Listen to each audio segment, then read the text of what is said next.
Chapter 1. Mulberry Street Mornings. Benjamin Smith. Marco Genviosa had always believed the city woke up before its people did.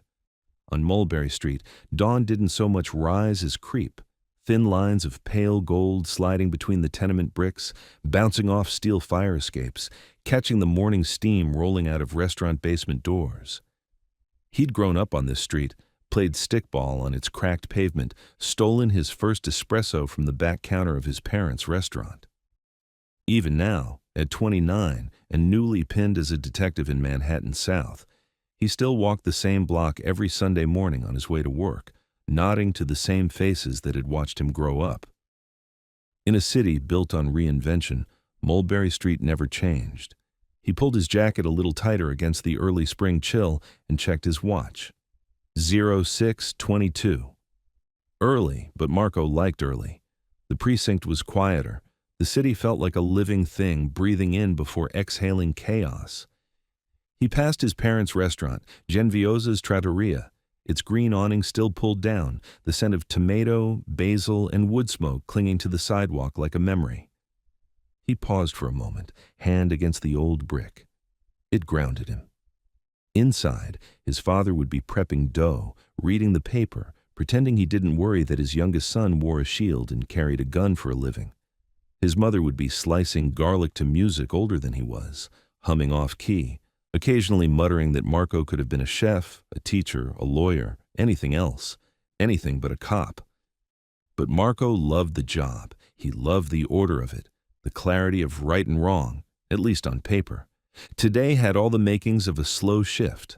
Paperwork backlog, a couple of follow-up interviews, maybe a coffee with Detective Tran from robbery to compare notes on an ongoing chain snatch pattern. Nothing dramatic, nothing cinematic. But New York never let routine stay routine. Marco reached the corner, crossed Canal, and slid behind the wheel of his unmarked gray Crown Vic. He started the engine, the radio crackling with the usual overnight nonsense. Public intox, noise complaints, a bodega break-in that sounded more like an inside job. He took a slow sip of coffee and pulled into traffic. The call didn't come from dispatch. It came from a traffic signal. Marco rolled to a stop at a red light near Lafayette and noticed the car beside him. A silver Honda Civic, late 90s, dent on the right fender, windows tinted just a little too dark for legal comfort. The driver avoided eye contact, fingers tapping the steering wheel in a loose, jittery rhythm. Instinct prickled the back of Marco's neck. He wasn't even on patrol, but that didn't matter. A cop is always a cop. The light turned green. The Civic didn't move. Marco rolled down his window. "You good, buddy?" he called. The driver startled. Too much. Then he pulled forward awkwardly, almost clipping the curb. Marco followed. Not aggressive, not tailing, just observing. 2 blocks later, the Civic drifted over the median line. That was enough. He hit his lights. The car jerked to the side and came to a stop near a fire hydrant. Marco got out, one hand resting near his hip, not on his weapon, just close enough to feel comforted by its presence. He approached the driver's window, calm and steady. "Morning. NYPD. You know why I pulled you?" The driver turned his head, and Marco froze for a microsecond. There was something in the man's face, hard to place, familiar almost. Sharp jaw, thick brows, Sicilian dark hair cropped short, eyes that darted like he was checking every exit in the world. "Let me see your license and registration," Marco said. The man swallowed, nodding nervously. Yeah, sure." His right hand moved toward the glove box, but his left hand shifted his jacket just enough for Marco to see it. A handgun, black, tucked into the waistband, concealed but not well. Training kicked in. "Hey! Hands where I can see 'em!" Marco pulled his own weapon, stance firm, voice sharp but controlled. "Out of the car, nice and slow." The man froze. Then he exhaled shakily, raised both hands and stepped out. Marco disarmed him efficiently, cuffed him, read him his rights. The gun was unregistered, the man was evasive, and the entire thing went from routine to felony car stop in seconds. At the precinct, while booking him, Marco grabbed the paperwork clipboard. "Name?" The suspect hesitated. Salvatore. Last name. Another hesitation. Longer. Genviosa. Marco blinked. Say that again? Genviosa, the man repeated slowly, almost defiantly. 2 N's, 1 S. Marco felt the world narrow to a pinpoint. His own name echoed in his head. Genviosa. It was rare. So rare that outside his own family he'd never met another person with it. He stared at the man, Salvatore, studying his features again. The sharp jawline, the Sicilian brow, the eyes that flickered with something dangerous. Salvatore looked back with equal curiosity. You got family in the city? Salvatore asked, casual on the surface, tension coiled underneath. Marco avoided the question. Fingerprint tech will take you from here. He walked away, calm on the outside, brain hammering on the inside. This was coincidence. Had to be. New York was big. Names traveled. DNA didn't mean anything. But it planted a seed, one he couldn't shake. 2 days later, he was still thinking about it. He found himself looking up the surname. Old immigration records, ship manifests, Sicilian origin points, nothing concrete, nothing suspicious, but enough to make him curious. So he ordered the Ancestry DNA kit he'd been meaning to try for years. A harmless thing, a fun little project. He mailed it off on a Thursday. On Sunday, the sacred family dinner at the restaurant, he told his parents over antipasti that he'd taken the test. His mother's fork stopped halfway to her mouth.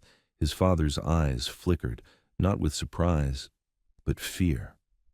Real fear.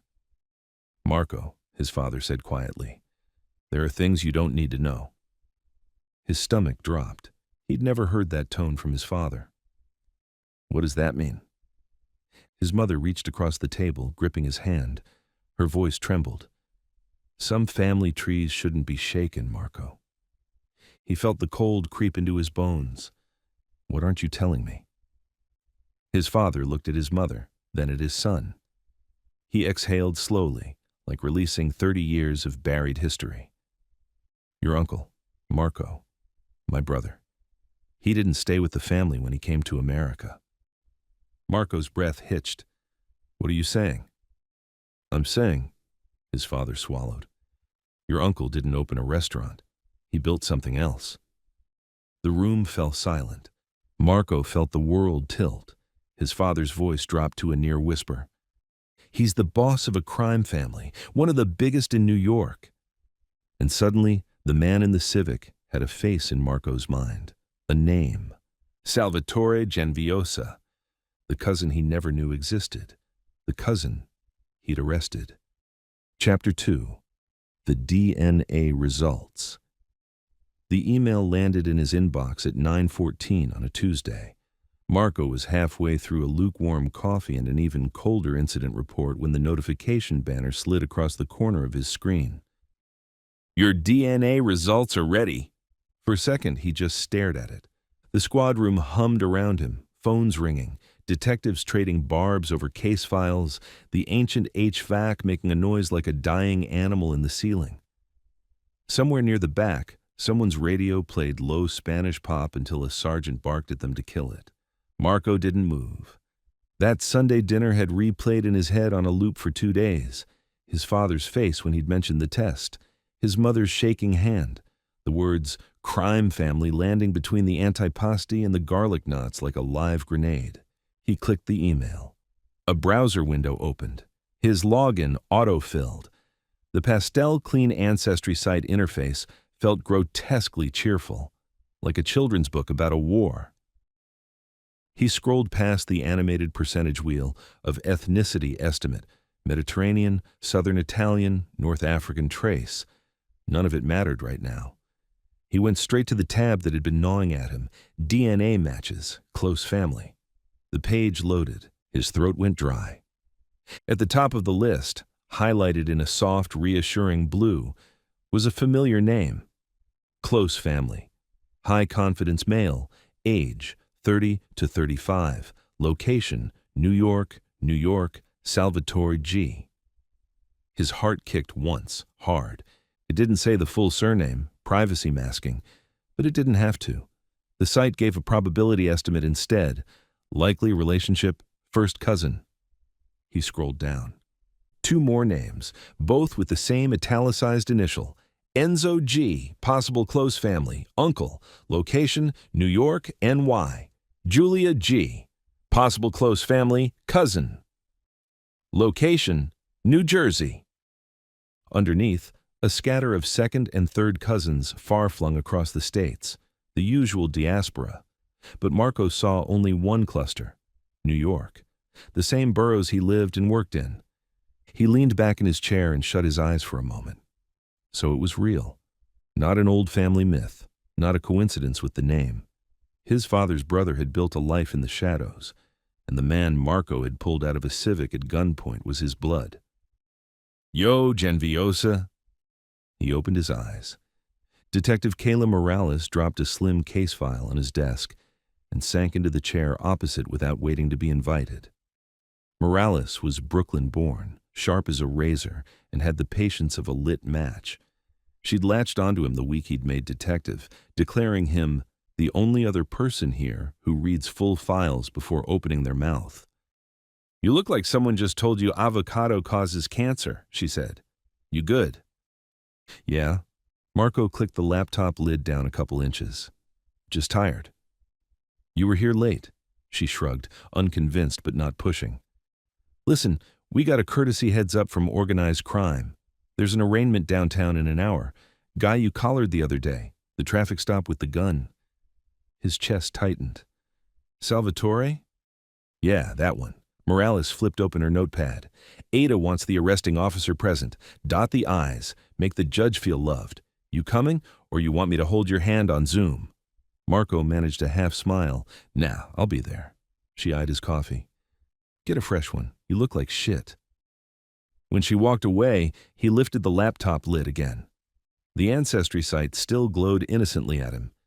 He hovered over the message button next to Salvatore's anonymized profile. He closed the browser instead.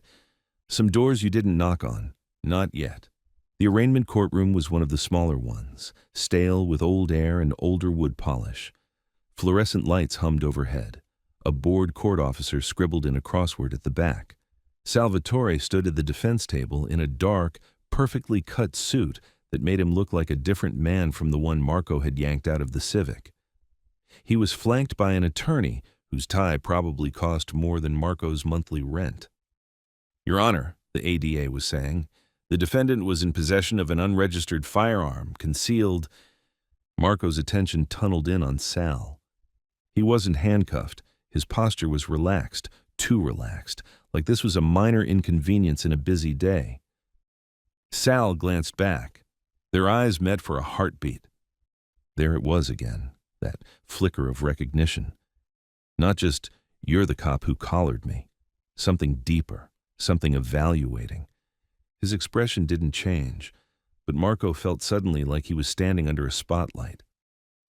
Given the nature of the offense and the lack of a prior violent record, the judge was saying, bail is set at $50,000, cash or bond. The defense attorney didn't even flinch. Understood, Your Honor. Bail will be posted today. The gavel knocked once, perfunctory. Case moved. System churned. Salvatore turned his head one last time as they let him out. The look he gave Marco wasn't hostile. It wasn't grateful. It was interested, like he was filing Marco away somewhere important. Morales nudged him as they stepped into the corridor. You see that? She said under her breath. That's not some corner banger with a lucky lawyer. That's money, and money like that doesn't show up for nobody. You think he's connected? Marco asked, too carefully. I think he's connected to someone, Morales replied. And I think organized crime is going to try and poach your collar in about 3 minutes. She gave him a sidelong look. You really never seen this guy before that traffic stop? Marco held her gaze, lied cleanly for the first time in his career. No. He didn't go back to the precinct straight away.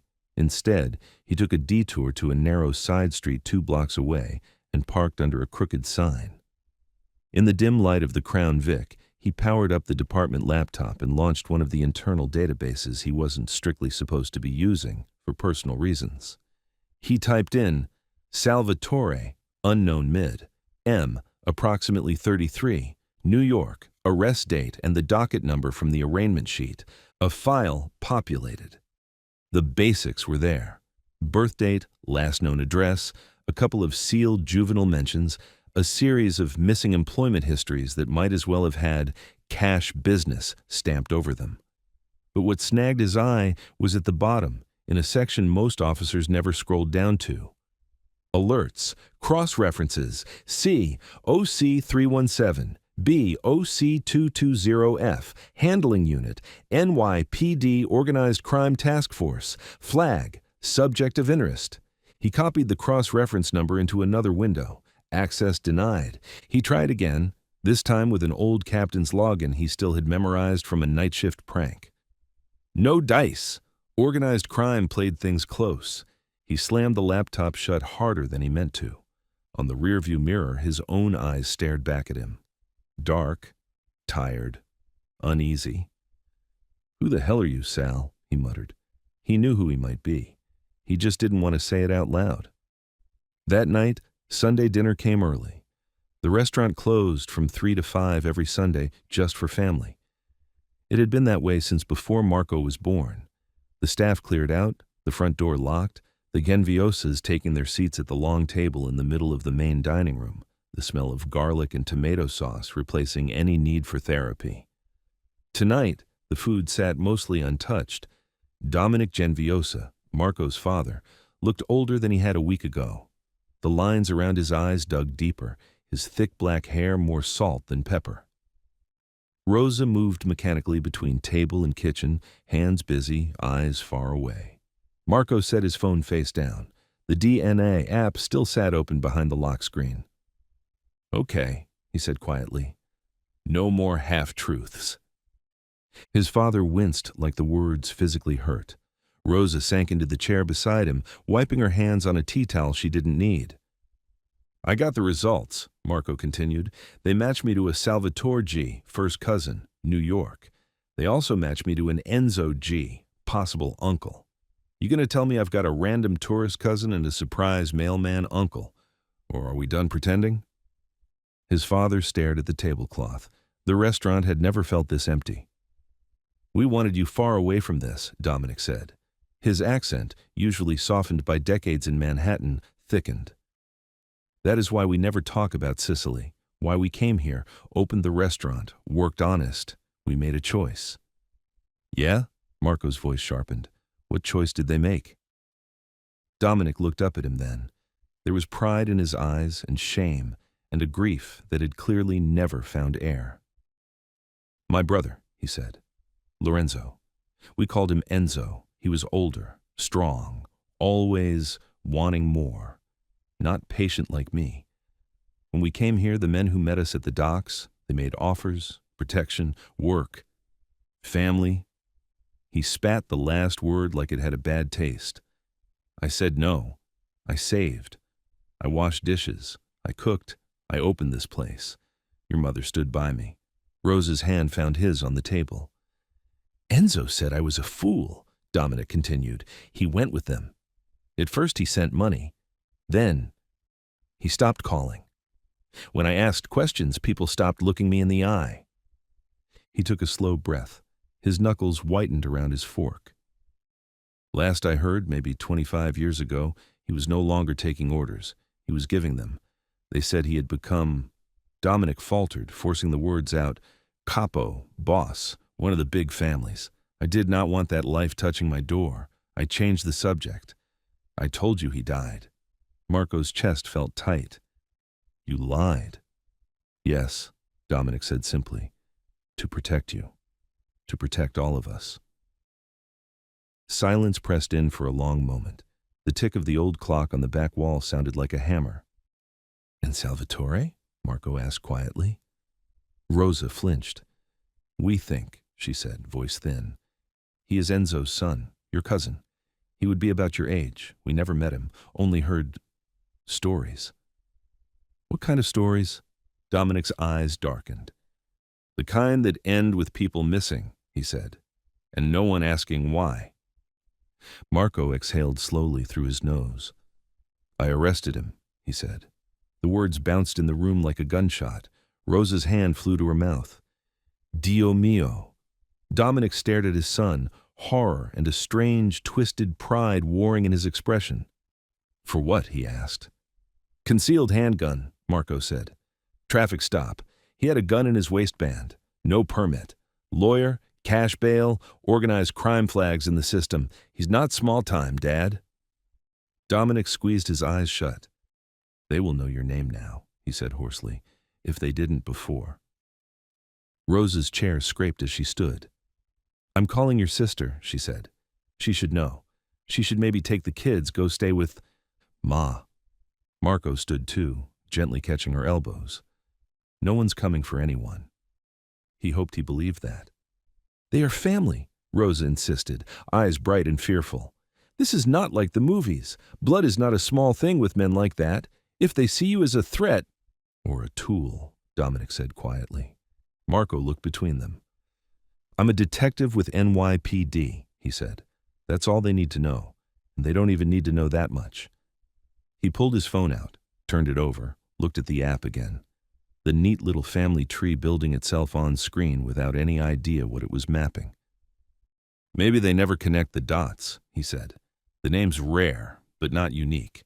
DNA is behind a login. Salvatore doesn't know I spit in a tube. You kept your head down for 30 years. Maybe I can do the same. Dominic gave a humorless snort.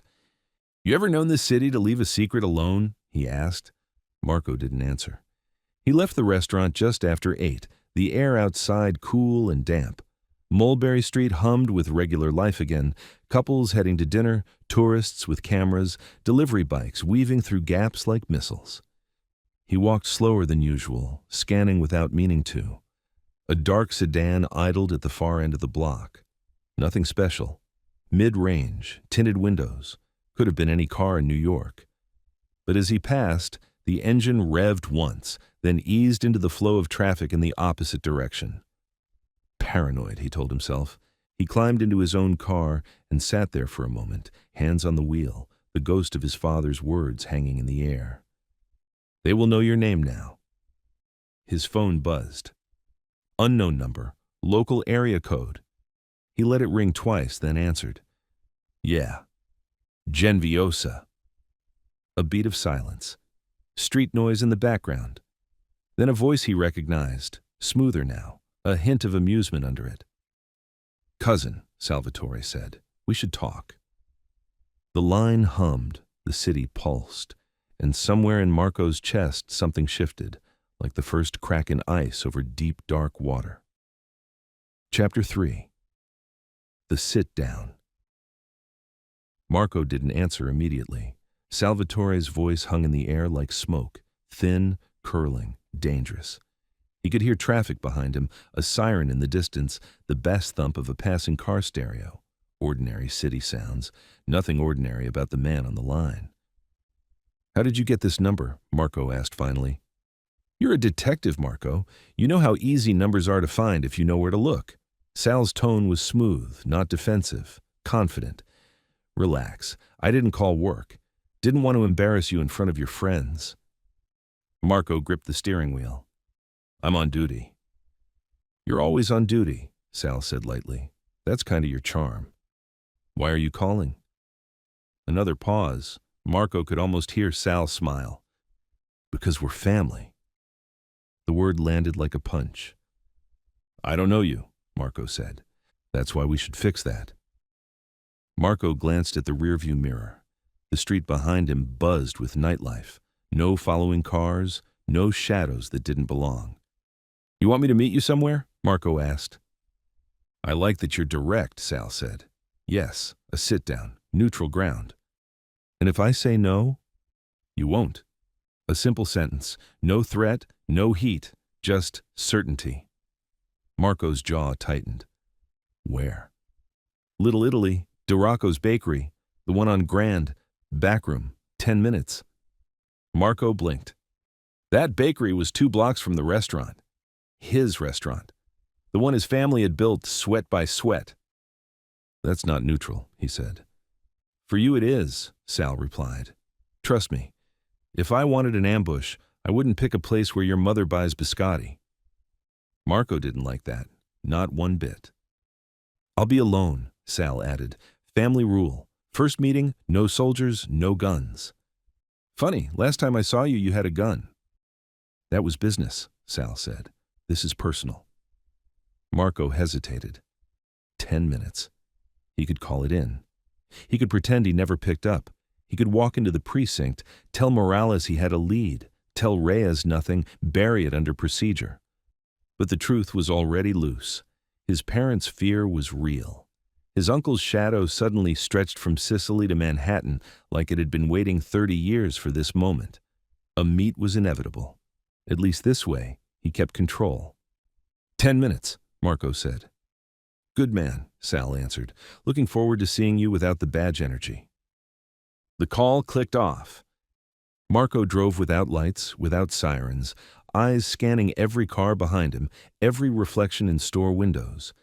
He parked half a block away from DeRocco's and got out slowly, adjusting his jacket.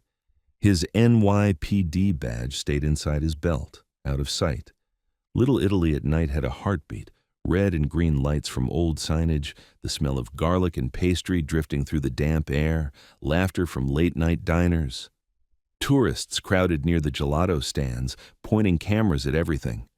He walked past them unseen, part of the noise, part of the street.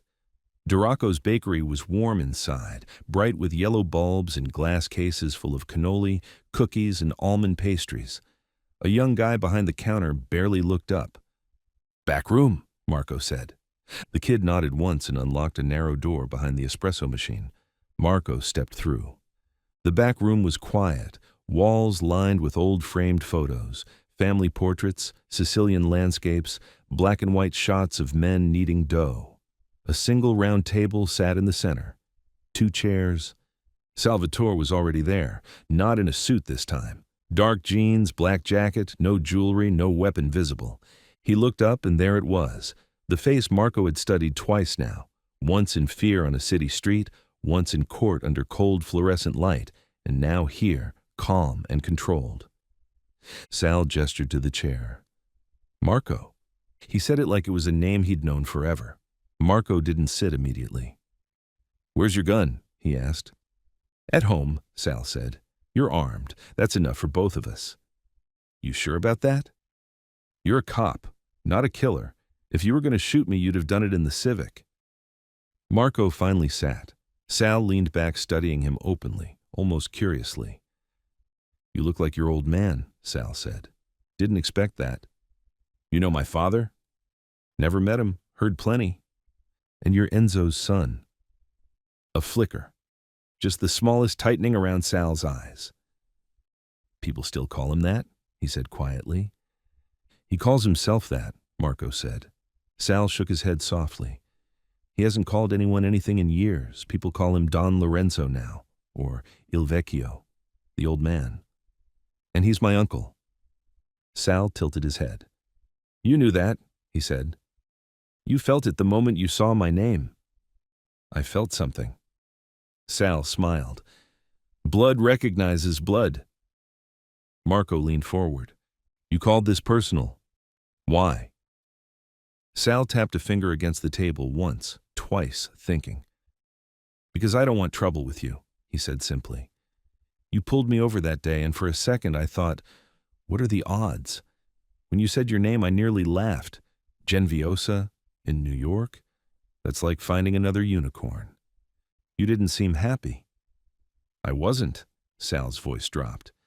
"Because our family, my side of it, we don't mix well with cops. You know that now." Marco kept his voice even. "So what do you want?" "A conversation," Sal said. "A start. Look, I know you're straight. I know you're good at your job. I've read the arrest report. Clean, professional, no corners cut. Most cops would have shot me reaching like I did." "Maybe I should have," Marco said quietly. Sal's smile widened a fraction. "See? That's what I like. You're honest." Marco folded his arms. "What's the point of this?" Sal exhaled, voice softening. "Because we're not strangers anymore.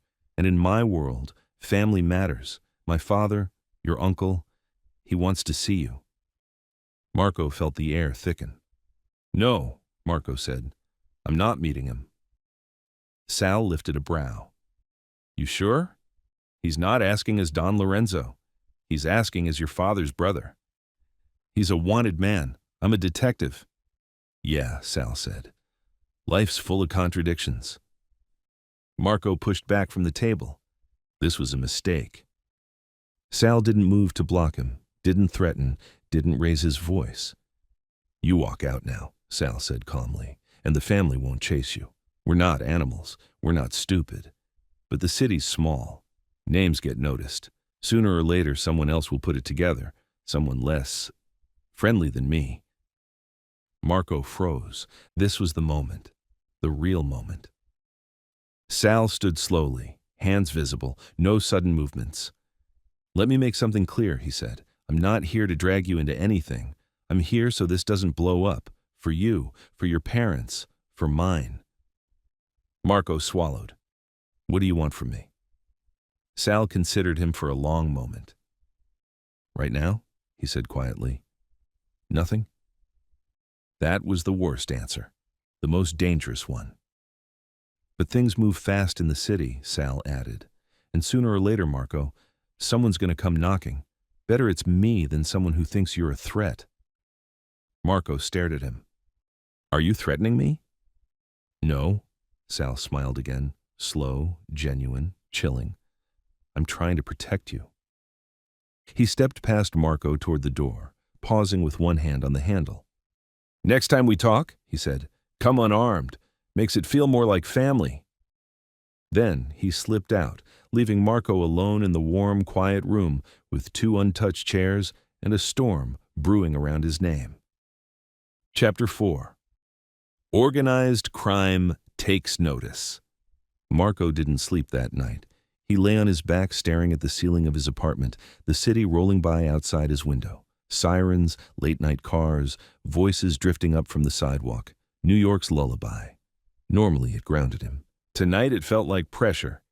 He'd replayed the sit-down 100 times. Sal's calm voice, the bakery back room, the way he'd said family as if it were both a blessing and a threat, the way he'd known Marco would come. The worst part was how right he was. At 3:17, Marco finally gave up trying to sleep. He showered, dressed, put on his badge and gun, and went in early. Maybe paperwork would settle him. Maybe he could bury the storm under routine. The squad room was empty except for a janitor buffing the floors and Captain Julia Reyes in her office, already typing, already frowning.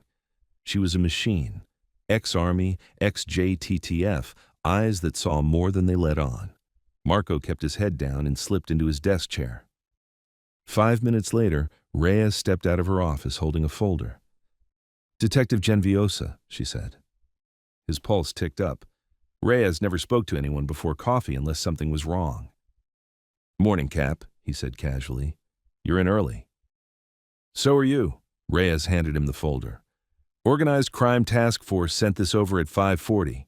Wanted your signature." "For what?" "Your arrest from last week. The guy with the unregistered firearm." She tilted her head.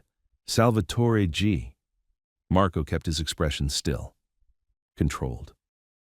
"They're taking it?" he asked. "Oh, they already took it." Reyes folded her arms.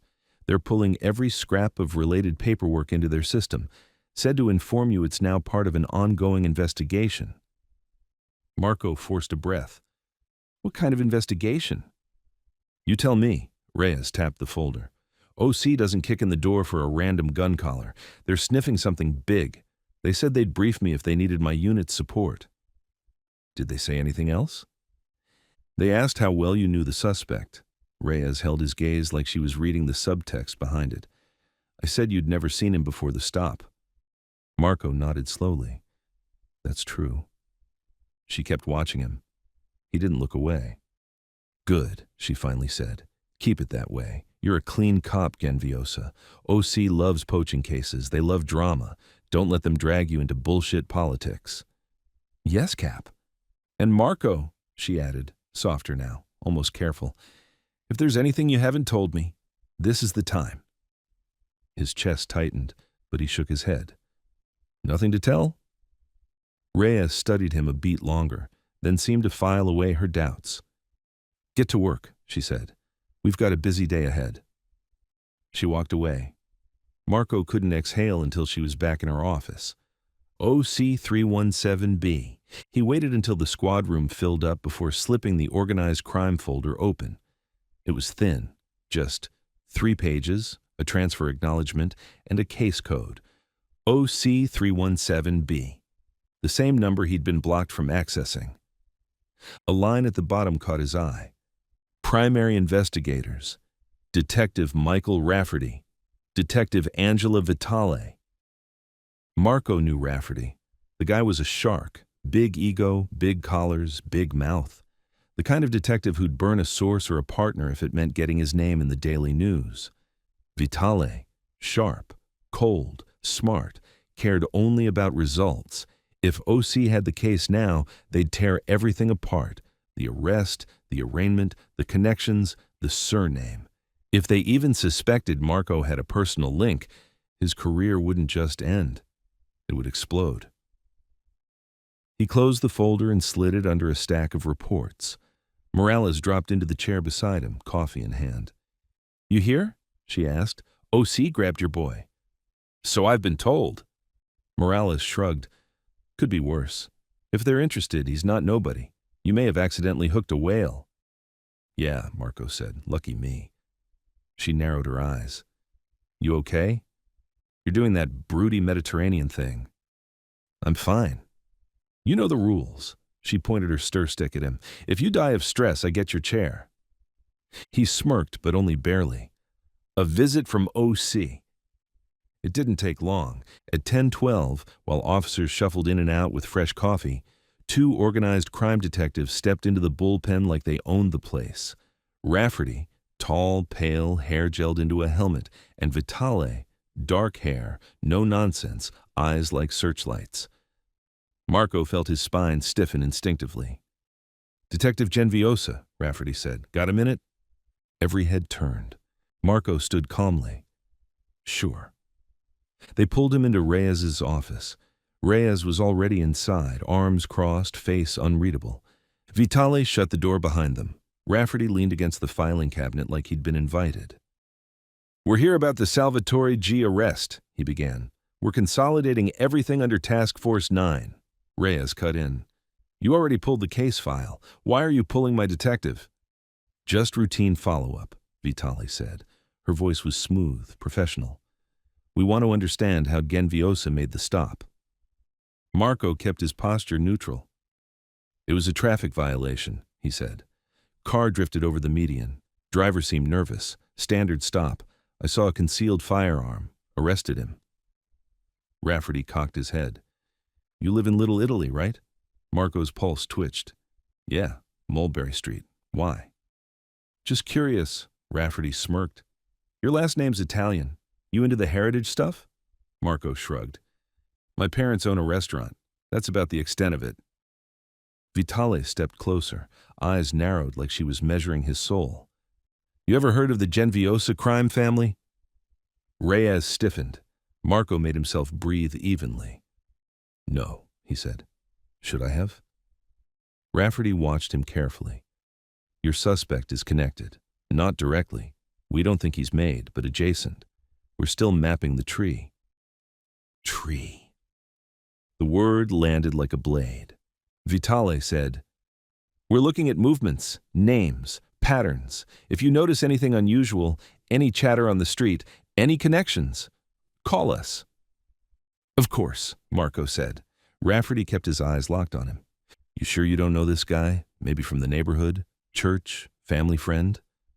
Marco met his stare. He didn't blink. "Never seen him in my life," he said. A full, silent second passed. Vitale nodded once. "All right," she said. "We'll be in touch." They left. Reyes waited until the door closed, then turned slowly to Marco. "What," she asked, "is going on with you?" Marco opened his mouth, closed it, opened it again. "Nothing I can't handle," he said quietly. Reyes didn't look convinced. "Handle it fast," she said, "because OC smells something. They're circling you harder than they're circling your suspect. and I'm not losing a good detective to their bullshit. Marco forced a smile. Yes, Captain. But deep down, he knew the truth. They weren't circling him because of bullshit. They were circling him because the bloodline he'd spent his life ignoring had suddenly become the most dangerous thing in the city. The message. He left work late, long after the bullpen had emptied. The city was damp again, neon lights reflecting off wet pavement like fractured mirrors. As he walked toward his car, his phone buzzed. A text from an unknown number. Nice talk today, cousin. Don't worry about OC. They're looking in the wrong direction. Marco froze. Then a second message. For now. He swallowed hard. The family knew. OC suspected. Reyes sensed. Marco stood at the center of a storm tightening around him from every side. And it was only getting started. Chapter 5. Pressure Points. Marco learned early in his career that pressure didn't arrive like a tidal wave.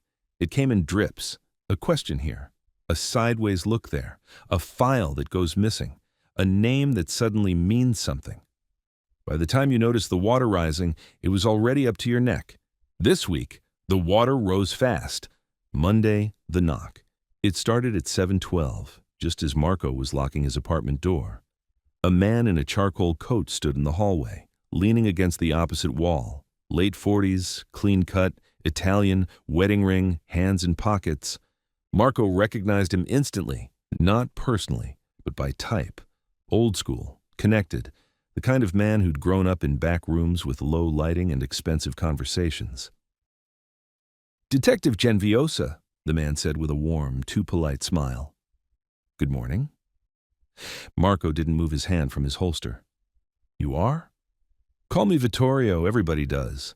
He offered a hand. Marco didn't take it. The smile didn't fade. I'm a friend of the family. Which family? The only one that matters at the moment. Marco exhaled slowly through his nose. How did you get in the building?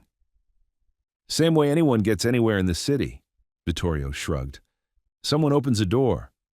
What do you want? To pass along a message. The man's tone softened. Don Lorenzo appreciates that you met with Salvatore the other night. He respects that you're being careful. He understands the position you're in. Good to know, Marco said coldly. Now move. Vittorio didn't budge. He'd like to invite you to dinner. No? You haven't heard the place. It's still no.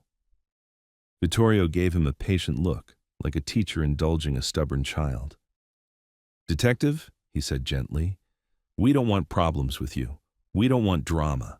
Your uncle simply wants to speak man to man, brother to brother, your family. He doesn't forget those things. I'm NYPD, Marco replied. I don't sit down with fugitives. Not a fugitive, Vittorio said calmly. A businessman. Marco laughed once, sharp, humorless.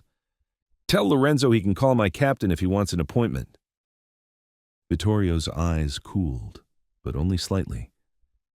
That would complicate things, he said, and we prefer not to complicate things. He leaned in just enough to make the hallway shrink. Don Lorenzo's door will stay open to you, but you should know this. Sooner or later the other families will hear your name, and they won't be as polite about introducing themselves. Marco held his stare. I'm not interested in being part of your world. You're already in it, Vittorio said softly. You were born in it. He stepped back. Have a good day, detective. He left with the kind of smooth, effortless exit that only dangerous men mastered.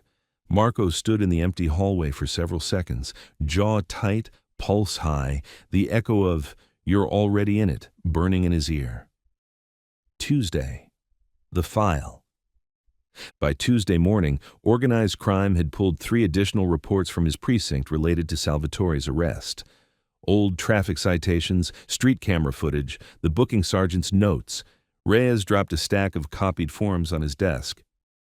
You want to tell me why OC are crawling up your arrest like it's the Lindbergh kidnapping? She asked. Marco shrugged. Maybe they think Salvatore is connected to someone. Is he? He kept his gaze steady. Not that I know of. Reyes stared him down for a good 5 seconds. "You're lying to me," she said softly. Marco's stomach dropped. Reyes lifted a hand before he spoke. "Save it. I don't know what's going on with you, but if OC end up blindsiding me, I will bury every single person who let it happen, detective or not." "I'm not hiding anything," he said. "You're hiding something," she corrected. "Question is whether it'll get you killed or just fired." Morales slid into the chair beside him as Reyes walked off. "Jesus," Morales whispered. "What did you do?" "Nothing." "Then why does OC want your birth certificate and your dental records?" Marco rubbed his temples. "They don't." "They asked Reyes for anything she had on you," Morales said, eyes wide. "She didn't give it, but they asked. That's not good." Marco swallowed hard. No, it was not good. Wednesday, the restaurant. He visited his parents after work. Mulberry Street glowed warm with evening lights. Inside the trattoria, his father was chopping parsley while his mother argued with a delivery guy in rapid-fire Italian. For 10 minutes, everything felt normal. Then his father pulled him into the kitchen walk-in freezer, shutting the heavy door behind them. "What's happening?" Dominic demanded.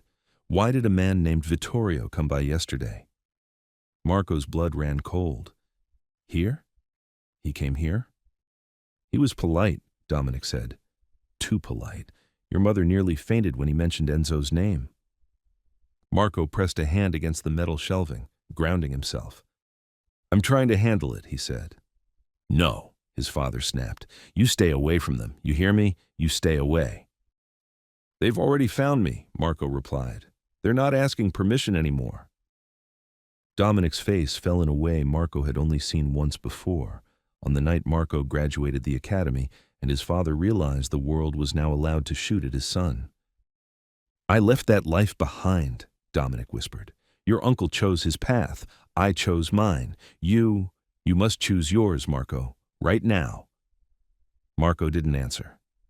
Because he already knew his choice didn't matter. The city had made it for him. Thursday, the warning. He left the restaurant late. At 10:28 p.m., as he stepped onto the quiet sidewalk, he noticed something off. A silver SUV idling across the street, tinted windows, engine running. Marco slowed. The window rolled down 3 inches. A woman's voice, cool and precise, called out, "Detective Genviosa." He recognized it instantly. Detective Angela Vitale, Organized Crime Task Force. He walked over. Vitale didn't smile, didn't greet, didn't soften. "We need to talk," she said. Marco crossed his arms. "About what?" "About your arrest, Salvatore Genviosa, and about you." "What about me?" Vitale's eyes locked onto his. "Your name came up tonight," she said. "At a meeting we weren't supposed to know about. People you don't want paying attention are paying attention." Marco's breath slowed. "Why?" he asked, voice low. Vitale didn't look away. "Because they think you're valuable," she said. "And when the Mafia thinks someone's valuable, it only means one of 2 things. Which are? Either you work for them," she paused, letting the street go quiet around them, "or you're going to." Marco felt his pulse hammer. "I don't work for anyone," he said. "You will," Vitale said, "unless you make a move now." She leaned a fraction closer. "If you know something, anything, I need it. You don't have to give me everything, just enough to protect you." Marco stared hard at her, weighing the truth behind her offer. Behind them, somewhere down the block, a car horn honked. A siren wailed in the distance. The city pulsed like a heartbeat growing louder. "Think about it," Vitale said, rolling her window up, "before someone else makes the decision for you." The SUV pulled away. Marco stood alone on the sidewalk, the cool night air biting at his skin, 2 worlds tightening around him like fists. Family on one side, the badge on the other, and both demanding something from him. The final message. At 1:14 a.m., his phone buzzed again. Unknown number. This time, only 2 words. "Time's up." Then, "Come tomorrow. Midnight. Warehouse 17. Red Hook. Family talk. Don't make us ask twice." Marco stared at the screen until his vision blurred. They weren't asking anymore. They were pulling him in. Chapter 6. Red Hook. Rain slicked Brooklyn like oil, a thin, cold drizzle that turned the waterfront into a maze of shadows and reflections. Red Hook after midnight had a pulse, slow, heavy, dangerous. The kind of darkness where men became silhouettes and deals became whispers. Warehouse 17 sat on the edge of the pier, an old corrugated iron hulk with rust bleeding down its sides. Half the streetlights were dead, the other half flickered like dying candles. Beyond it, the black water of the harbor sloshed against pilings. Marco parked 2 blocks away. He left the Crown Vic locked, badge tucked inside his waistband, gun under his jacket. He scanned the street. No silhouettes, no watchers. But that meant nothing. Men like Sal and his family didn't need to be seen to make their presence known. As he walked, every instinct screamed at him to turn back. This wasn't procedure. This wasn't NYPD. This wasn't safe. But turning back wasn't an option anymore. Not when the Mafia had sent a second message. Not when organized crime was circling. Not when his own captain looked at him like he was radioactive. The dock echoed under his boots. He reached the warehouse door and stopped. A keypad sat beside it, modern, bright, out of place on a building older than he was. Before he could lift a hand, the lock clicked. The door creaked open. Inside was darkness. Not full dark. Thin strips of light spilled from high windows, casting blades of illumination across the concrete floor. Marco stepped in carefully. As his eyes adjusted, he saw them. 3 men, spread out, watching, not talking, not moving, shadows with muscles and tailored coats, soldiers, the kind who killed without raising their voices. And in the center, under a single hanging bulb, stood Salvatore Genviosa. Same calm eyes, same controlled confidence. He didn't smile this time. "Cousin," Sal said, voice echoing off the steel walls, "thanks for coming." Marco stopped 10 feet away. "I didn't have much of a choice." Sal tilted his head. "Everyone always has a choice, but most people don't like the consequences of choosing wrong." A soft click sounded behind Marco. He didn't turn, didn't need to. The 4th man had stepped in, closing the warehouse door behind him. Marco was sealed in. "You said neutral ground," Marco said. Sal nodded. "This is neutral. If it wasn't, you'd already be dead." Marco didn't like how casually he said it. "Where's your father?" Marco asked.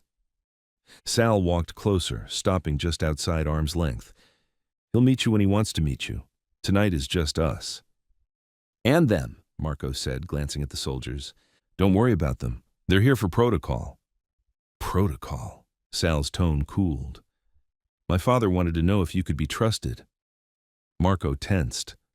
"Trusted for what?" Sal didn't answer. Instead, he moved to a crate and picked something up. A folder. He tossed it lightly to Marco.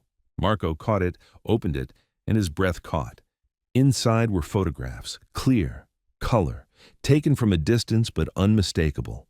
Marco entering DeRocco's bakery. Marco leaving DeRocco's bakery. Marco sitting across from Sal in the back room. "Jesus," Marco muttered. "Not our guys," Sal said. "Organized crime took these." Marco's pulse spiked. "They're watching you," Sal continued. "Hard. They suspect something. They don't have proof yet, but they're digging. Deep." Marco's jaw tightened. "Because of you." "Because of your name," Sal corrected. "Because of what that name means. You walked into a situation you didn't know you belonged to." "I don't belong to your world." Sal stepped closer. "Blood says otherwise." Marco closed the folder hard. "I'm not helping you," he said firmly. "I'm not informing for you. I'm not losing my badge for you." Sal's face hardened. Not anger. Disappointment. "You think that's what this is?" he asked. "You think we dragged you out here to make you a rat?" "Then what?" Marco snapped. "What do you want from me?" Sal exhaled slowly. "You're not stupid," he said. "You know what happens when a cop and a Mafia underboss share a last name. You know the other families will come looking. You know OC will keep pressing. And you expect me to pick a side?" Sal shook his head. "No," he said. "I expect you to survive." Marco didn't move. Sal turned, pacing a slow circle around him. You're in the center of something now, big, bigger than me, bigger than you. My father, he's been waiting 30 years to know where Dominic's son landed. He always said you'd be smart, said you'd make something of yourself. He didn't expect NYPD, but he respects it. I don't care about his respect, Marco said. You will, Sal replied softly, because he's offering you something no one else in this city will. Which is a way out. Marco frowned. OC is going to come for you, Sal said. Not because you're dirty, not because you've done anything wrong, but because they think you might be something you're not. And in their world, suspicion is enough. Marco swallowed. He knew that was true. Sal stepped close enough for their shadows to overlap. You help us with something small, he said. We make sure OC backs off. We keep your parents safe. We keep your badge clean. We keep your name out of the wrong conversations. Marco stared hard at him. What's the something small? Sal raised a hand. One of the soldiers stepped forward and handed him a phone. Sal tapped the screen once, then held it up to Marco. A picture, a man, late 40s, leather jacket, beard, hard eyes. This man, Sal said, has been feeding information to an enemy family. He's been skimming from us, lying to us, moving product into neighborhoods we own. He's also been speaking with organized crime. Marco's stomach twisted. Who is he? Name's Brady, Sal said. You might have seen him in a file or two. OC loves him. Think he's a source. Think he's going to flip and hand them something big. Marco's throat tightened. Where do I come in? Sal lowered the phone, looked him dead in the eyes. We want you to lose him. Marco blinked. What the hell does that mean? Sal stepped closer. Lose him. Lose his file. Lose his address. Lose his protection detail. Make him disappear from the NYPD system long enough for us to find him. I'm not doing that, Marco said immediately. You are, Sal replied calmly. If you want to keep wearing that badge. Marco clenched his jaw. That's blackmail. No, Sal said. Blackmail is when you force someone to do something they don't want to do. This? His voice softened. This is family telling you how to stay alive. Marco felt the air leave his lungs. You cross us, Sal continued, and OC will take you out. They'll arrest you on suspicion alone. You'll lose your job. You'll lose your pension. You'll embarrass your parents. And when you're at your lowest, the other families will come knocking. They'll think you're weak. And weak men don't last long in this city. Marco stared at him in stunned silence. You do this, Sal finished, voice low, and everything goes quiet. We protect you. We protect your parents. We make sure the city sees you as nothing more than what you've always been. A detective? No, Sal said. A Genviosa. The room was silent, cold, breathing around him. Marco felt the weight of it, the badge on one side, blood on the other, and he knew. The moment he answered, his life would split in two. What's it going to be? Sal asked quietly. Marco didn't blink, didn't breathe, didn't move. Chapter 7. The Line You Don't Cross. Marco stood in the center of Warehouse 17 like the ground beneath him had turned to ice. Brady's face still glowed faintly on Sal's phone screen. A stranger, yet not a stranger. A man with a file. A man with a history. A man Marco might have questioned on a Thursday afternoon and then forgotten by Friday. Now he wasn't a name. He was a crossroads. Behind them, the soldiers watched quietly, still as pillars. Sal watched him too, only Sal's eyes held expectation, calculation, and something else Marco didn't want to name. You're serious, Marco said. Sal didn't blink. I'm offering you the safest option you have. That's not safety, Marco said tightly. That's a leash. Sal stepped forward, slow and calm. It's a lifeline. Marco shook his head. You want me to delete a man from NYPD records? You want me to help you kill him? He's already dead, Sal said. The question is whether he dies clean or dirty. Marco's jaw tightened. Not my problem. Sal angled his head. It becomes your problem the moment OC sees him as a bridge to you. Marco went still. What? Sal's voice stayed level. Brady has been telling stories about meetings, about names. He's loyal to whoever pays most that week. He's told another family that someone inside NYPD is connected to us. Marco's heart hammered once, deep, painful. He doesn't have proof, Sal added. But when has that ever stopped people from acting like they do? Marco swallowed hard. That was it. The reason OC looked at him like a puzzle, the reason Vitale showed up in the SUV warning him that he was valuable, the reason Rafferty kept circling like a shark, someone had started a rumor, and the Mafia wanted it silenced. Sal saw the realization hit him. He softened a fraction. You're not helping us, he said. You're helping yourself. Marco's throat felt tight. There are lines you don't cross. Sal nodded. You're right, there are. This isn't crossing a line. This is preventing someone from pushing you over one. Marco shook his head. I'm not doing it. You don't have a choice. Marco's eyes flashed. You keep saying that. Sal stepped closer, voice lowering. You're the son of Dominic Genviosa, the nephew of Don Lorenzo. You think the other families don't know your name now? You think OC isn't building a file on you right this second? You think your parents aren't already getting looks from people in Little Italy? Marco froze. That last one cut deep. Sal knew it. Brady is why this started, Sal said gently. Brady is the leak. Brady is the reason you're being watched. You remove him from the board and everything cools down. Marco stared into Sal's eyes and saw the truth. This wasn't just about family business. This was about power dynamics Marco didn't understand. You're asking me to protect the wrong side, Marco whispered. Sal stepped even closer, voice barely above a breath. There is no right side. There's only survival. The warehouse was silent.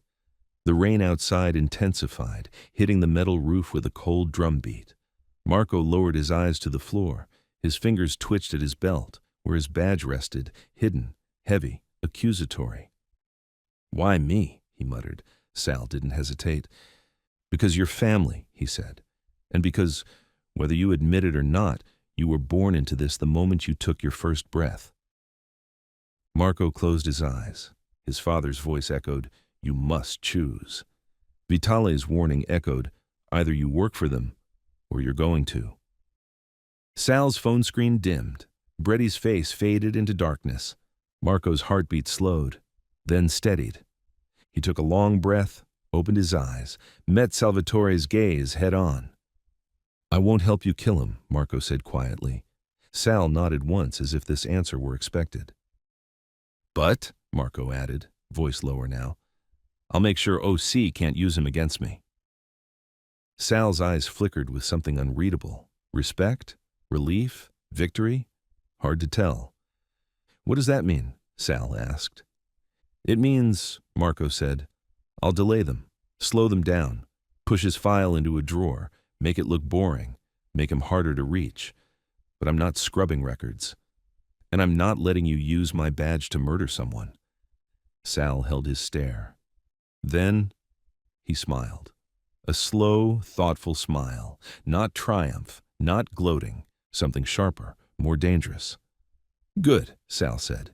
You made the right call. Marco felt his stomach twist. Did I? Sal nodded once. You didn't cross the line, but you stepped close enough to choose which direction you'll take next time. Marco didn't like that phrasing. Remember this, cousin, Sal added. Every decision you make from now on is going to place you on one side of that line, or the other. He turned and began walking toward the exit, soldiers falling into step behind him. At the door, Sal paused and looked back. Brady won't live long, he said, but it doesn't have to be on you. Marco swallowed hard. The words sounded like mercy, but felt like a trap. We'll be in touch. The warehouse door opened. Cold air swept in. Then they were gone. Marco stood alone under the hanging bulb, the whole city suddenly feeling too small, too dark, too close. He looked down at the folder in his hand, at the badge under his jacket, at the invisible line Sal said he was now walking. A detective? A Genviosa? A man being pulled into a world that didn't allow both. Marco breathed deeply, fighting the rising panic. One thing was clear. Tonight wasn't the night he crossed the line, but the line was closer than it had ever been, and the city was already pushing him toward it. Chapter 8. A file goes missing. Marco walked into the precinct the next morning with the heaviness of a man carrying something he couldn't put down. The fluorescent lights felt harsher, the chatter louder, the air colder. His badge felt heavier than the gun on his hip. Morales noticed immediately. "Damn," she said, sliding into the chair beside him. "You look like someone stole your lunch money." Marco opened his laptop. "Long night." "Long night doing what?" she asked. "Staring at the ceiling or staring at evidence?" "Bit of both." Morales narrowed her eyes. "You lie like a tourist." Before Marco could answer, Captain Reyes called out from her office doorway. "Genviosa, with me." Morales muttered, "Oh boy," like a spectator watching a slow-motion car crash. Marco stood, adjusted his jacket, and stepped into Reyes's office. She shut the door behind him. "You saw the notice," Reyes said, arms crossed. "OC requested files on a street-level informant named Bredy. You ever deal with him?" Marco kept his posture neutral. This was the moment Sal had warned him about, the moment he needed to slow things down. "I've seen the name," Marco said carefully. "Never met him." Reyes watched him, reading every micro-expression. "Well," she said, sliding a document across her desk, "they want everything we've got on him. Records, interviews, camera hits, traffic stops, whatever. They want it yesterday." Marco's stomach clenched. If he handed over the full file, OC would go straight to Bredy, and then the Mafia would know Marco had cooperated. If he didn't hand it over, OC would know something was off. A lose-lose. "Where's the file?" Marco asked. Reyes frowned. "That's the problem." She tapped the document. "It's missing." Marco blinked. "Missing how?" Reyes didn't blink. "Gone," she said. "Someone pulled it from the archives last night, logged under a badge number I don't recognize. It was signed out, then never returned." Marco's pulse kicked. This was what Sal meant when he said, "We'll be in touch." They'd moved before Marco even had a chance. "You think someone stole it?" Marco asked. Reyes didn't answer right away. Then she said very slowly, "I think organized crime has someone inside this building. Or someone outside wants us blind." Marco forced a calm breath. "You want me to look into it?" "Yes," Reyes said, quietly. "No emails, no typing, no trace. Look through the sign-out logs, talk to storage, figure out who took that file. And Genviosa?" "Yeah?" Reyes leaned in slightly. "If I find out someone in my squad is messing with evidence," her voice dropped, "I don't care who they are, I'll break their career in half." Marco held her stare. "Understood." Archives room, 11:32 a.m. The archives room was cold, musty, and smelled faintly of old printer ink. Rows of metal cabinets stretched deep like the skeletal remains of a library. Sergeant Myra Keating, 60, grumpy and terrifying, oversaw the archives like a dragon guarding treasure. "You again," she grunted as Marco stepped inside. "What do you want?" "Need to check sign-out logs," Marco said. "Physical ones." "No one checks physical logs anymore." "I do." She sighed dramatically and stomped over to a filing cabinet. She dragged out a thick binder labeled Access, M to Z. Marco flipped through until he found last night's entries. It didn't take long. There it was. File number BR2217/BRETTI, signed out 0043, ID number 63-9914, signature G. Ricci. "Ricci?" Marco frowned. He didn't know the name. "Keating," he said, tapping the entry. "Who's G. Ricci?" Keating snorted. "Never heard of him." "Check the personnel list?" She opened a second cabinet, pulled out a dusty binder, and flipped through alphabetically. Then she looked up. Not here. Marco felt a cold burn behind his ribs. Try civilian contractors? He asked. Keating flipped through another binder. Nothing. She slammed it shut.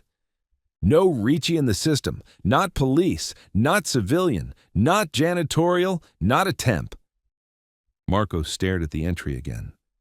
Then who the hell signed out a restricted file at 43 past midnight? Keating spat her gum into a bin.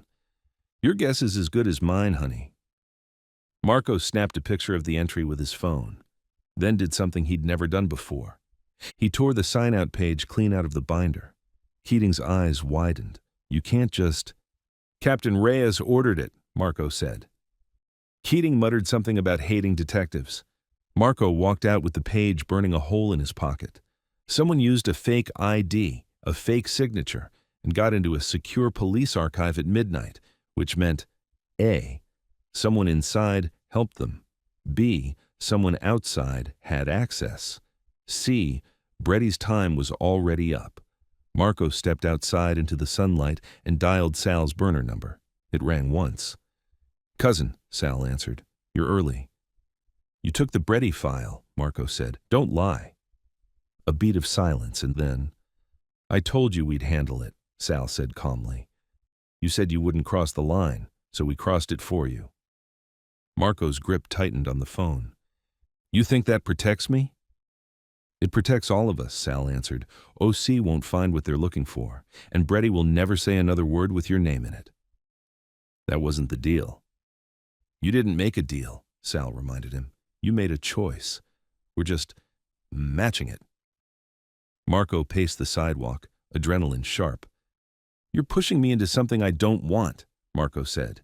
Not pushing, Sal said. Guiding. Marco lowered his voice. This is going to blow back, hard. Reyes already put me on the missing file. Then find a scapegoat, Sal said easily. A rookie, a mistake, a clerical error. Happens every day. Marco closed his eyes, fighting the anger. You're making this worse. No, Sal said.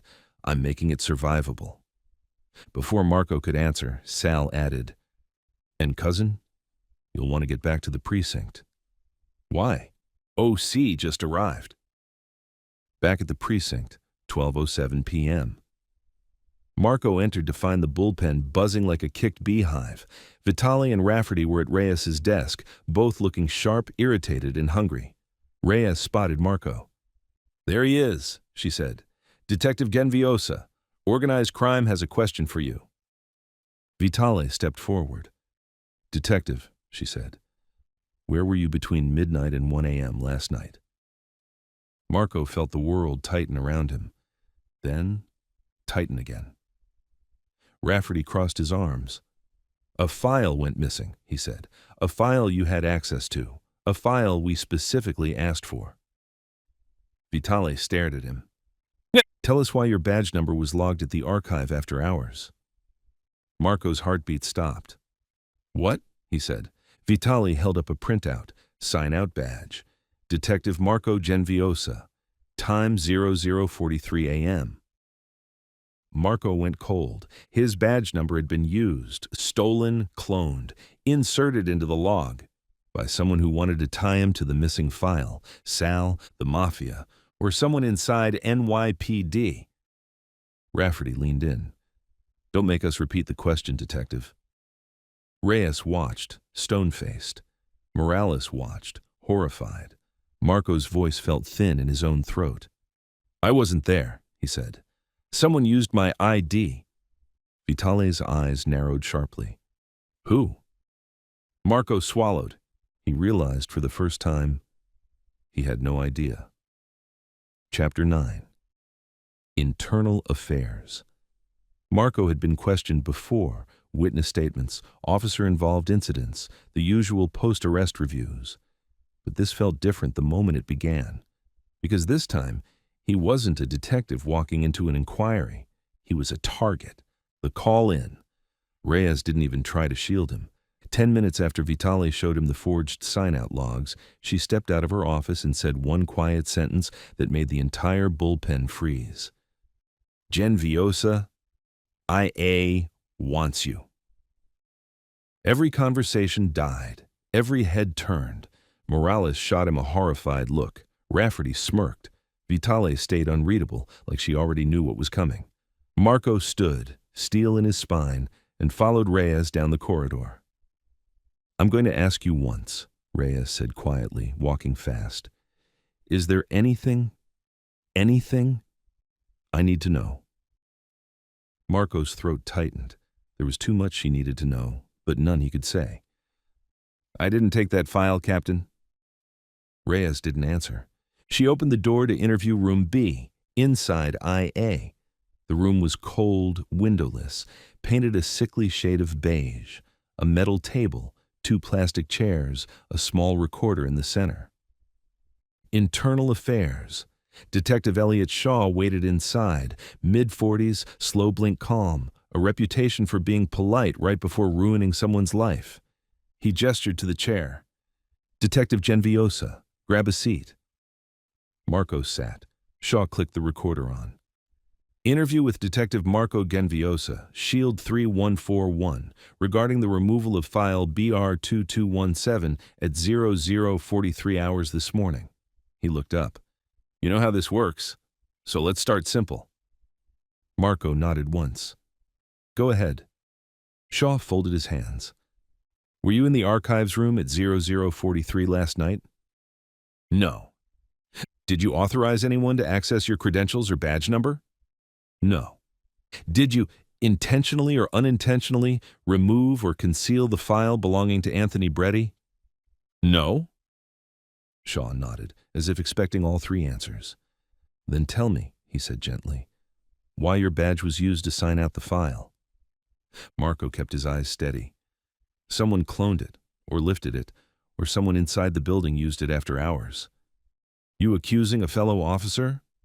"I'm saying someone forged access. It wasn't me." Shaw watched him quietly. "Detective Genviosa," he said, "here's what concerns me. 3 weeks ago, you had no connection to Anthony Breddy. Suddenly, you arrest someone linked to an organized crime family, and within days, the Breddy file disappears under your credentials." He leaned forward. "Help me understand that timing." Marco felt pressure climb up his ribs like tightening straps. "I've never met Breddy," he said. "I have nothing to do with him." Shaw didn't blink, didn't twitch. He simply reached into his folder, pulled out a glossy photo and slid it across the table. Marco's pulse spiked. It was him, walking into Doracco's bakery, taken from a distance, from across the street, through a car window. Shaw laid down a second photo, Marco leaving the bakery, then a third, Marco inside sitting at a table with Salvatore. His stomach turned. "You didn't mention this meeting," Shaw said softly. Marco clenched his jaw. "Because it was personal." "Personal?" Shaw echoed. "You want to elaborate on that?" Marco stared at the table. If he told the truth, any version of it, his badge was gone. If he lied, they'd find out. Sal had warned him, "You're valuable. That makes you dangerous." Shaw tapped the bakery photo. "Organized crime is concerned. They have reason to believe you may have a relationship with Salvatore Genviosa." Marco lifted his eyes, cautious. "I don't." Shaw smiled slightly, a surgical smile, the kind that didn't reach the eyes. "Detective, we know the surname match isn't coincidence." Marco froze. Shaw leaned back, studying him. "And we also know you took an ancestry DNA test 3 weeks ago." Marco's blood went cold. "We subpoenaed the login records this morning," Shaw said. "You were looking at DNA matches the same week you arrested Salvatore. Same week the Mafia started sniffing around you. Same week the Breddy file vanished." He folded his hands again. "Marco, this looks bad." Marco swallowed hard. "My family has nothing to do with this." Shaw watched him closely. "Then tell me who does." Marco didn't answer. Because the truth wasn't something IA could handle, or organized crime, or even Reyes. Only one man could say it out loud. Salvatore Genviosa, his cousin. Shaw slid a final document forward. "Last chance, detective. If you're being coerced, if you're being leaned on by a criminal organization, we can protect you. But if you're withholding, if you're collaborating, even unintentionally, he let the silence expand. You'll burn. Marco's jaw tensed until it hurt. I'm not working with the Mafia, he said evenly. Shaw studied him for a long moment. Then he clicked off the recorder. Interview suspended at 11:19 a.m. He didn't leave. He didn't stand. He just looked at Marco and said, You're lying to me. I don't know why yet, but I will. Marco stood slowly and walked to the door. Detective, Shaw said behind him. Marco paused. When people with your last name start hiding things, Shaw said, they usually end up in two places, a casket or a courtroom. Marco didn't respond. He walked out, closing the door behind him. Outside the interview room, Reyes was waiting, arms crossed, eyes sharp, jaw tight. She said nothing at first and just walked beside him down the corridor, through the bullpen, into her office. She closed the door. Then she spoke. Whatever you're involved in, stop. Marco stared at her. I'm not, Reyes cut him off. I don't care if it's your family. I don't care if it's someone you owe. I don't care if you're being threatened. You stop, or you are done. Marco met her gaze. Captain, it's not what you think. Reyes leaned in, voice low and lethal. Then you better fix it before it becomes exactly what I think. She stepped back. That's an order. Marco nodded once. Yes, Captain. She turned away, rubbing her forehead like she already regretted the conversation. Marco walked out of her office, pulse racing, head pounding, and on his desk, a single piece of paper, folded once, no name. He opened it with shaking fingers. Inside was one handwritten sentence. You handled IA well. Now it's time you meet the man who built all this. Midnight, Mulberry Street. Come alone. Marco's vision blurred. His father had warned him. Vitale had warned him. Now Sal was making it unavoidable. Marco was going to meet Don Lorenzo, his uncle, the Mafia boss. And whatever happened tonight, there was no going back. Chapter 10. Don Lorenzo. Mulberry Street never felt threatening to Marco, not once in his entire life. It was home. It was childhood. It was the scent of simmering tomato sauce and basil drifting from open restaurant doors, the clack of plates, the laughter of old men arguing about soccer. But tonight, Mulberry Street felt staged, too quiet, too still, too aware. Midnight turned the familiar into something older, heavier, charged with unspoken weight. The street lamps buzzed, the puddles from an earlier rain reflected long bands of yellow light. The trattoria signs were dark, chairs stacked in windows, restaurants locked tight. Marco walked alone. He kept his badge hidden, his gun holstered but loaded. Not that it would matter. This wasn't NYPD territory. This was their territory. He reached the corner near his parents' restaurant, Genviosa's Trattoria, his family's pride for 3 decades. It looked peaceful, untouched, but every hair on his arms lifted. Someone was watching. Marco paused under the awning, his breath visible in the cool air.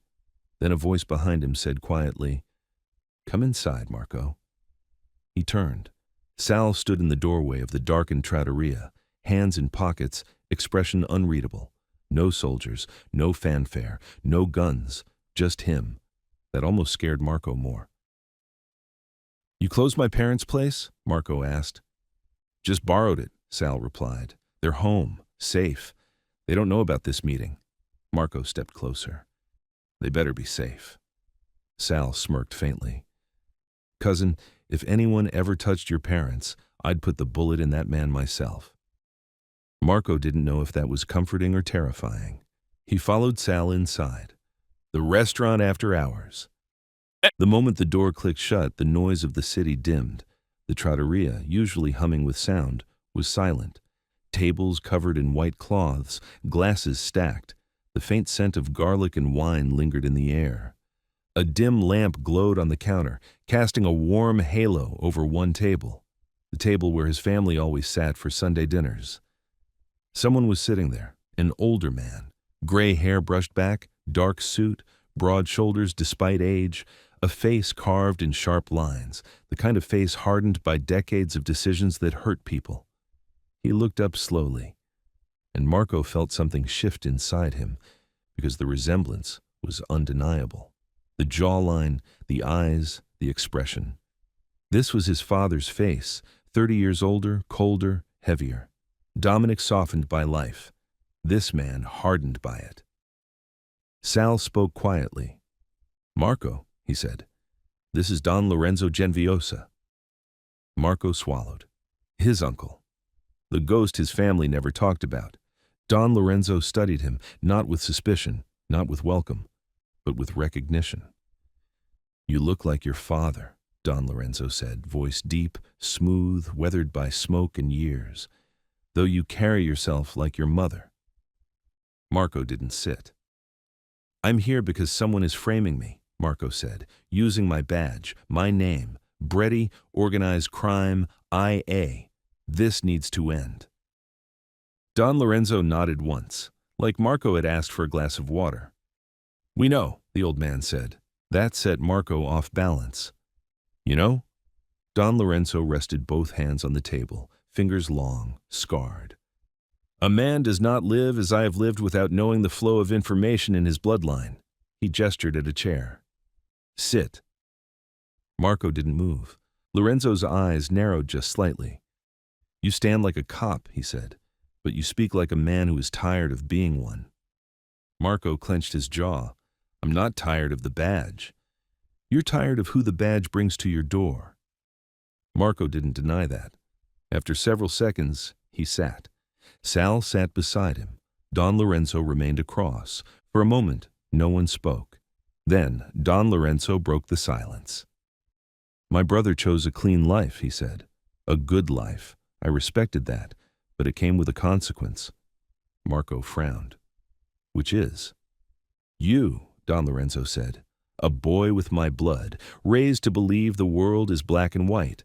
But our world," he spread his hands, "is all shades of gray. And men like us, men with this name, cannot escape those shades." Marco leaned forward. "I didn't ask for this name." "No," Don Lorenzo said calmly, "but you carry it, and that has put you in danger." Marco tightened his hands. "From who?" The old man's eyes sharpened. "From everyone." He tapped the table lightly. "The police suspect you. The other families suspect you. One of our own betrayed us and whispered your name to the wrong ears, and now you are a problem for both sides." Marco felt a cold wave rise in his chest. "Then tell me who's framing me," he said. "Give me something I can take back to Reyes, to IA, to OC. Give me names." Don Lorenzo leaned back. "You think you can solve this the NYPD way?" "Yes." "You cannot." Marco's jaw clenched. "Watch me." The old man smiled faintly, not amused, but impressed. "You have fire," he said, "like your father." Then his smile faded. "But fire won't save you now." Marco leaned in. "Then what will?" Don Lorenzo folded his hands. "You must understand why this is happening," he said. "You must understand who is pushing you toward ruin." His voice darkened. "There is a man," he said. "Someone who wants a war, someone who wants to take my chair and put you in the ground." Marco's pulse ticked. "Who?" Don Lorenzo answered without pausing. "Enzo Ricci." Marco froze. Ricci, the name on the fake sign-out log. The badge number that wasn't his. The signature no one recognized. "Ricci has been planting seeds," Don Lorenzo said. "Whispers to other families, whispers to the police, making you look like a corrupt cop tied to us, making us look like we have a cop in our pocket." Marco felt his throat tighten. "Why target me?" Don Lorenzo stared hard. "Because he thinks you are the weak link," he said. "The boy who grew up in a restaurant instead of a gang. The cop, the outsider, the one who does not know how this world works." Sal spoke up. "Ricci wants to destabilize us. He uses Breddy to feed information to OC. He uses your name to stir suspicion. He uses confusion to make everyone look sideways instead of at him." "And Bretty?" Marco asked. Don Lorenzo's voice dropped. "He was Ricci's errand boy." Marco sat back, everything clicking into place. "So Ricci set me up," he said, "to make the police think I'm dirty, to make the families think I'm with you, to force your hand. Or theirs." Sal nodded. "And to force you into the gray. Because of Genviosa walking both sides? That's leverage." Marco exhaled sharply. "So what happens now?" Don Lorenzo's gaze hardened. "Now," he said, "you understand the truth." He leaned forward, voice low and heavy. "If you continue with the badge alone, Ricci will destroy you. If you continue with us alone, the police will destroy you. You are being positioned as a pawn." Marco's chest tightened. "But," Don Lorenzo continued, "you have something neither side expects." "What's that?" Marco asked. The old man smiled. "You have both blood and a badge. That is power no one else holds. You can walk where we cannot, see what we cannot, move where we cannot." Marco tensed. "I'm not doing this." "You will," Don Lorenzo said calmly, "not because we demand it, but because no other path leaves you alive." Sal watched Marco carefully, ready to intervene if the conversation turned. Marco stood suddenly, chair scraping. "I'm a detective," he said, "not a mafioso." Don Lorenzo didn't rise, didn't flinch. He simply looked up and said 3 words quietly. "Your father knew." Marco froze. "What?" he whispered. Don Lorenzo's voice softened, not threatening now, not manipulative, just truth. "He knew this would come," Lorenzo said. "He prayed it wouldn't. He believed he could keep you separate, but bloodlines do not break, Marco. They only circle back." Marco stared at him, throat closing. Don Lorenzo lifted a hand, but not to threaten, to offer. "Sit," he said softly. "Let me tell you why the family split, why your father left, why I stayed, why Ricci hates you, why your name was hidden, why you are in danger now." Marco hesitated. Then, slowly, he sat back down. Don Lorenzo nodded once. "Good," he said. "Now we begin." Chapter 11. The Brothers' War. The trattoria was silent except for the low hum of the refrigerator in the back kitchen. Marco sat rigid, heart pounding, palms cold, watching Don Lorenzo fold his weathered hands on the table like a man preparing to give testimony at a funeral. Sal stayed silent beside him, alert, still, watching both men with attention Marco had never noticed before. This wasn't a mafia meeting. This was a family reckoning. Don Lorenzo took a slow breath. "It began," he said, "long before you were born, before we came to America, before either of us knew the price of ambition." Marco's breath tightened. "My father and I," Lorenzo said, "were raised in Palermo. My brother, your father Dominic, was born later. We loved each other, but we grew up in different Sicilies." He looked down briefly, like a man searching through old memories that had teeth. "I was the first to leave," Lorenzo continued. "I came to New York young, hungry, willing to take whatever work kept me alive. Sicily teaches you 2 rules: protect your blood, and be feared enough that no one tests that promise." Marco stayed still, absorbing every word. "Back then the families here were different," Lorenzo said. "Not the animals you see today. There was structure, honor, a place for the ambitious." He looked up again, eyes sharp. "I joined them. I rose through them, and I made enemies your father never wanted to meet." Marco's chest tightened. He didn't want that life. "No," Lorenzo agreed. "He wanted peace. He wanted honest work. Something better for you. Something clean. But life does not allow brothers to choose opposite roads without consequence." Marco swallowed. "What are you saying?" Lorenzo leaned in slightly. "When Dominic followed me to America, I was already deep inside the family. They offered him protection, money, opportunity, but he refused, called it poison. Said he wanted to live clean, to build something real. Genviosa's trattoria, Marco said quietly. Yes, Lorenzo said. That place saved him, and I protected it in ways your father never knew. Marco blinked. Protected it how? My enemies saw him as leverage, Lorenzo said simply. They came to him, tried to use him against me, but I made it clear, Dominic was not to be touched, ever. Marco exhaled shakily. But that wasn't enough, Don Lorenzo continued, because one man, one ambitious, jealous, dangerous man, decided that if he could not hurt me directly, he would undermine everything around me. Sal's jaw tightened. Marco felt the shift. Enzo Ricci, Marco said. Lorenzo nodded once. Ricci was my protege, he said. My closest lieutenant. Smart. Loyal, so I believed. But loyalty bends when a man thinks he deserves more than he has. Marco leaned in. What happened? Your father, Lorenzo said, was the difference between Ricci and me. Ricci thought blood held us back, thought Dominic's refusal to join us made me weak. He said I treated Dominic like royalty because of blood. And you did, Sal added quietly. Lorenzo ignored him. When Dominic opened the restaurant, Lorenzo said, Ricci tried to tax it, tried to pull him in, tried to make him part of our world. Marco's jaw clenched. My father never mentioned. He wouldn't, Lorenzo said. Because the night Ricci made his move, I put a stop to it. I told Ricci if he ever touched my brother's livelihood again, I would bury him alive. Marco breathed out slowly. That was the beginning of the split, Lorenzo said. Ricci grew resentful, started pulling soldiers from behind my back, whispering that I'd gone soft, because of Dominic. Marco felt his stomach turn. It got worse, Lorenzo continued. Ricci wanted your father punished, wanted the restaurant burned, wanted him taught a lesson for refusing us. Marco's pulse hammered. And I refused, Lorenzo said. Every time, and every refusal widened the crack. Sal looked at Marco. You think he's framing you just for power?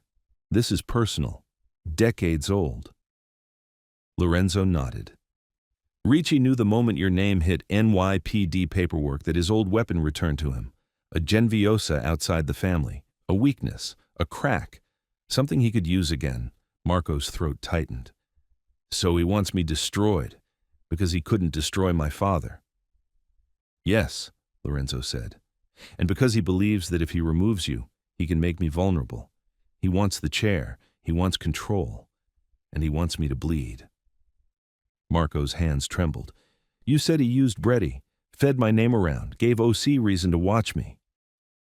Ricci wants both sides to think you're dirty, Don Lorenzo said, so that when you fall, it will look like your father's bloodline collapsing under its own corruption. Marco felt anger rising up his spine, hot, sharp, metallic. And my father never told me any of this, Marco whispered. No, Lorenzo said, because he believed he could outrun blood. He believed he could give you a life untouched by this. He tried, Marco muttered. He really tried. Lorenzo nodded. And I respected him for that. I still do. Silence settled. Heavy, mournful, electric. Marco finally looked up. So what does Ricci want now? Lorenzo's expression hardened like steel. He wants to start a war, Lorenzo said, and he wants to use you as the spark. Marco swallowed. Why me specifically? Don Lorenzo leaned forward, eyes reflecting years of battle. Because Ricci knows the police will never trust a Genviosa, and the family will never trust a cop. Marco froze. You are the perfect wedge, Lorenzo said. A man caught between worlds, a man both sides will blame, a man Ricci can manipulate into chaos. Marco's pulse thudded. And he will keep tightening that vice until you break. Then why tell me all this? Marco asked quietly. Lorenzo's eyes softened for the first time. Because I will not let what happened between your father and me destroy you, he said. I could not save him from this world, but I can save you. Marco's breath caught. How? Lorenzo answered without hesitation. By giving you the truth, he said. and by giving you a choice. He leaned in, voice low, cutting through the silence. Walk away from this. Walk away from the badge. Come under my protection. You'll be untouchable. Marco's jaw tightened. I can't do that. Lorenzo nodded slowly as if expecting that reply. Then, he said quietly, you must fight. Marco frowned. Fight who? Lorenzo's voice dropped into a growl. Ricci. The name hit the room like a blade. Sal sat forward. We're moving on him, he said, quietly, precisely, and your involvement, however small, will determine whether he falls cleanly or whether he takes you down with him. Marco's mouth went dry. What kind of involvement? Lorenzo answered calmly. You find out what Ricci gave the police, what he told Bretty, what OC thinks they know about you. Then you give that information to us. Marco stiffened. That's crossing a line. No, Lorenzo said. It's choosing which side of the bullets you stand on. Marco's head spun. Your father left to give you a clean life, Lorenzo said gently. But Ricci has forced your hand, forced mine, forced this family's blood into the open. He leaned in, locking eyes with Marco. If you want the badge more than blood, I will not stop you. Marco swallowed. If you want the blood more than the badge, he spread his hands, you will never fall again. Silence, cold, deep, bone level. Finally, Don Lorenzo said, You tell me, Marco. His uncle's eyes were steady, ancient, expectant. What kind of man are you? Chapter 12. The Crossroad. The trattoria lights flickered softly, casting long shadows across the tiled floor. Marco sat between two worlds, one represented by the badge pressing into his waistband, the other by the blood sitting across from him at the table. Don Lorenzo waited with the calmness of a man used to getting answers. Sal watched Marco the way a hawk watches the moment before prey chooses left or right. You tell me, Marco, Don Lorenzo repeated softly. What kind of man are you? Marco didn't respond at first. He couldn't. Because the truth was he didn't know anymore. The badge felt heavier tonight, not like duty, more like chainmail, something that could protect or drown him depending on who struck first. He took a breath. I'm a detective, Marco said finally. Lorenzo nodded, accepting but not impressed. And? He asked. Marco looked at both of them, eyes hardening. I'm also a Genviosa. Sal exhaled through a faint smile. Finally. But, Marco added sharply, that doesn't mean I'm your soldier, or your errand boy, or your weapon. Sal's smile faded. Lorenzo's expression stayed unreadable. What you're asking, Marco continued, isn't helping. It's choosing sides, and once I choose, I can't unchoose it. You know that. Yes, Lorenzo said. That is the nature of truth. It removes doors. Well, I don't want doors closed yet, Marco said. Not on either side. Sal frowned. You can't stay in the middle forever. No, Marco agreed. But I can stay there long enough to see who's about to shoot. Lorenzo's lips twitched in something that might have been amusement or respect. You want time, he said. Time, Marco confirmed. To think. To see what Ricci's planning. To know who's targeting my badge and my family.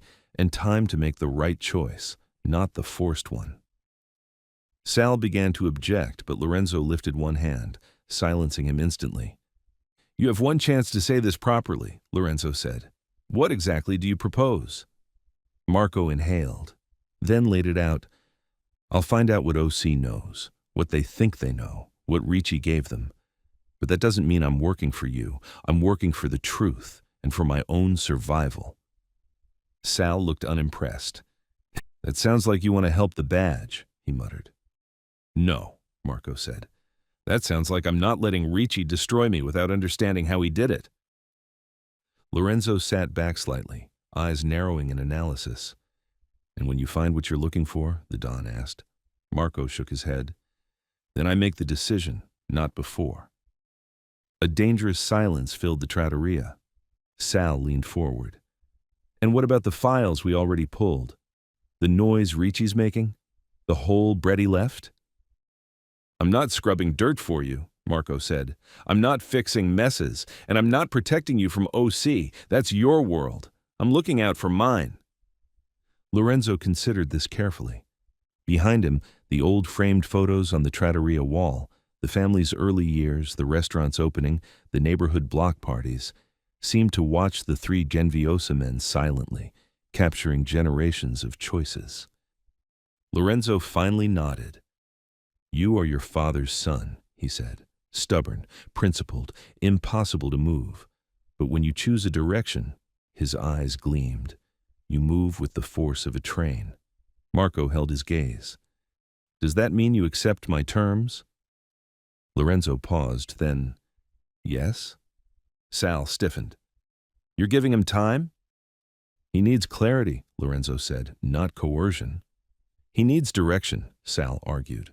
Lorenzo's voice dropped a register, cold steel in every word.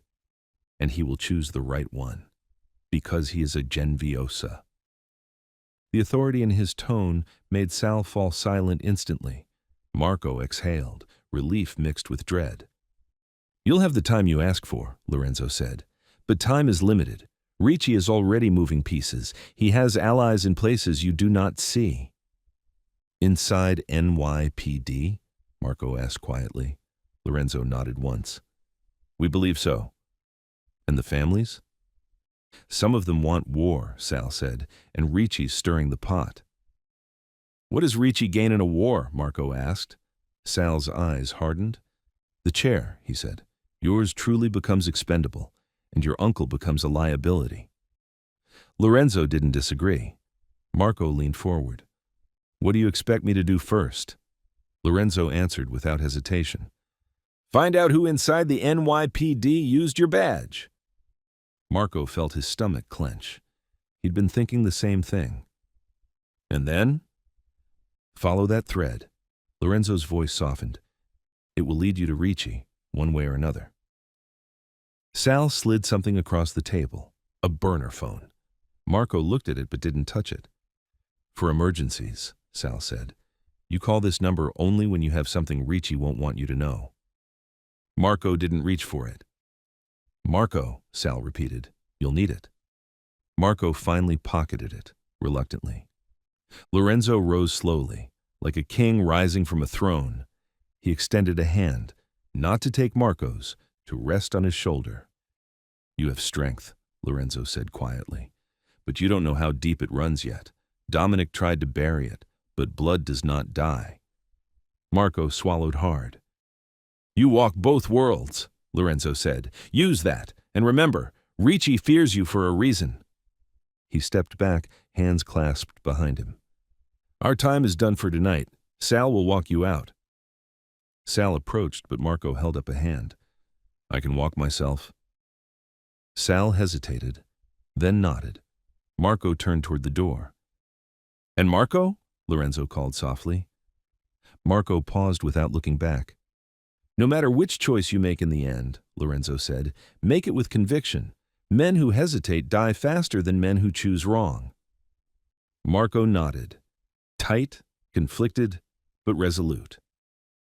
He stepped out into the night, Mulberry Street quiet again, the air cool and thick around him, his mind racing, his blood burning, his badge burning hotter. He wasn't on either side. Not yet, but the crossroads had become smaller, closer, sharper, and the city was already picking a direction for him. Chapter 13. The Mole. Marco barely slept that night. He lay on his back in the dark, staring at the faint streetlights sneaking through the blinds, replaying every word from Don Lorenzo Ricci. The badge clone, Breddy, the families, the war. He kept hearing his uncle's voice. Find out who inside the NYPD used your badge. That wasn't a suggestion. That was survival. By 5 a.m., Marco had given up on sleep entirely. He showered, dressed, holstered up, and made it to the precinct before sunrise. The bullpen was nearly empty, only a couple of uniforms finishing night shift paperwork.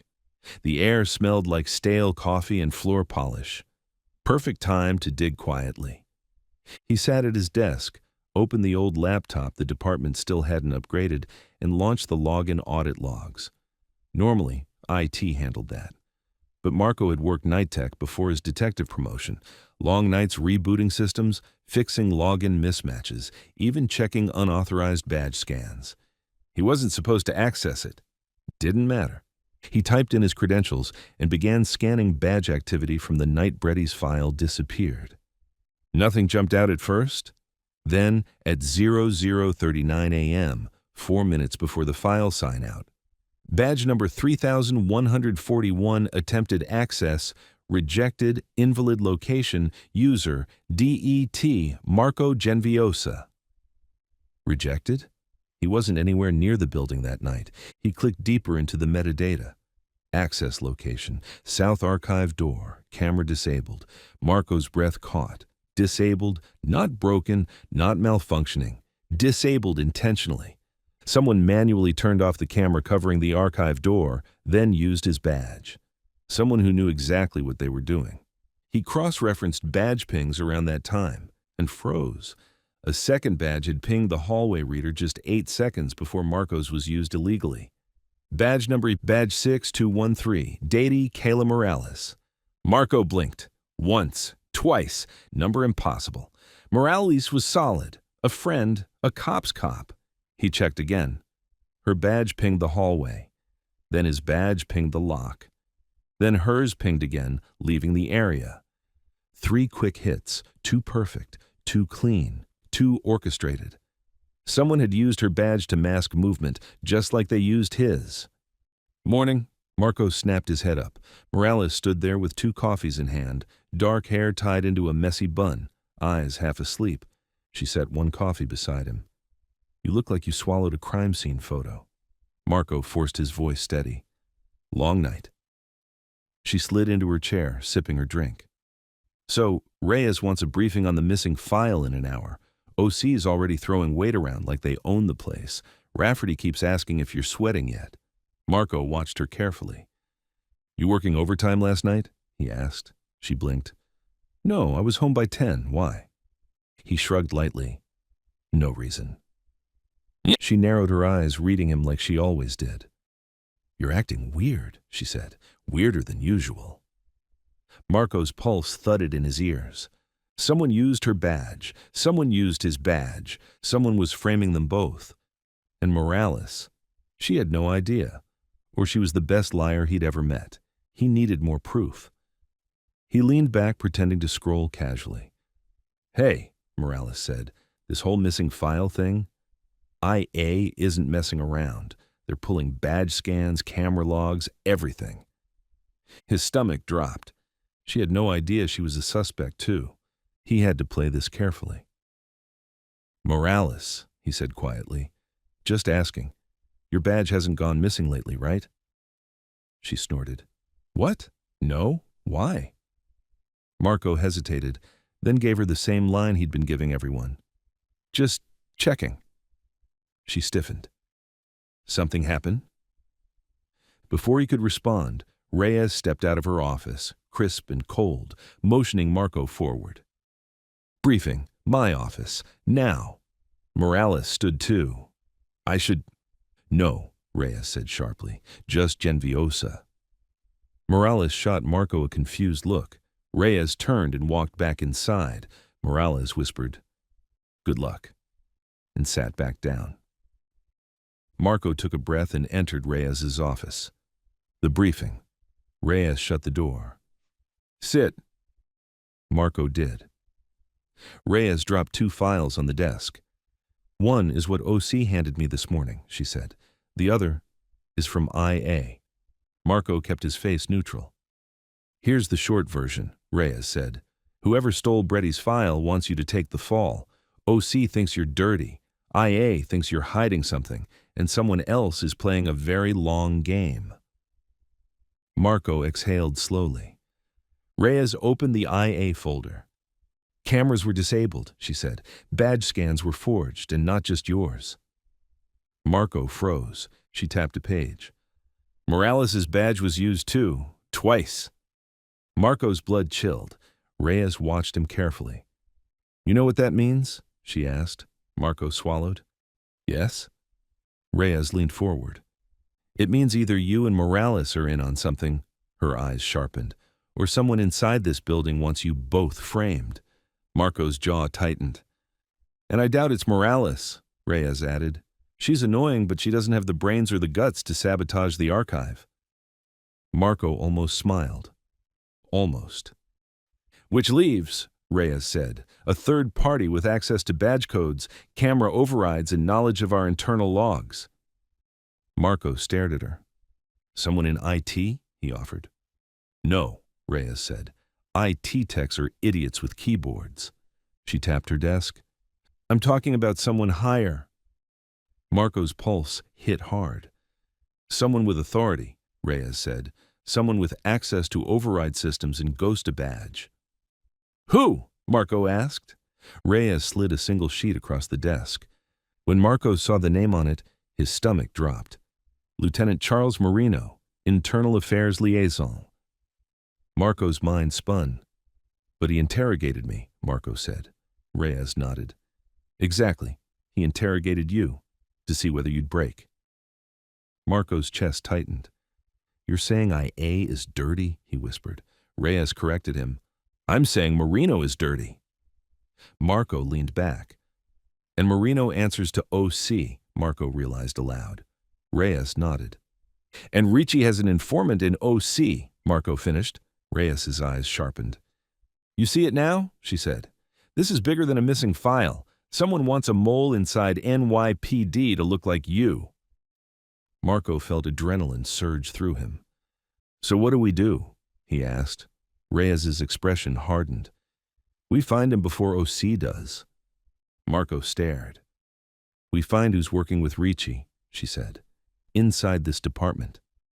Her eyes locked onto his. And I need you quiet, smart, and 2 steps ahead of IA. Marco nodded, pulse thudding. Reyes leaned closer. We're hunting a mole, Genviosa, she said. And right now, you're the bait. Chapter 14. The Trap. Marco had never felt more exposed. To the NYPD, he was a walking question mark. To organized crime, he was a potential traitor. To Ricci, he was a weapon waiting to be misfired. Don Lorenzo was right. Reyes was right. Even Sal was right. Marco was trapped between 2 empires, each suspicious, each dangerous, each willing to use him as leverage or discard him entirely. The only way out was forward. The plan. Reyes shut her office door, locked it, and turned off the blinds with a single swipe. Marco sat across from her, tension coiled tight in his shoulders. Reyes leaned over her desk. Here's how we play this, she said quietly. We create a fake breach, make it look real, make the mole believe you're tipping someone off. Marco frowned. Won't that make IA come after me harder? That's the point, Reyes said. We force Marino and whoever he's working with to move. Marco understood immediately. You're flushing them out. No, Reyes shook her head. We are. She slid a folder toward him.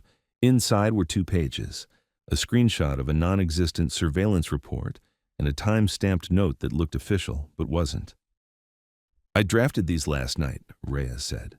They look like you've uncovered Ricci's involvement with Brady and the missing file. Marco raised an eyebrow. So we pretend I found proof. Reyes nodded. And we pretend you're about to send it to me. Marco stared at the folder, pulse picking up. And who are we pretending you're not sending it to? He asked. Reyes smirked darkly. The mole. Marco felt adrenaline simmer under his skin. How do we deliver the bait? He asked. Reyes pointed to her office surveillance camera. I've just disabled that feed. She slid him a USB. You're going to accidentally drop this in the evidence bullpen, right next to where Marino does his walkthrough every morning. Marco blinked. You're doing this in broad daylight? Sunlight, Reyes said, is the best disinfectant. And if Marino grabs it, then we've got confirmation. And if he doesn't, we move up the chain. Marco exhaled. The plan wasn't clean. It wasn't safe. But it was smart. And it was their only shot. Reyes stepped closer. "You're still under Aya's suspicion," she warned. "You're still on OC's radar, and Ricci's people are watching you. One wrong move." "I know," Marco said, "but I need this." Reyes softened for a breath. "You're a good detective," she said. "Don't let them turn you into a pawn." Marco nodded once.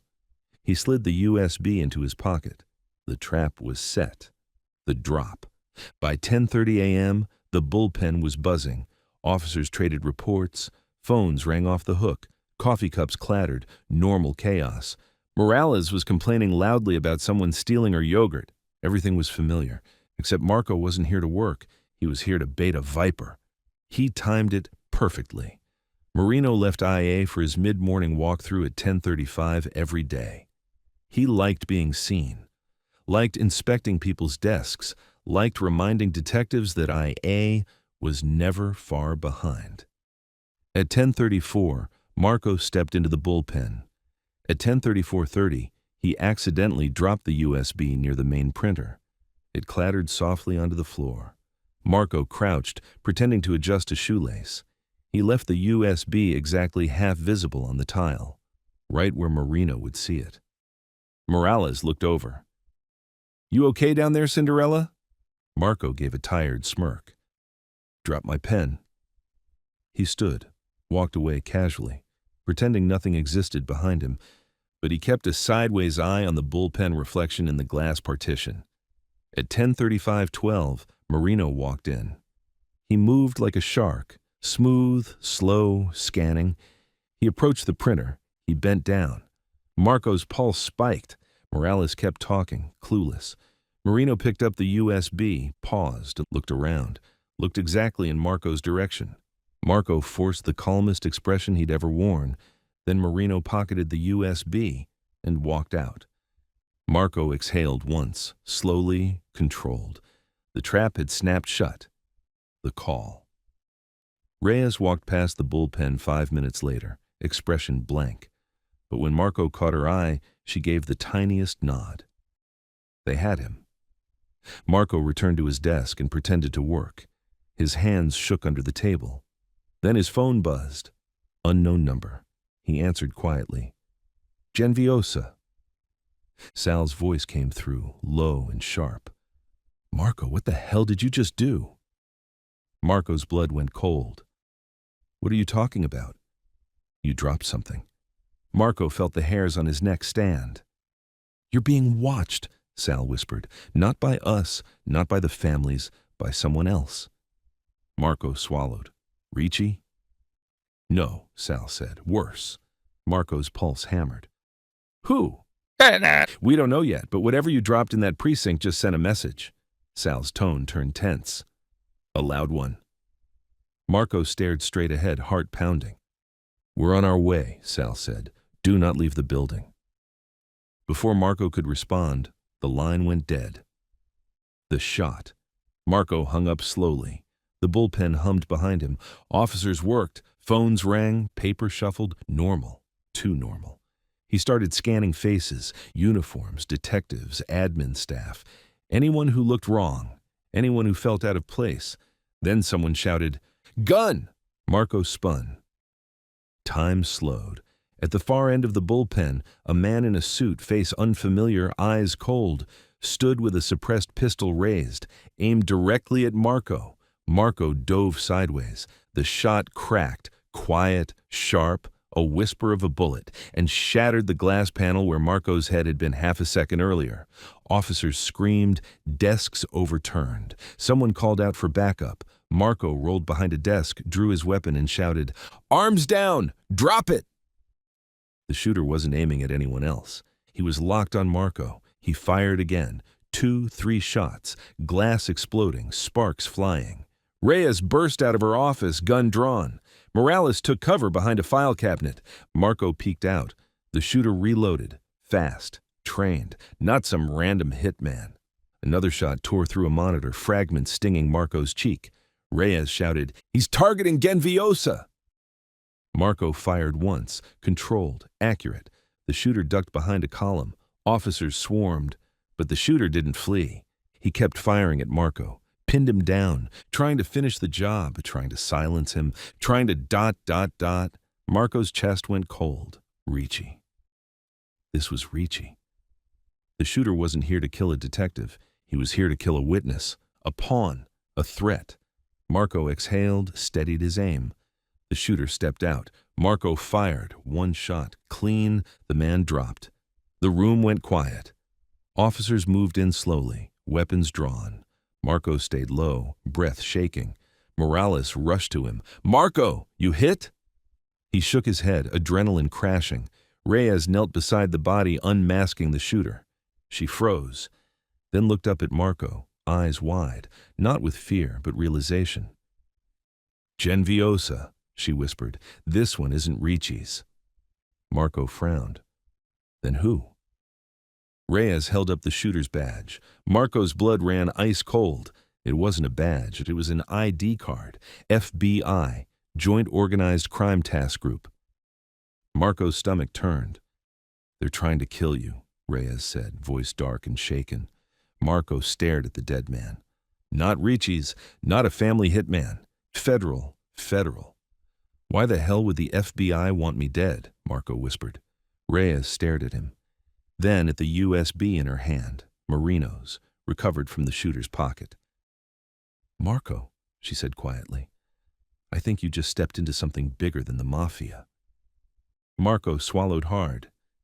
"Bigger how?" Reyes answered with a single sentence.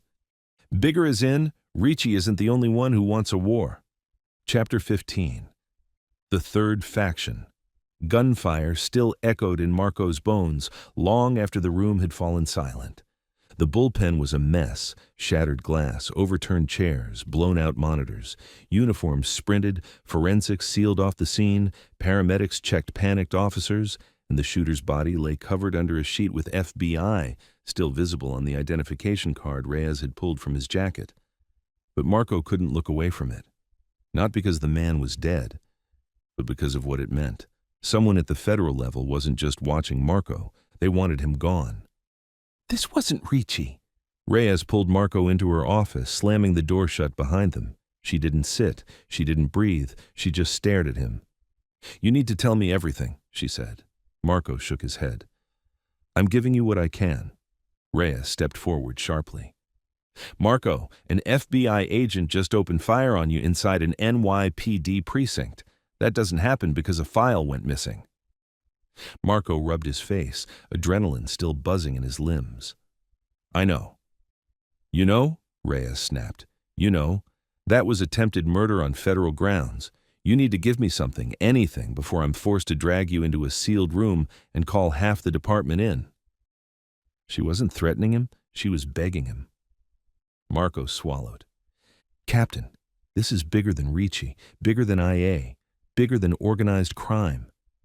Reyes leaned in, eyes ice cold and razor sharp. "How much bigger?" "National," Marco said quietly. "Federal and dirty." Reyes hissed a breath. "God help us," she muttered, pacing. "Why would the FBI want you dead?" she asked. Marco shook his head. "I don't know." But a dark thought crept in. Don Lorenzo's words. "You walk where we cannot, you see what we cannot." Sal's warning. Someone else is watching you. Morales suddenly being used as cover. IA being manipulated. Cameras disabled, a fake badge, the file theft. These weren't the actions of one Mafia traitor. This was coordination. And the shooter. Marco had seen his stance, his accuracy, his movement. This wasn't some desk agent gone rogue. The man had been trained to kill efficiently. Marco finally said it out loud. This wasn't a hit, it was a cleanup. Reyes stopped pacing. "Cleanup of what?" she demanded. Marco stared straight into her eyes. "Whatever Ricci started, someone bigger wants to finish." The debrief. 15 minutes later, the precinct was in lockdown. FBI liaisons arrived, barking orders. ESU stood guard outside. IA swarmed the scene. Morales refused to leave Marco's side. "You nearly got ventilated," she whispered. "Next time I'm getting you a bulletproof office chair." Marco almost smiled. Almost. but his eyes kept drifting to the dead shooter. The man's face was expressionless under the sheet, a stranger, but a trained stranger. He wasn't here because of Ricci. That was the problem. Reyes stormed out of the corridor, face tight. "Feds are claiming unauthorized action," she said. "They're saying the shooter went rogue." Marco lifted an eyebrow. "And you believe them?" Reyes scoffed. "No. And neither does half the people downstairs. The other half are pretending to." Morales crossed her arms. "So a rogue FBI agent magically gets into our bullpen with a suppressed weapon and walks right up to Marco?" Reyes sighed. "That's the story they're going with." "Bullshit," Morales muttered. Reyes nodded grimly. Then she held out the USB. This was in the shooter's pocket. Marco's stomach dropped. The bait, the fake intel. He took it and stared at the blank casing. Reyes continued. "That means someone intercepted it before Marino even used it." Marco rubbed his jaw. "So Marino's not the one who grabbed it?" "No," Reyes said. "Our cameras caught Marino walking the other direction when the shooter entered the building." Marco frowned. "Then why was it in the shooter's pocket?" Reyes looked him dead in the eye. "Because the shooter thought it was real. Because someone fed it to him." Morales' eyes widened. "You're saying someone in NYPD handed the FBI false intel Marco planted?" Reyes nodded once. "Yes, which means the mole inside NYPD isn't Marino." Marco's pulse kicked. "Then who?" Reyes slid another piece of paper across the table, a still image from a camera near the rear entrance of the building. Marco froze. It showed a figure in plain clothes, hood up, face turned away, passing something small and dark into the hand of the shooter before he entered. The timestamp was 10 minutes before the attack. And the location? Exactly where the precinct staff entered after hours. Marco stared at the silhouette. "Who is that?" he whispered. Reyes looked grim. "We're enhancing the footage now, but based on body type and movement." She hesitated. "It could be one of our own detectives." Marco felt a cold punch in his gut. "Who?" he pressed. Reyes clenched her jaw. "We're down to 3 possibilities," she said. "All had access, all were on shift, all could have slipped out the back unnoticed." She handed him another sheet. 3 names. Marco's stomach twisted. One name hit him like a blow to the chest. Detective Henry Rafferty, Organized Crime Task Force Liaison. Marco's hands tightened around the page. Rafferty, the shark with the ego. The detective who'd pressed him, watched him, followed every detail of the Breddy arrest. "Rafferty has motive," Reyes said. "Access, relationships with federal liaisons. He's moved in and out of OC for years. If Ricci wanted a bridge into the FBI, Rafferty could be that bridge." Marco stared at the name, blood boiling. "But there's more," Reyes said. She slid another photo. Marco froze again. It was the shooter's phone, unlocked, and the last call received. The caller ID read, R.R. Ricci. Marco's heartbeat nearly stopped. Reyes folded her arms. "This is no longer just a Mafia situation, detective," she said. "This is an internal conspiracy." Morales whispered, "Jesus." Marco finally exhaled. "Rafferty's working with Ricci," he said quietly. Reyes nodded. "And Ricci has a pipeline into the FBI." Marco felt a chill run across his skin. "And that pipeline," Reyes said, "just tried to kill you." Marco leaned back, brain racing. "So what do we do now?" he asked. Reyes's answer was instantaneous. "We hunt Rafferty." The twist. Before Marco could respond, the precinct doors crashed open. ESU rushed in, officers shouted, and Morales grabbed Marco's arm. "Marco, look!" Through the windows of the bullpen, Marco saw it. Unmarked SUVs. FBI agents rushing in, dark suits, badges raised. Reyes swore under her breath. "What now?" Marco asked, dread rising. Morales whispered, "They're here for someone." Reyes stepped toward the entrance, hand instinctively moving to her gun. Two FBI agents strode in. The lead agent raised a document. "Captain Reyes, we have a federal warrant." Reyes eyed it. "For who?" The agent's gaze slid to Marco. "For Detective Marco Genviosa." The bullpen fell silent. Morales whispered, "Oh, hell no." Reyes stepped between Marco and the feds. "What's the charge?" she demanded. The agent answered with deadly calm. "Suspicion of aiding a criminal organization, obstruction of federal investigation, and attempted murder of a federal officer." Marco's pulse slammed. Attempted murder? "Your shooter fired first," Reyes snapped. "Your agent did the attempted murder." The Fed shook his head. "No," he said coldly. "He was acting on evidence you just provided us." "What evidence?" Reyes barked. Marco felt his blood turn to ice. The agent reached into his jacket and then held up the USB. The same USB Marco dropped as bait, only now it was full of files, full of intelligence, full of damning evidence, evidence Marco never put there. The agent shoved it toward him. "This," he said, "was uploaded anonymously to our system 30 minutes ago." Marco stared in disbelief. It wasn't blank anymore. Someone had filled it with forged messages, fake emails, false reports, all tying Marco directly to the Mafia, Sal, Bretty, Ricci, Don Lorenzo, everything.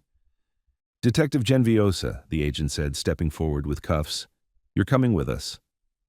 Marco backed away slowly. Reyes reached for her gun. "Over my dead—" Marco raised his hands quickly. "Captain, don't!" The Fed took another step. "You're under arrest." Marco stared at the ground, breathing slowly. He wasn't thinking about the badge or the families, or IA or Ricci. He was thinking about one thing. Someone wanted him in federal custody alive, which meant they weren't done using him. He lifted his hands calmly. "Fine." The agent stepped forward to cuff him, and as the metal touched his wrist, Marco whispered to Reyes, "Call Sal." Reyes's eyes widened just slightly. One-word reply. "Yes." The cuffs locked. Marco Genviosa was taken into federal custody, and the real war began. Chapter 16. Federal Custody. The SUV doors slammed shut like the lid of a coffin. Marco sat cuffed between two federal agents, silent, rigid, expressionless, except for the thin wire of tension running through his jaw. Rain streaked across the blacked-out windows, blurring New York into streaks of light. No one spoke, no one had to. Marco knew exactly what this was. Not an arrest, not a transfer, not protocol. It was extraction. The agents weren't tense. They were calm. Too calm. Their hands rested lightly near their holsters, but their eyes never drifted. They didn't look at him like a suspect. They looked at him like cargo. They drove 5 minutes, 10, 15, not toward the federal building, not toward any courthouse or detention center. Instead, the SUV turned into a deserted industrial district near the East River, rows of abandoned warehouses, flooded lots, chain-link fences. No traffic, no pedestrians, no witnesses. Marco's pulse hardened. The SUV rolled to a stop. The agent on his right finally spoke. "Out!" Marco stepped out into the cold air, shoes splashing in a shallow puddle. Behind him, steel doors groaned open. A warehouse, another one. The agents guided him inside. The interior was stripped bare, except for a single metal table, 3 chairs, and a stack of manila folders.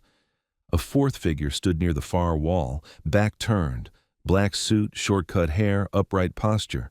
Marco knew that posture. Federal, supervisory, someone who lived in briefing rooms and back channels. The figure turned. A woman, early 50s, sharp face, hard eyes, a stare that peeled layers off people. She approached without offering her name. "Detective Genviosa," she said. "Sit." Her voice carried authority, something colder than command. Possession. Marco sat. She slid a folder toward him. Inside was a single photograph. Bretty, dead. Shot execution style, left in an alley only hours earlier. Marco's jaw tightened.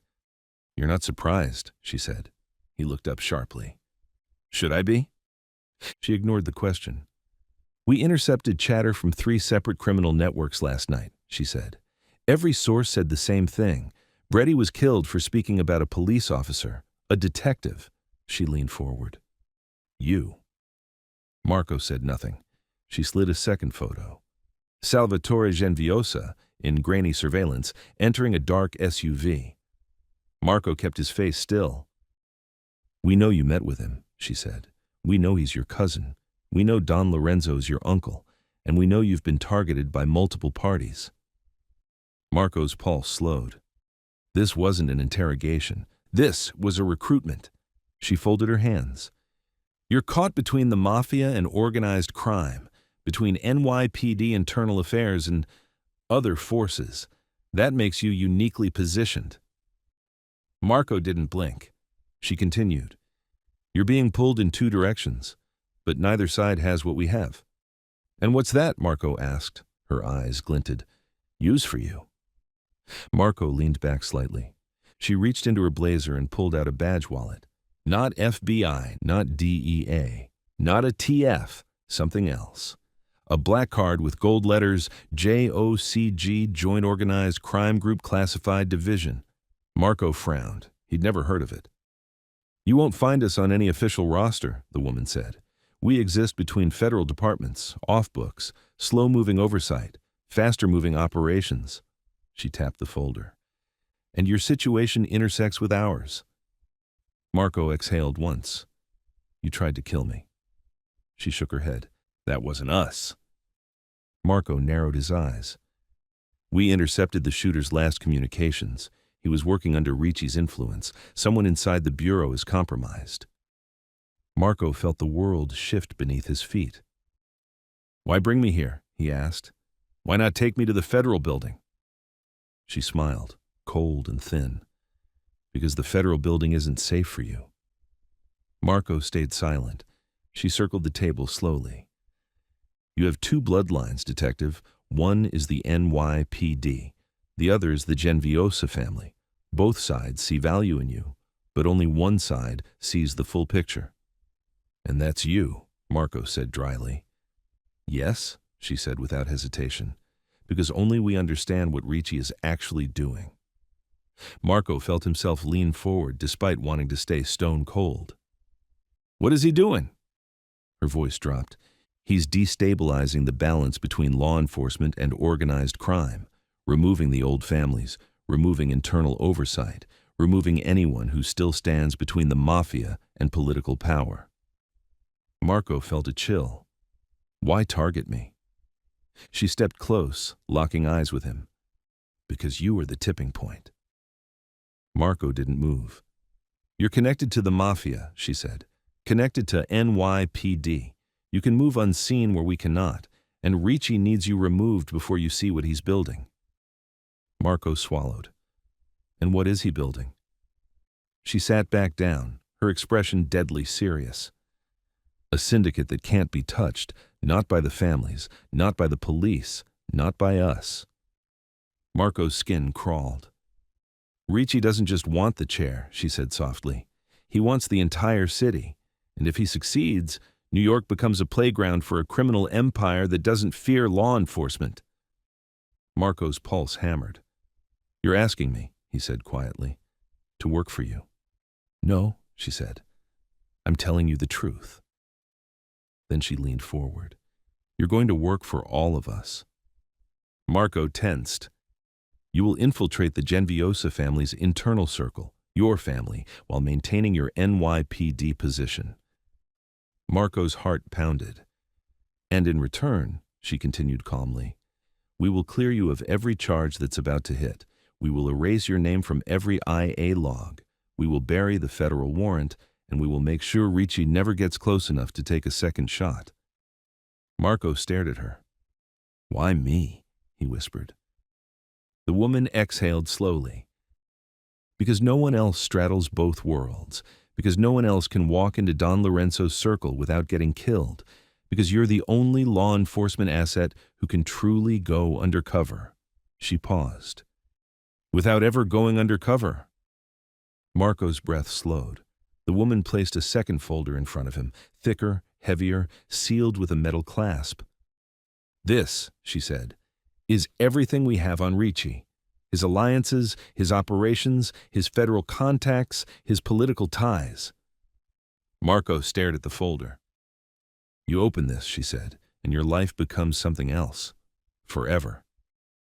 Marco didn't move. She leaned in one final time. "So, Detective Genviosa." Silence. "The Mafia wants your loyalty. NYPD wants your compliance. Ricci wants your destruction." She tapped the folder. "We want the truth." Marco's hands were still cuffed behind him. "Unlock him," she ordered. An agent stepped behind Marco and removed the cuffs. Marco rubbed his wrist slowly. The woman pointed to the folder. "Open it," she said. Marco stared down at the sealed file. A crossroads, a trap, a chance, a war. He placed his hand on the clasp and opened it. Chapter 17. Ricci's Shadow. The metal clasp snapped open with a metallic click that seemed to echo through the warehouse. Marco hesitated for a breath, then pulled the file toward him. It was thicker than he expected. Heavy, swollen with documents, photographs, transcripts, maps, financial breakdowns. The first page made his stomach tighten. Operation Marrow. Confidential subject, Enzo Ricci. Status, active threat, high priority. Below it, a photograph of Ricci. He looked nothing like the old family men who sat in back rooms carving up New York block by block. Ricci had sharp eyes, clean suits, a modern haircut, and an expression like he didn't fear a single thing that drew breath. The woman in black watched Marco read. "Ricci isn't building a crew," she said quietly. "He's building a system."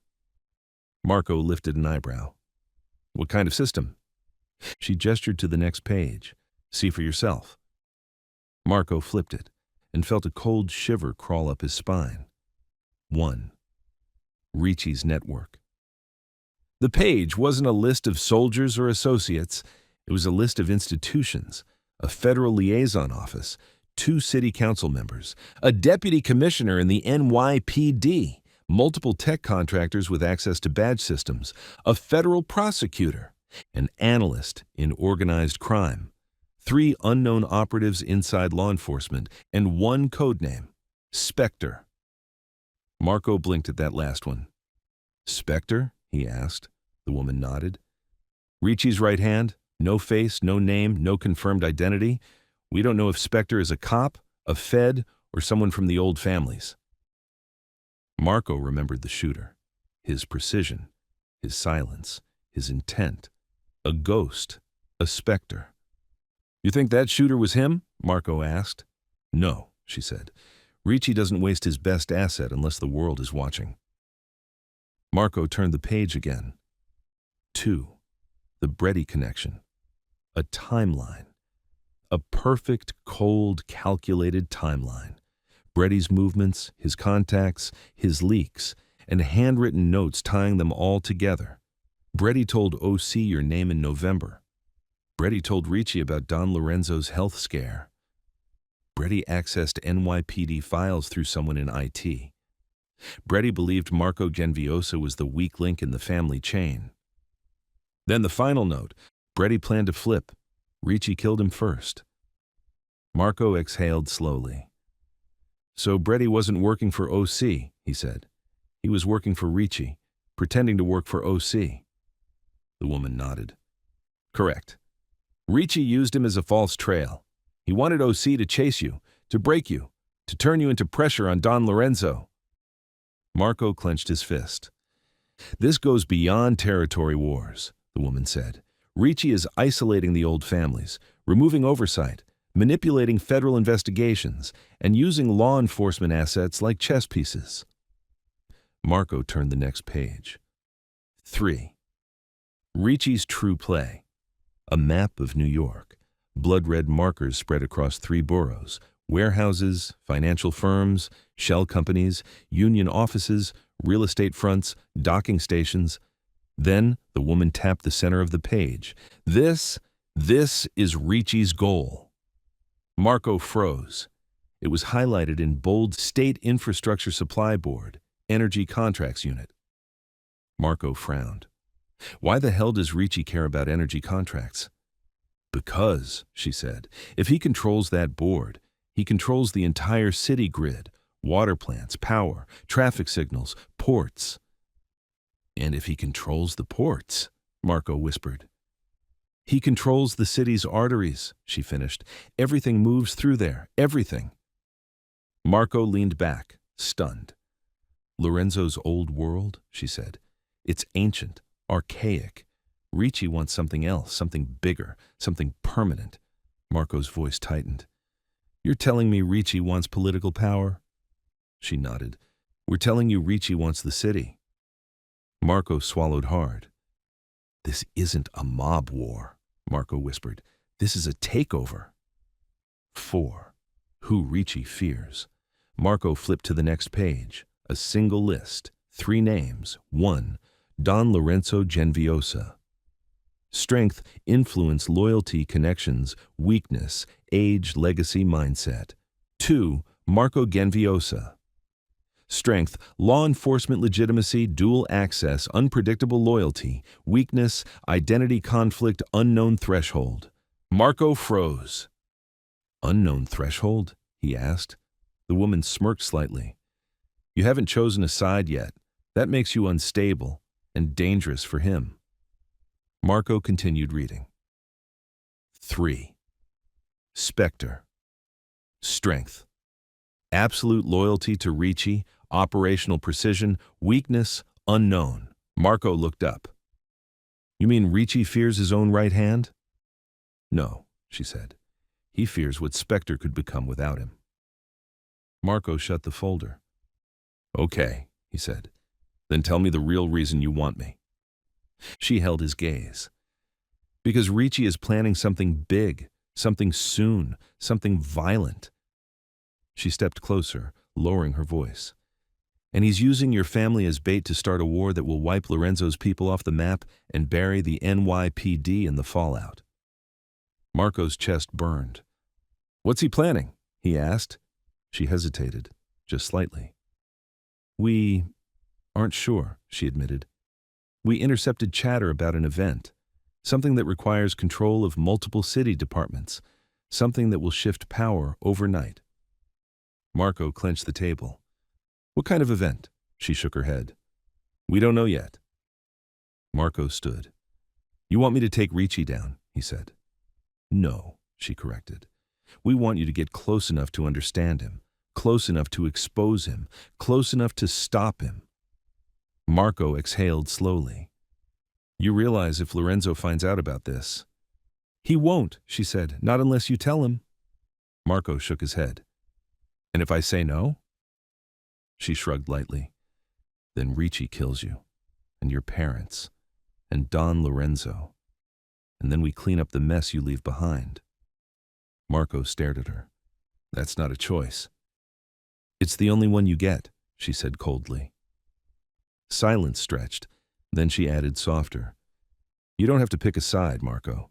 You just have to be the man Ricci thinks you are, and the man Lorenzo hopes you are. Marco looked down at the closed file, his badge, his bloodline, his city. Detective, she said quietly.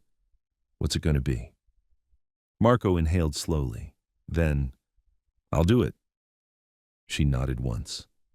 Then welcome to the third faction. Chapter 18. Return to Mulberry Street. The warehouse door slammed shut behind Marco, leaving him alone in the cold morning air. Not arrested, not free, not loyal to one side, not trusted by any. A man with no country, a detective bound to the NYPD. A bloodson bound to the Genviosa name, and now an asset bound, unwillingly, to a secret federal division no one admitted existed. 3 worlds, 1 man, and every one of them wanted something from him. The walk back. Marco didn't call a car, he didn't take a cab, he didn't head toward the precinct. He walked, over the East River Bridge, through the awakening Lower East Side, past the shuttered cafes and loading bays, toward Mulberry Street, the artery of his childhood, of his bloodline. New York was lightening from blue to silver, the city stretching awake under the cold sky. Marco felt the weight of the jock file in his jacket like an anvil. He didn't dare open it here, didn't dare show it, didn't dare even think too loudly about its contents. Ricci, the takeover, the political reach, the infiltrated FBI channels, the operative named SPECTRE, the plan he hadn't yet deciphered, and worst of all, the truth he now carried. Don Lorenzo wasn't Ricci's only target. Marco was the fulcrum Ricci needed to break the family. He felt physically sick. By the time he reached Mulberry Street, the sun had risen. The trattoria was closed, chairs stacked, metal shutters down. The street quiet except for delivery vans and the scent of yesterday's bread drifting from a nearby bakery. Marco paused outside the restaurant. He expected Sal, he expected soldiers, maybe even Lorenzo's car. Instead, a figure leaned against the wall near the back door, arms folded, a cigarette in hand. It was no one from the family. It was Morales. Marco stopped short. How the hell did you find me?" he asked. Morales flicked ash onto the pavement. "Because you're a creature of habit, Genviosa, and because Reyes told me to keep eyes on you from a distance." Marco stiffened. "Reyes? She sent you?" "Relax," Morales said. "I'm not here to drag you back in cuffs. I'm here because—" She hesitated. "Because I thought you might be dead by now." Marco let out a thin laugh. "Thanks for the vote of confidence." Morales stepped closer. "You okay?" "No," Marco said honestly, "but that's becoming normal." Morales nodded once. Then her eyes drifted past him, to the back door of the trattoria. "Is he in there?" she asked quietly. Marco didn't need to ask who she meant. "Yes," he said. "Lorenzo's expecting me." Morales stepped closer, lowering her voice. "You want backup? I know I'm not supposed to be here, but—" "No," Marco said firmly. "This is blood business. Badge business comes later." She studied him carefully. "You're shaking," she said. I know." Morales swallowed. "Just don't disappear on me," she said. "Not like Bretty, not like that Fed. Don't make me bury another partner." Marco felt something tighten in his chest. "I'm not planning on dying today," he said softly. Morales gave a faint smile. "Well, that's refreshing." Then she stepped back. "I'll be around the block," she said. "If you shout loud enough, I'll hear it." Marco nodded. Morales walked away. Marco turned toward the back door of the trattoria. It opened before he reached it. Sal stood in the doorway. He didn't greet him, didn't smile, didn't give him the usual cousin. Instead, his jaw was tight and his eyes were hard. "Get inside," Sal said. "He's waiting." Marco followed. Inside the lion's den. The trattoria was dark except for a few dim lamps. The heavy smell of garlic, basil, and old oak filled the air. Chairs were stacked on tables. The floor gleamed from an early morning clean. And at Marco's family table sat Don Lorenzo, wearing a charcoal suit and a faint scowl. A newspaper lay in front of him. Headline: "Federal agent killed in NYPD shooting detective Marco Genviosa under investigation." Lorenzo looked up. "Sit." Marco sat. Sal leaned against the wall behind him, arms folded, expression unreadable. Don Lorenzo studied Marco for several long seconds. "You were arrested," Lorenzo said. It wasn't a question. "Yes." "You were taken by feds who weren't feds." "Yes." "You were released without charges." Marco nodded. Lorenzo's eyes narrowed.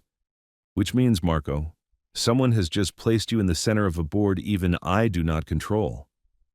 Marco's heart thudded. "You know," Lorenzo continued, "I've survived 40 years of this world by watching men's eyes more carefully than their hands." He leaned in. "And yours have changed." Marco swallowed. Lorenzo's voice softened. "You saw something today. Someone. Something bigger than Ricci, bigger than the Bureau, bigger than any family." Marco didn't answer. Lorenzo raised an eyebrow. "You're carrying a secret," he said. "A heavy one." Silence. Sal pushed off the wall. "You should tell him," he said. "If Ricci's got the feds in his pocket—" "This isn't about Ricci," Marco interrupted. Lorenzo and Sal went still. "What do you mean?" Lorenzo asked. Marco reached into his jacket, but he didn't pull out the JOCG file. He folded his hands instead. "There's another group," Marco said quietly. "Not NYPD, not OC, not FBI. Something off books, something designed to watch criminals and law enforcement both." Lorenzo's eyes darkened. "Who?" Marco shook his head. "I can't say." Sal scoffed. "Bullshit, Marco." "I can't say," Marco repeated. Lorenzo's voice cut in like a blade. "Then tell me what they want from you." Marco hesitated, then answered, "They want me to get close to Ricci." Sal froze. Lorenzo leaned back slightly. "And what?" he asked softly. "Do you want?" Marco met Lorenzo's eyes, his uncle's eyes, and said the truth. The whole truth. "I want to survive," Marco said. "I want my parents alive. I want the badge off my neck. I want Ricci stopped. And I want this family, not Ricci, not the Bureau, not anyone, this family, to stay out of a war that will get us all killed." Lorenzo didn't speak for a long time. Then he said, "Sal? Yeah? Leave us." Sal opened his mouth to protest. "Uncle. Now." Sal glared at Marco, then stormed out, the back door clicking shut behind him. The room felt suddenly smaller. Lorenzo spoke quietly. "You stand between storms, Marco. One wrong step, you drown in both." Marco nodded slowly. "I know." Lorenzo's eyes softened, almost imperceptibly. "You came back," he said. "You didn't run. You didn't hide. You came here first." Marco exhaled. "I thought you might try to kill me," he said honestly. Lorenzo smirked. "If I wanted you dead, you would not be sitting at my table." Silence. Then Lorenzo reached across the table and placed his hand over Marco's, a gesture he had never made. "You are blood," he said. "My brother's boy, my flesh. Ricci knows this. He fears this, and when a man fears something, he tries to control it." Marco looked into his uncle's eyes. "What are you saying?" Lorenzo squeezed his hand once. "I am saying that if Ricci wants to use you, then so will I." Marco felt his chest tighten. Lorenzo leaned in. "Go to him, earn his trust. Let him think you are lost, but you answer to me. You bring me what he hides, and together," he tapped the table, "we break him." Marco inhaled sharply. Two factions wanted him undercover. The Mafia, the secret federal unit, both pulling strings, both expecting loyalty, both expecting betrayal of the other. But Lorenzo wasn't done. "You will go to Ricci," Lorenzo said. "How?" Marco whispered. Lorenzo's lips curled. "Because Ricci is already looking for you." Marco went cold. "What do you mean?" Lorenzo slid a phone across the table. A burner phone. It buzzed once. On the screen, "Unknown number, incoming call." Lorenzo nodded. "Answer it." Marco stared at the buzzing phone. Ricci was on the other end, calling him. Now, he lifted it slowly to his ear. "Marco," Ricci's voice hissed through the speaker like venom. "We need to meet now. We have business." Marco swallowed. "What kind of business?" Ricci's voice lowered into a whisper that made Marco's spine tighten. "The kind that only family can handle." The line went dead. Marco lowered the phone. Lorenzo's face was unreadable. "Marco," he said softly. "Yes?" "Welcome to the war." Chapter 19. The Ricci Sit-Down. The street was waking up again by the time Marco stepped outside the trattoria. Delivery vans rumbled past, metal shutters creaked open, steam rose from sewer grates like the city was exhaling. But inside Marco, nothing moved. Ricci had called him directly. That meant two things. Ricci knew Marco survived the attack. Ricci wanted him alive for something far more dangerous than bullets. Marco walked silently down Mulberry Street with the burner phone in his pocket, Lorenzo's voice echoing in his head. You answer to me. But just beneath it, the woman from JOCG. You're the tipping point. He was an asset and a threat to both sides, and Ricci saw him as a tool to pry open a kingdom. Marco reached the end of the block. A black Chrysler idled at the curb, tinted windows, no plates, engine rumbling low like a growl.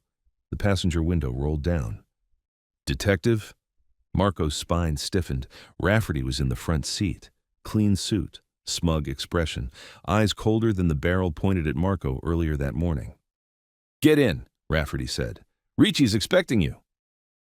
Marco forced a breath and pulled the door open. The ride. The back seat smelled of cigarettes and cheap cologne. The driver was a young Italian guy, unknown, the kind that looked like he'd kill you or ask for restaurant recommendations depending on how the night went. The car rolled forward. Marco leaned forward. What's Ricci want? Rafferty didn't look at him. You'll see. How long have you been working with him? Marco asked. Rafferty grinned without humor. Long enough to know you should have stayed out of this. Marco's jaw tightened. You fed false evidence to the feds, Marco said. You're the reason they arrested me. Rafferty shrugged. Had to see which way you leaned. Ricci wanted to know if you'd crack. And what's the verdict? Rafferty finally turned. You didn't, which means you're interesting. Interesting. That word hit wrong, like Marco was a specimen. The driver cut a corner sharply and pulled onto a quiet industrial road. You know, Rafferty said casually, you remind me of Lorenzo when he was young, loyal, strong, idealistic, before the world broke him. Marco glared. I'm not Lorenzo. Not yet, Rafferty said. The car rolled to a stop outside a warehouse on the Hudson River, smaller than the one Lorenzo used, newer, cleaner, Ricci's style. Rafferty opened his door. Showtime. Ricci's office. The inside of the warehouse was shockingly modern. Glass partitions, steel beams, digital boards displaying shipping routes and financials. It looked more like a tech startup than a Mafia meeting spot. Rafferty led Marco upstairs to a sleek office overlooking the river. And there he was, Enzo Ricci, no guards, no show of power, just a man in a navy suit sipping espresso like a banker preparing to ruin a competitor. Ricci looked up. A slow smile crept across his face. Marco Genviosa, he said softly, you finally came. Marco stayed still. Ricci gestured at the chair opposite him. Sit. Marco didn't move. No? Ricci chuckled. You're bold. I like that. Rafferty grabbed Marco's shoulder and shoved him gently toward the chair. Marco sat. Good, Ricci said. Now we can talk. Marco stared at him coldly. What do you want? Ricci tilted his head. You survived an assassination attempt today, he said. That tells me one thing. What's that? Ricci's smile widened. You're valuable to someone. Marco didn't respond. Ricci leaned forward. And that means you're valuable to me. Marco's pulse hammered. Let's not play games, Marco said. You framed me. You used Brady. You fed my name to OC. You set me up to fall. Ricci's face remained perfectly still. I did, he said calmly, because I needed leverage. Against who? Ricci laughed lightly. Against your uncle, against the families who think I'm still playing by old rules, against anyone who thought the Genviosa line died when your father walked away. He leaned back. You gave me the perfect pressure point. You tried to kill me, Marco said. Ricci raised an eyebrow. No, that was someone else. Marco froze. What? Ricci smirked. Do you honestly think I'd hire a federal agent to shoot someone I needed alive? Marco felt the air tighten. Explain, Marco demanded. A gunman without a face, without backup, without intel? Ricci shook his head. Not my style, not my method, not my problem. Marco's mouth went dry. So who fired at me? Ricci tapped his temple. Spectre. Marco's chest tightened. Spectre is real? He whispered. Ricci nodded. He's the one aiming to end you. He's the one who manipulated Brady. He's the one who fed the feds false intel before you even dropped the USB. You think you're in a war with me? Ricci smiled. You're in a war with a man who wants both of us dead. Marco's heartbeat thudded unevenly. Spectre works for you, he said. Ricci's eyes sharpened. No, Spectre works for himself, and that makes him the most dangerous man in New York. Marco swallowed. Ricci went on. He infiltrated law enforcement. He infiltrated the families. He infiltrated the feds. And now, he's positioning you to fall in the crossfire. Marco leaned back, trying to process it. So why call me here? Ricci's smile faded. Because the only way to kill a ghost is to use someone the ghost is afraid of. Marco frowned. And who's that? Ricci pointed at Marco's chest. You. Silence fell like a hammer. Marco finally spoke. What do you want me to do? Ricci leaned forward, eyes dark and hungry. I want you, he said quietly, to infiltrate Don Lorenzo's inner circle and bring me the person Spectre is using inside the Mafia. Marco froze. You want me to betray Lorenzo? Ricci raised a finger. No, I want you to expose Spectre. That's different. If you don't, Spectre will kill Lorenzo, and then you, and then me. Marco shook his head slowly. This is insane. Ricci stood. It's survival. He stepped around the desk, sat on the edge. We're at war, Marco, he said softly. A silent war. A war fought in shadows. Your uncle doesn't understand this world anymore. But you do. He placed a hand on Marco's shoulder. You're a detective. You're a Genviosa. You're a bridge. His voice hardened. And you're the only one who can walk both sides without dying. Marco swallowed hard. What if I say no? He asked. Ricci smiled sadly. Then Spectre kills you by sunrise. Rafferty nodded. He's already in motion. Marco closed his eyes. Blood. Badge. Federal shadows, Mafia shadows, a ghost named Spectre moving in between. Ricci stepped back. When you're ready, he said, your path begins. Marco opened his eyes. I'm not your soldier. Ricci smirked. No, but you're the only person who can stop the man trying to kill us both. Marco stood slowly. Ricci's eyes lit up. You'll do it, he said. Marco glared. I didn't agree. Ricci waved a hand. You will. Marco turned to leave, but Ricci spoke one last sentence, one that froze Marco mid-step. Oh, and Marco? Marco looked back. You might want to check in on your parents. Marco's chest tightened. What did you do? Ricci smiled. Nothing yet, but Spectre. He's 2 steps ahead of all of us. Marco's blood went cold.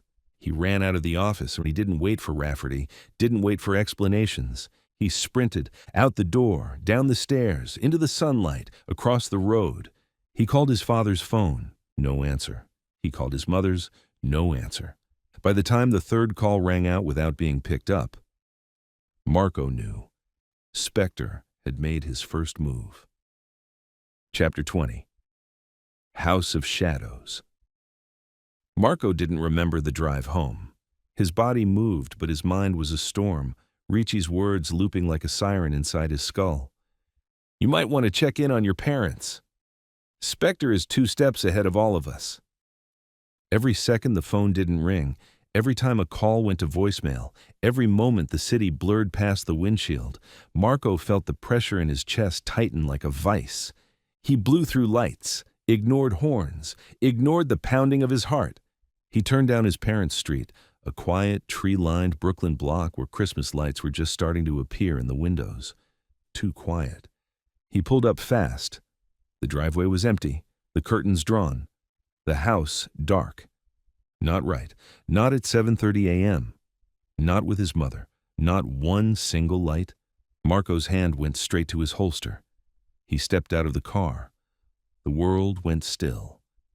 Then, a faint sound, a low hum. The refrigerator? No. The street lamp? No. It was coming from inside the house. Marco approached the front door slow, controlled, gun raised. The door was closed, locked, seemingly untouched, but the keyhole was scraped, freshly. Someone had been here, someone who picked locks clean. Marco whispered, barely audible. "Spectre!" He inserted his father's spare house key and pushed inside. The house. The smell hit him first. Not blood, not smoke, something else. A faint chemical tang, almost metallic. The living room was untouched. Framed family photos, old couch, his mother's crocheted blanket draped over the armrest. Nothing broken, nothing moved, but too clean, too still. Marco swept the room with his gun drawn. "Mom! Dad!" Nothing. He moved deeper. The kitchen, unlit, cold, perfectly normal. A bowl of fruit, a folded tea towel, 2 coffee mugs drying by the sink. He whispered, "Please, please." Still nothing. He stepped toward the hallway. Floorboards creaked, and then the hum grew louder. Marco stopped breathing. The hum wasn't from the house, and it was coming from upstairs. He moved slowly, each step silent, controlled, measured. Halfway up the staircase, a voice drifted down, soft, distorted, electronic. A voice he recognized from the JOCG briefing. Spectre is faceless, identity unknown, uses voice modulation. Marco's blood turned ice.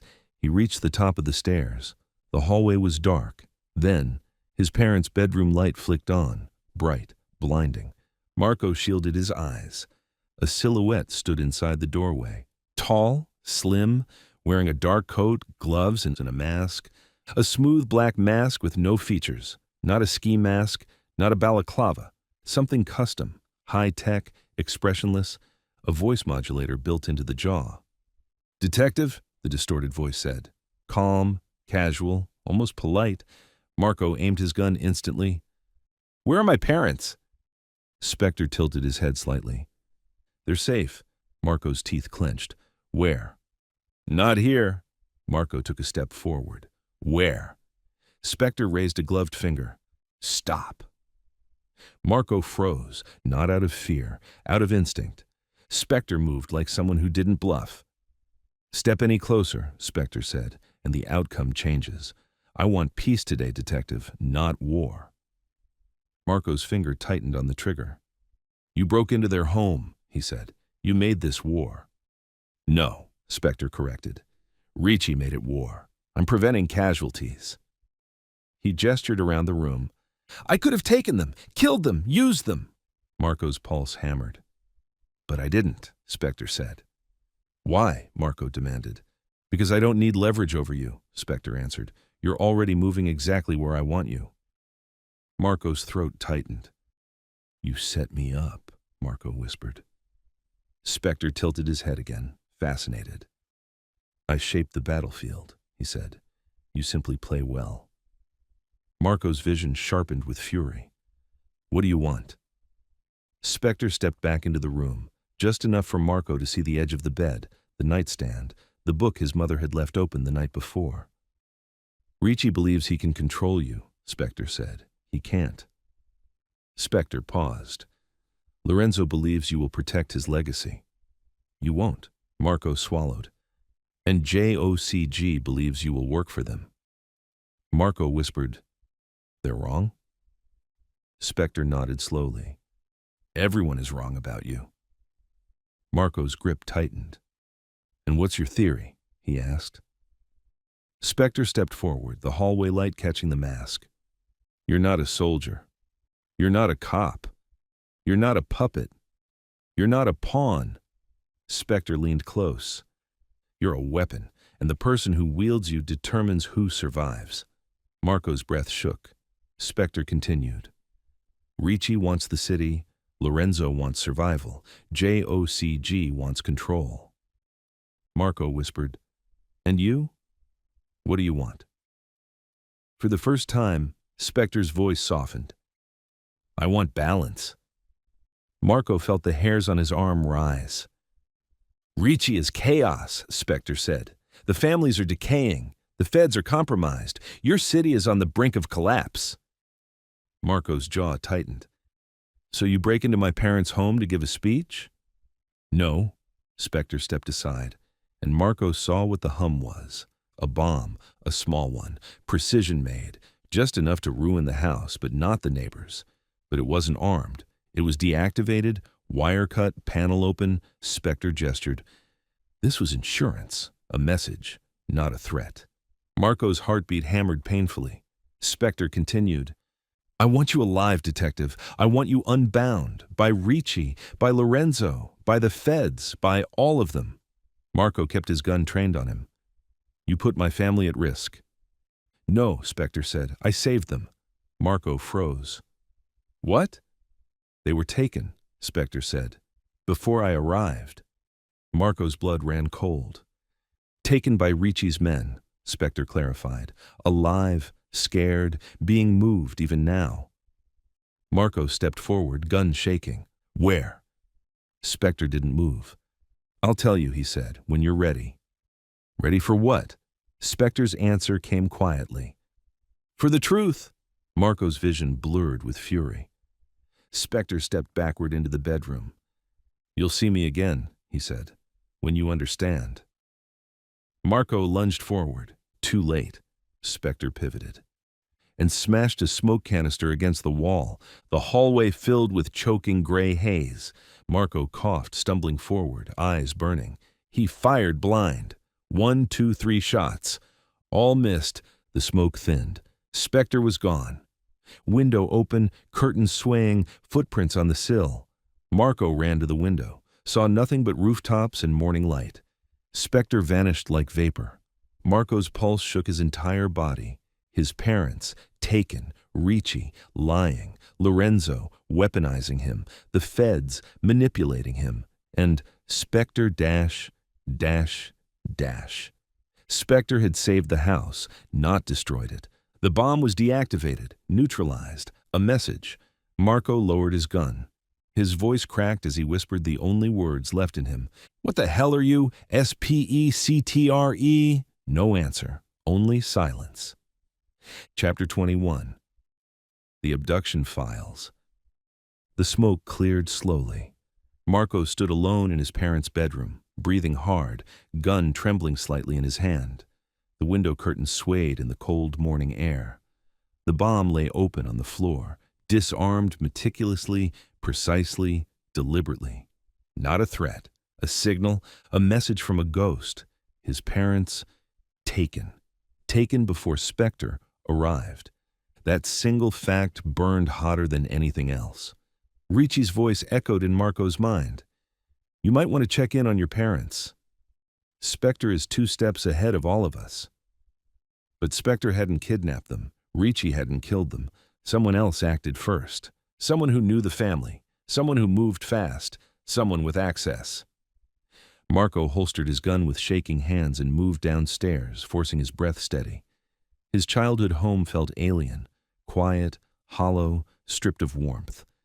He reached the living room, paused, tried to breathe, failed, then forced himself to do it anyway. The search. He began with the obvious: doors, windows, signs of forced entry. Nothing. His parents had opened the door willingly, or had been tricked, or taken somewhere else entirely. Then he checked the drawers, paperwork, phone chargers, keys. Everything was in its place except... Marco's chest tightened. His father's watch was gone. The old silver watch his father wore every day, never left on the counter, never forgotten. That watch, leaving the house, was an alarm bell Marco knew too well. His father only removed it when he was scared, Marco whispered. He moved to the hallway. Something caught his eye. A piece of paper on the floor near the coat stand. White, folded once, placed neatly, not dropped. Placed. Marco crouched and opened it. No words, just an address. A street in Red Hook, a derelict part of the docks. A chill went through him. Under the address was a symbol. A simple one, a circle with a diagonal slash through it. Marco froze. He knew that symbol. He'd seen it in the Ricci files, in the warehouse, in the JOCG dossier, under one name, Spectre. Marco's stomach dropped. Was it a clue, a warning, or a trap? Footsteps outside made him spin, gun drawn. The door opened. Morales stepped inside, breathless. "Marco, I heard shots. Are you—" She stopped dead when she saw the bomb casing. Oh, hell no. Who was here? Marco lowered the gun slightly. SPECTRE. Morales stared. "You saw him?" Marco nodded once. "Alive?" Marco nodded again. Morales swallowed hard. Jesus Christ, what did he want? Marco held up the folded paper. "He wanted me to find this." Morales stepped close and read the address. Red Hook? Marco, that's dead territory. Nothing moves there except storage units and smuggling vans. Whoever took your parents— "They're there," Marco said, voice flat, focused, cold. Morales hesitated. "Marco, be smart.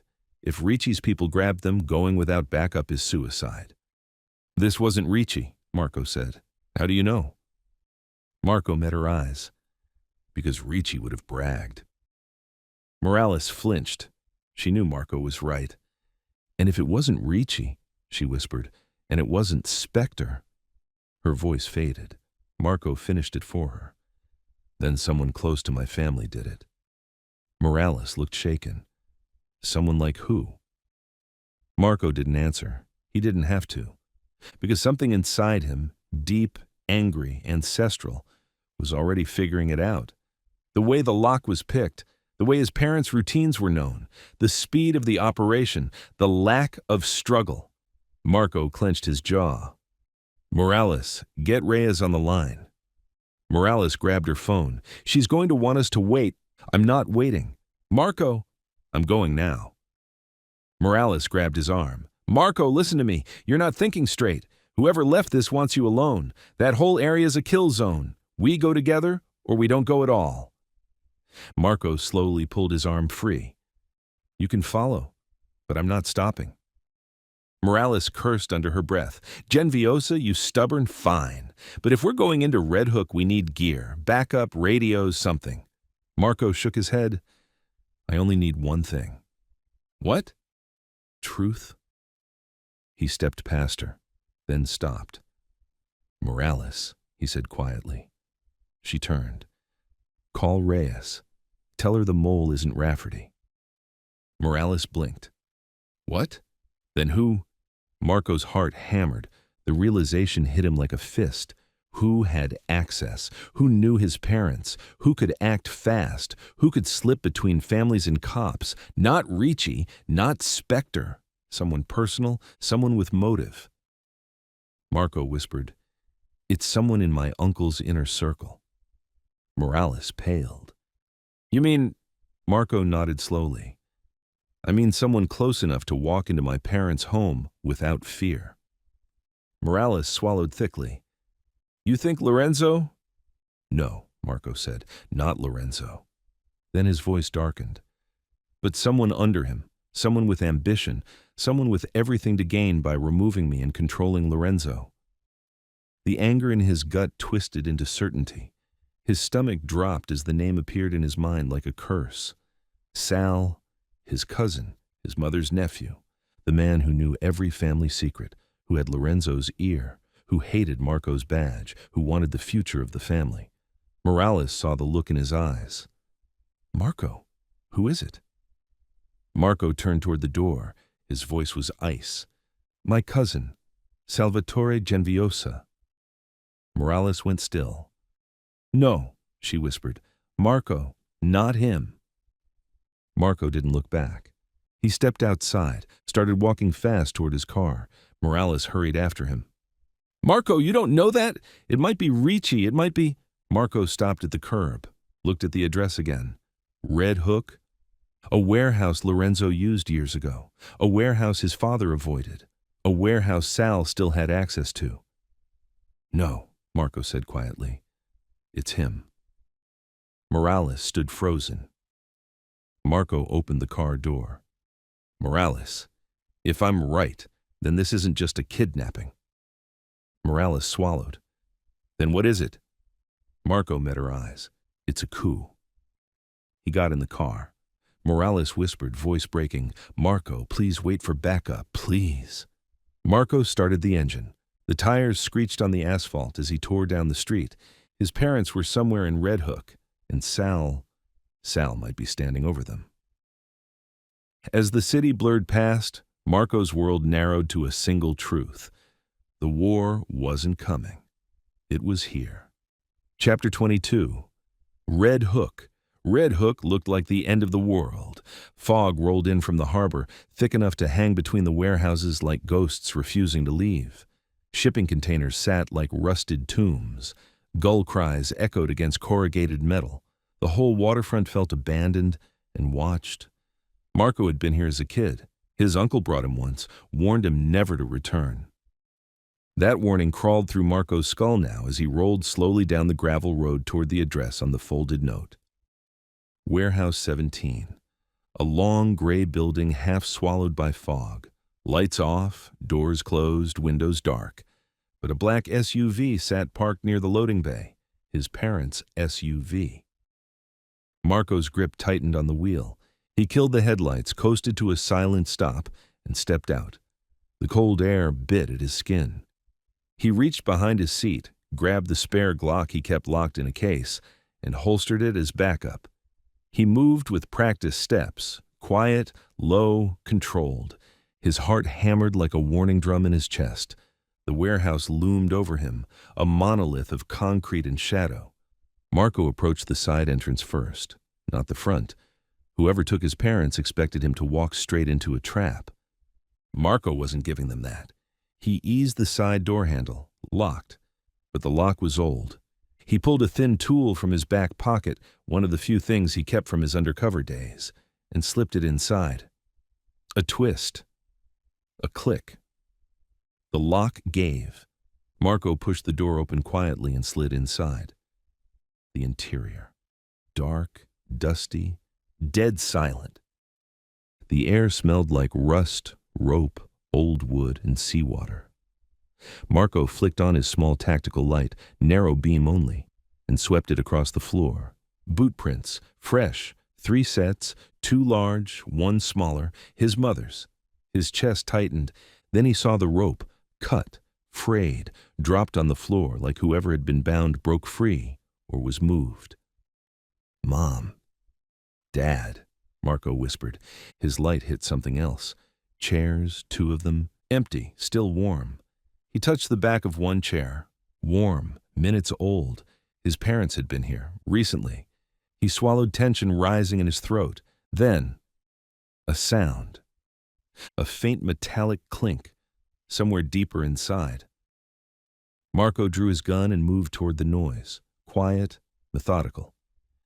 The warehouse opened into a vast central floor, stacked with pallets and crates. Fog seeped through broken windows high above. The place looked like a battlefield waiting to happen. Marco took another step, and a voice echoed from the dark. Detective? Marco froze, soft, smooth, crooked with a confidence that made Marco's pulse spike instantly. Sal stepped out from behind a crate. Marco's breath hitched. Sal? His cousin looked calm. Too calm. Hands at his sides, shirt sleeves rolled up as if unloading a truck instead of orchestrating an abduction. Thought you might drop by, Sal said. I figured I'd spare you the suspense. Marco's jaw clenched. Where are they? Sal didn't answer immediately. He circled Marco slowly, inspecting him like a craftsman checking a blade.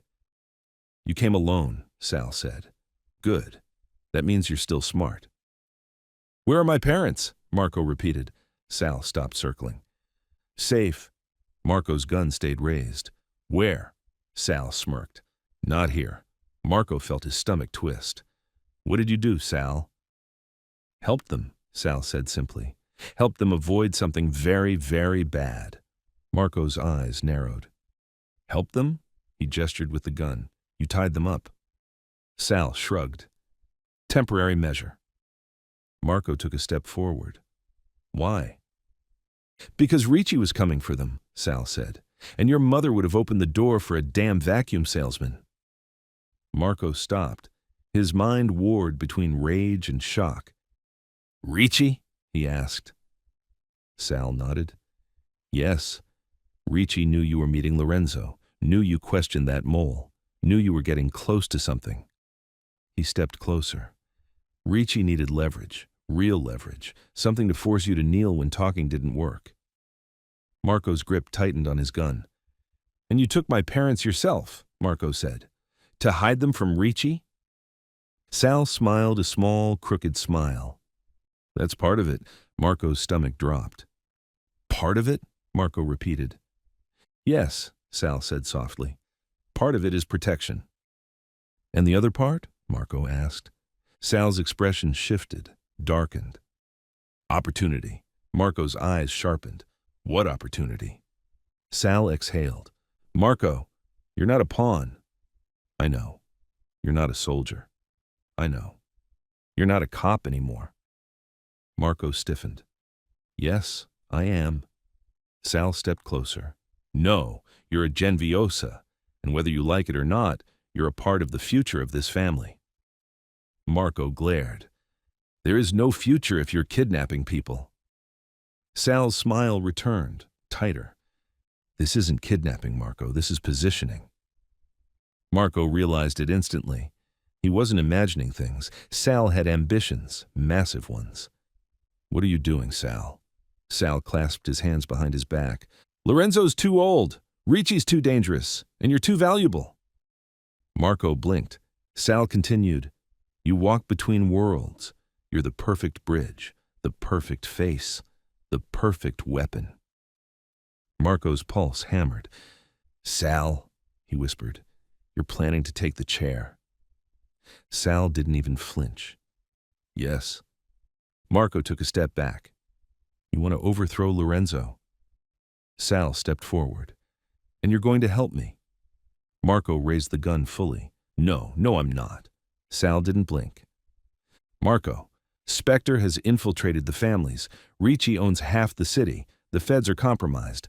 Lorenzo's going to be dead within a month. If Ricci doesn't kill him, the Bureau will. Marco kept the gun steadied. Speak for yourself. Sal shrugged. But you? You're the one everyone wants. Ricci wants you. Lorenzo wants you. The feds want you. Then Sal pointed at his chest.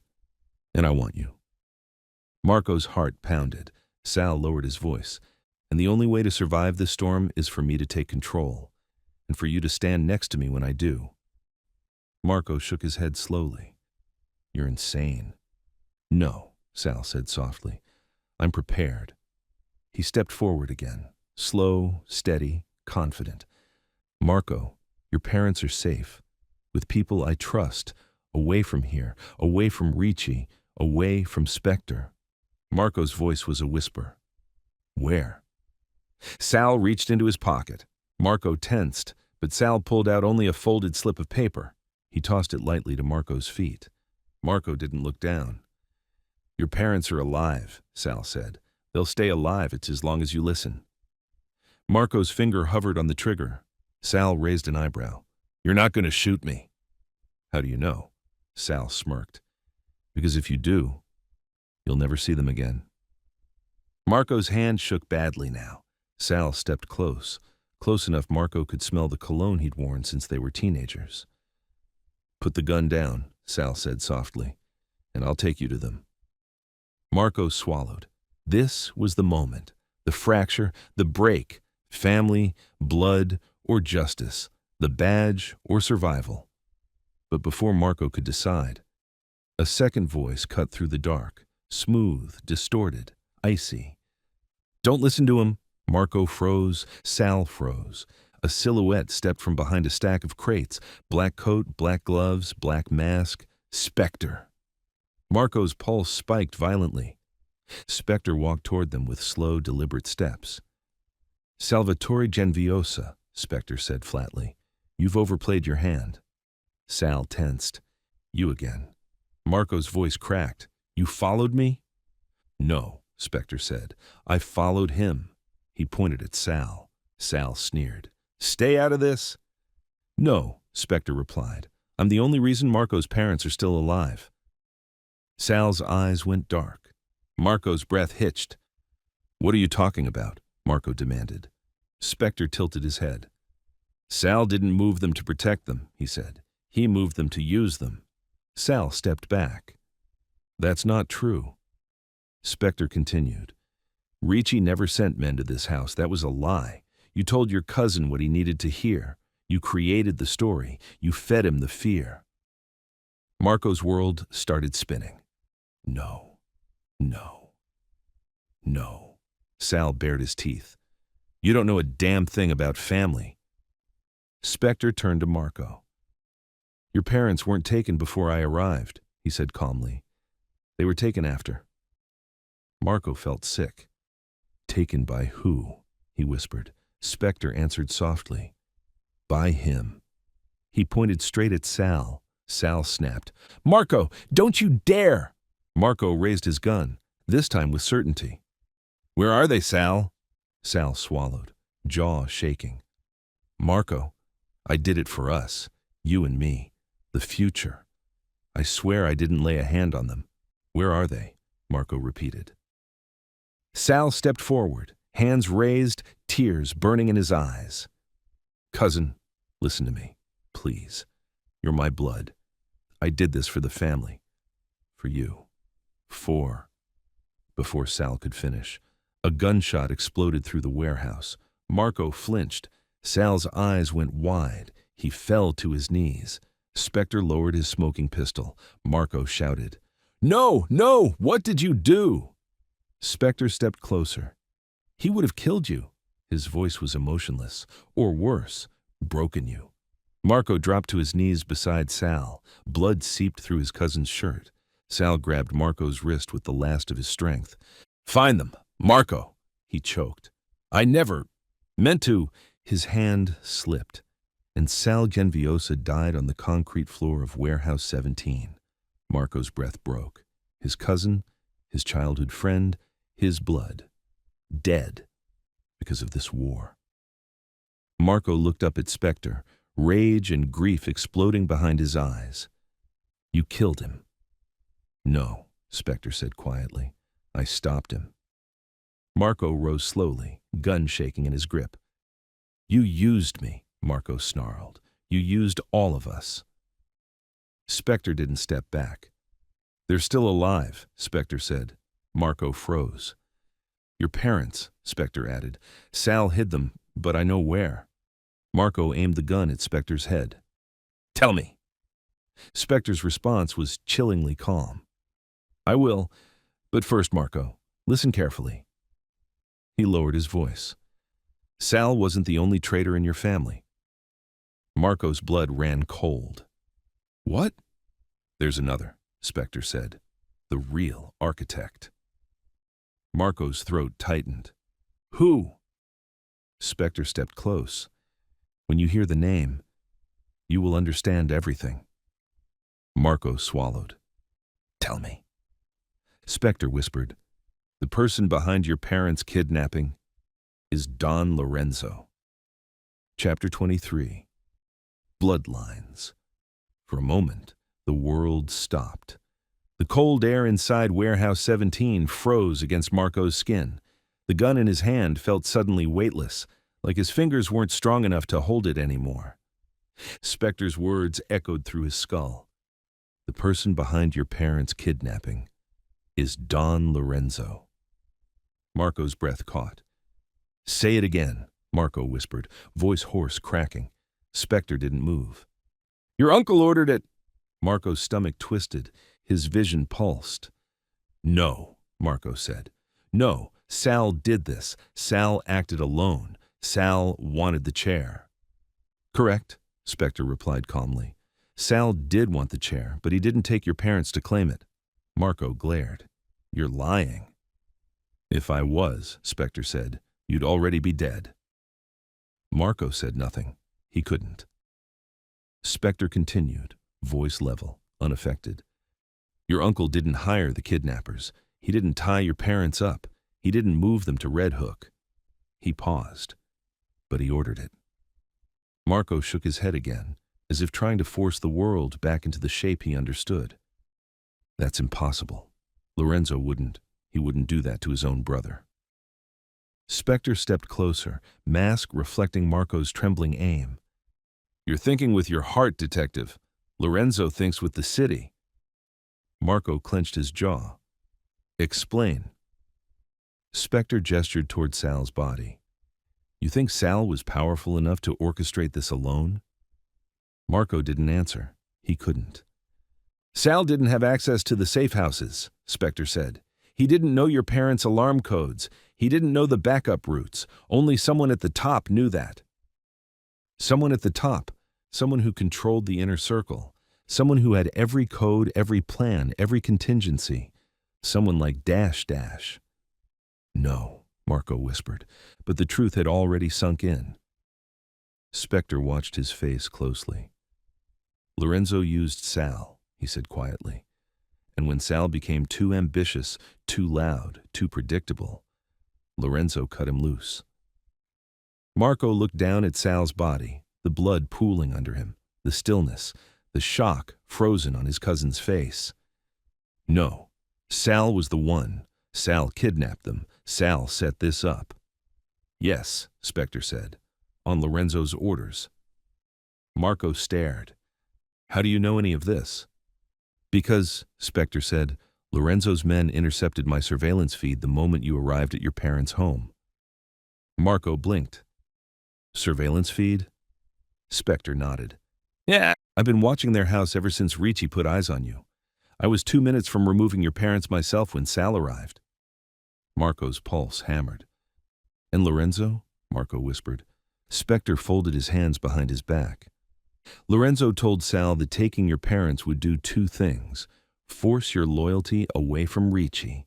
Force you deeper into the family fold. Marco stared at him, horrified. He used them, Marco said. He used my parents as bait. Yes, Spectre replied, not to hurt them, but to test you. Marco's rage boiled up, sharp and hot. Test me for what? To see whether you'd choose blood over truth. Marco's heart thundered painfully. He remembered Lorenzo's words at the trattoria. You answer to me. He remembered Sal's, you're the future of this family. He remembered Ricci's warning. Your uncle is losing control. Marco swallowed hard. No, Marco muttered. He wouldn't do that.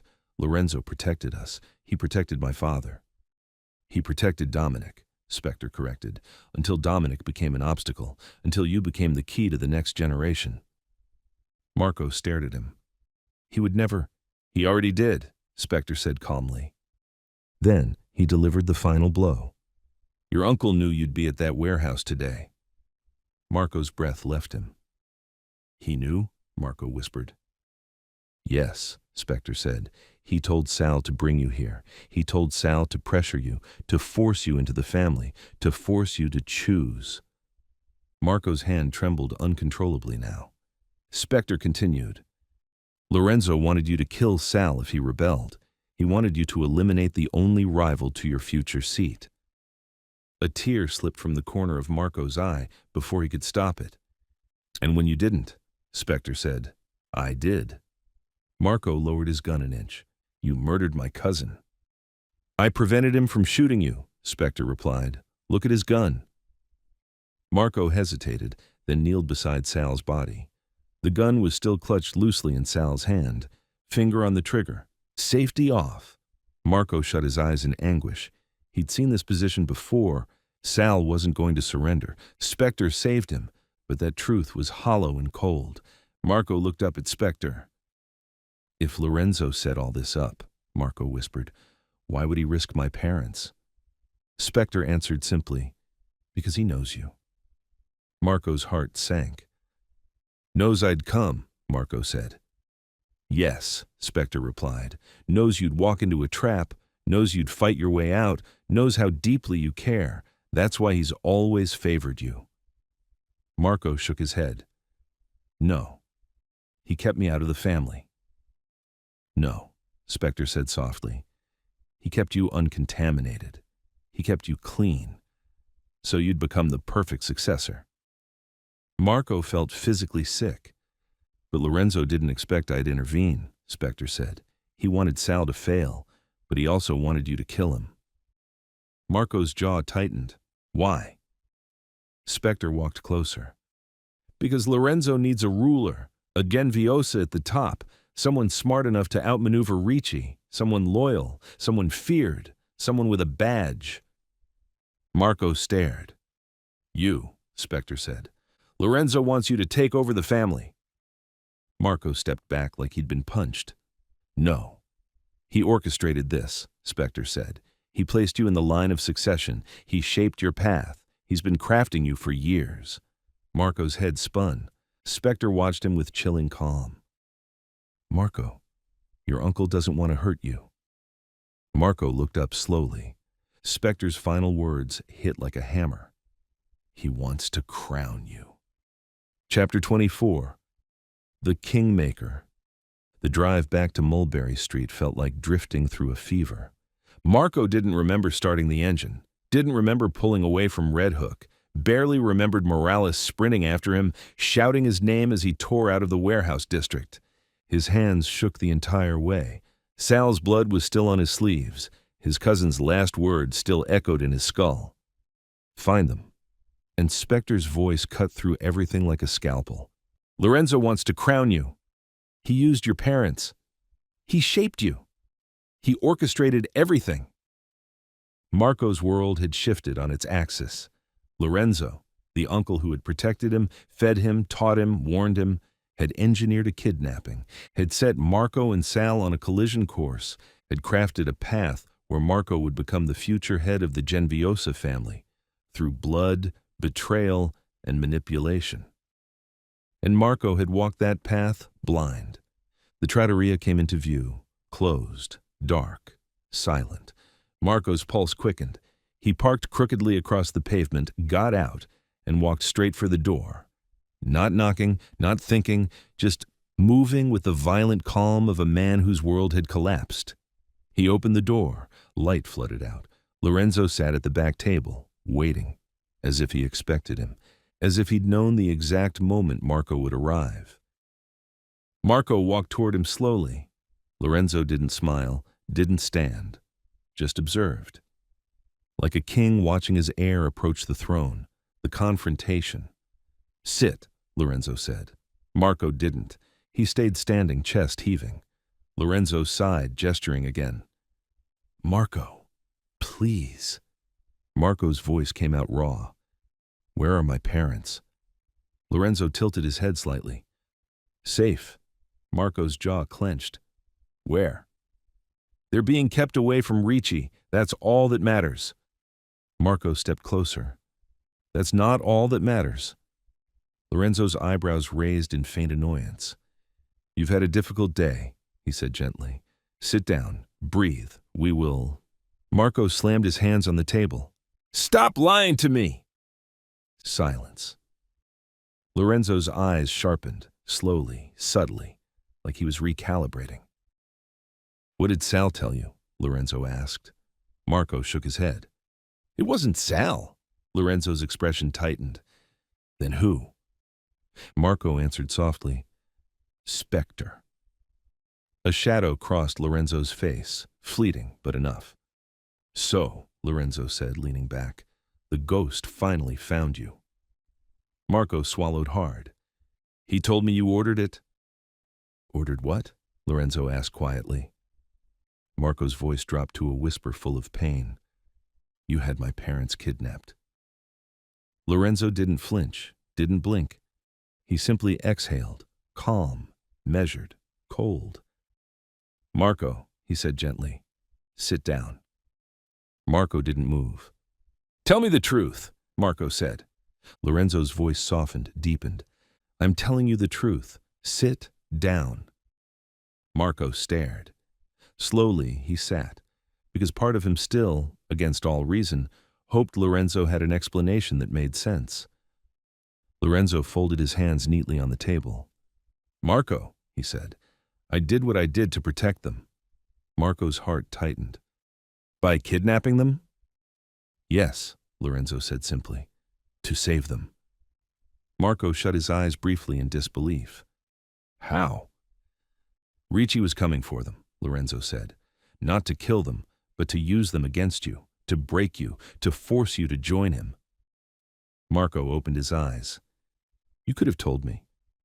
No, Lorenzo said, because you would have run straight to them, straight into Ricci's hands, straight into danger. Marco shook his head. That's not your decision to make. No, Lorenzo agreed. It was a family's decision, mine. Marco leaned in. You used Sal. Lorenzo's nostrils flared. Sal was an eager boy, ambitious, rash, but loyal.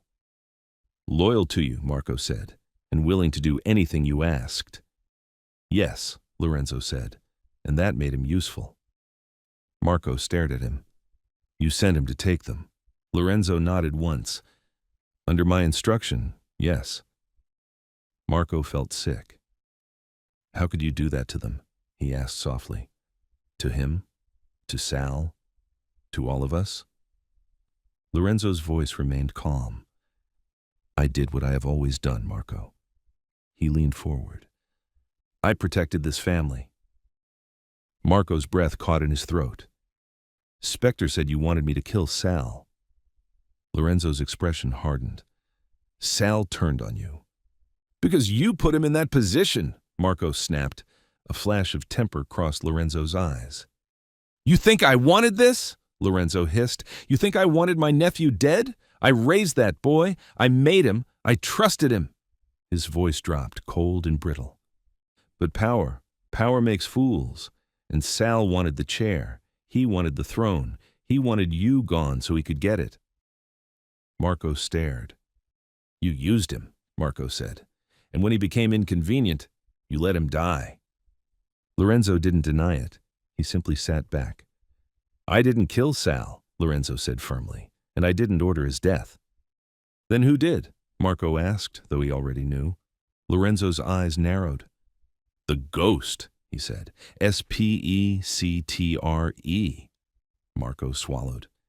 He said you orchestrated this, all of it, even my father's past, even my path, that you shaped me. Lorenzo didn't respond for a moment. Then he smiled, the saddest, darkest smile Marco had ever seen. Marco, Lorenzo said, I did not shape you. He leaned forward, eyes gleaming, voice softening into something heavy with truth. Your father did. Marco froze. My father? Lorenzo nodded. Dominic was the architect, not me. Marco's heart stuttered. What are you talking about? Lorenzo exhaled, long and tired. Your father didn't leave the family to escape it, he said. He left to control it. Marco stared in disbelief. He played innocent, the clean brother, the moral one, the one who walked away. But all he did was carve out a new kind of power. What power? Marco whispered. Lorenzo's voice dropped to a reverent hush. You! Marco's stomach flipped. You are what Dominic built, Lorenzo said. Not me, not Sal, not Ricci. He tapped the table. Dominic raised you to be clean, to be honorable, to be strong, to be sharp, but not to avoid the family. No, he raised you to be untouchable. Marco felt cold flood his veins. Why would my father? Because Dominic knew the families were dying, Lorenzo said. He knew the old world was crumbling. He knew Ricci's type was rising. He knew someone would need to lead the Genviosas into the future. He looked directly into Marco's eyes. And he knew it wouldn't be me, or Sal, or anyone who touched blood. Marco couldn't breathe. So he chose you, Lorenzo said. He made you a cop, he kept you away, he lied to you, he lied to all of us. Marco's vision blurred. His father, the man he idolized, part of something, manipulating him, planning him. Lorenzo continued. He raised you to be a king, Marco, a king that didn't look like a criminal. Marco's throat tightened. What are you saying? I'm saying, Lorenzo said quietly, your father wanted you to take my place. The world tilted. Marco's breath came in ragged bursts. Lorenzo leaned closer. Dominic didn't run from the Mafia, he said. He built the perfect successor. Marco whispered. Me. Lorenzo nodded. You. Tears burned Marco's eyes before he could stop them. Everything was upside down. Everything was a lie. His family, his badge, his life, all engineered, all planned, all manipulated. Lorenzo sat back, voice softer than Marco had ever heard it. And now, Marco, the path is yours to choose. Marco's voice trembled. Choose what? Lorenzo's answer came dark and final. Choose whether to become what your father intended, or destroy everything he built. Chapter 25. Dominic's Secret. Marco couldn't speak. He couldn't breathe. Lorenzo's words had cracked the world open beneath his feet, revealing a truth so deep, so carefully buried, that it felt like a second heart beating in his chest. Your father didn't leave the family to escape it. He left to control it. He raised you to be untouchable. Dominic wanted you to take my place. Marco's father, Marco Genviosa, quiet, gentle, humble, honest Dominic, wanted Marco to inherit the Mafia throne? Impossible. Impossible. It's not true, Marco whispered, shaking his head. My dad wasn't like you. He wasn't like Sal. He wasn't like Ricci. He hated this life. Lorenzo watched him with a calm sadness. Dominic didn't hate the life, Lorenzo said. He hated the chaos of it. He hated the old blood feuds, the pointless killings. He hated how the city twisted under men like Ricci even back then. Marco swallowed hard. I don't believe you.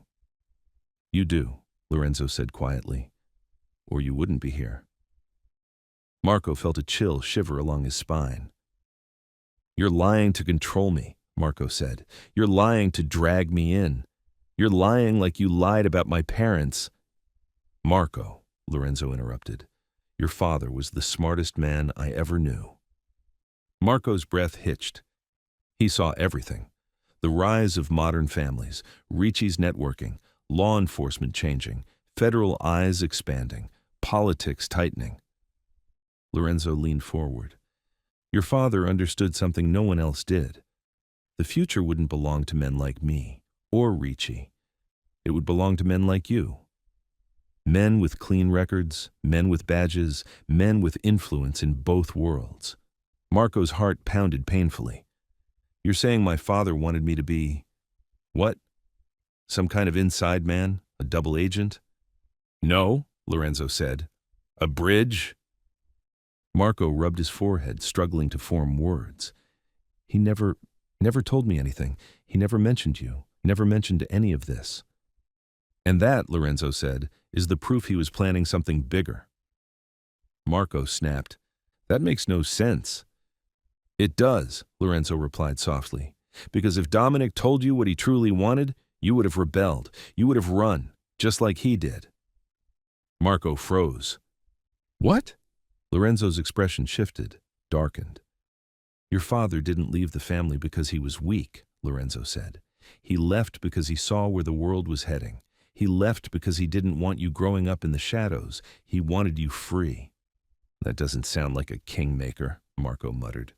Dominic believed the family needed to evolve, Lorenzo said, to survive, to go legitimate in every way except influence. Marco stared. He didn't want you to be a criminal. He wanted you to be a leader. A leader outside the law, above the law, between worlds. Marco's hands trembled. So why didn't he take the throne himself? Marco asked bitterly. Lorenzo's answer was immediate. He wasn't ruthless enough. Marco's breath caught. He had the brains, Lorenzo continued. He had the foresight. He even had the loyalty. But Dominic lacked one thing a family boss must have. What? Marco whispered. Blood on his hands, Lorenzo said softly. He couldn't kill. He couldn't order a killing. He couldn't sacrifice for the power required to rule. Marco looked away, throat tight. So instead, Lorenzo continued, he raised someone who could do all that without ever becoming a monster. Marco blinked hard. Me? Yes, Lorenzo said. His son, his legacy. Marco's pulse thudded. You saying all this doesn't make sense. My father hated violence. He hated guns. He flinched at fireworks. Do you think that was weakness? Lorenzo asked. It was restraint, self-control, fear of becoming the man he saw inside himself. Marco stared. He kept a monster locked away his whole life, Lorenzo said, and he feared what would happen if it ever got loose. Marco's voice shook.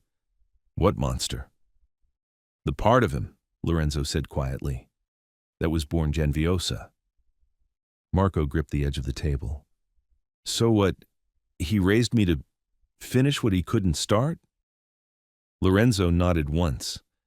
To shape the family into something new, to modernize it, to make it legitimate, to lead it into an era where influence was gained through information, not bullets. Marco let out a breathless laugh. And you agreed with him? Lorenzo's eyes darkened. No, he said softly. I feared him. Marco froze. Your father, Lorenzo continued, saw further than any of us. He predicted Ricci's rise. He predicted the federal infiltration. He predicted the downfall of the old Mafia. He leaned even closer. And he predicted a war where the only survivors would be those who could walk in two worlds and kneel to neither. Marco shut his eyes. His father's voice filled his memory. You're meant for something bigger, Marco. I need you to be better than all this. Promise me you won't get lost. Lines he thought were just parental wishes now carried a new meaning, a terrifying meaning. Marco snapped his eyes open, breathing hard. So you're saying, Marco whispered, my father wasn't a coward, he wasn't running, he wasn't an outsider. Lorenzo nodded. Your father was the architect of the modern family, and he used me as a placeholder until you were ready. Marco felt the ground drop beneath him.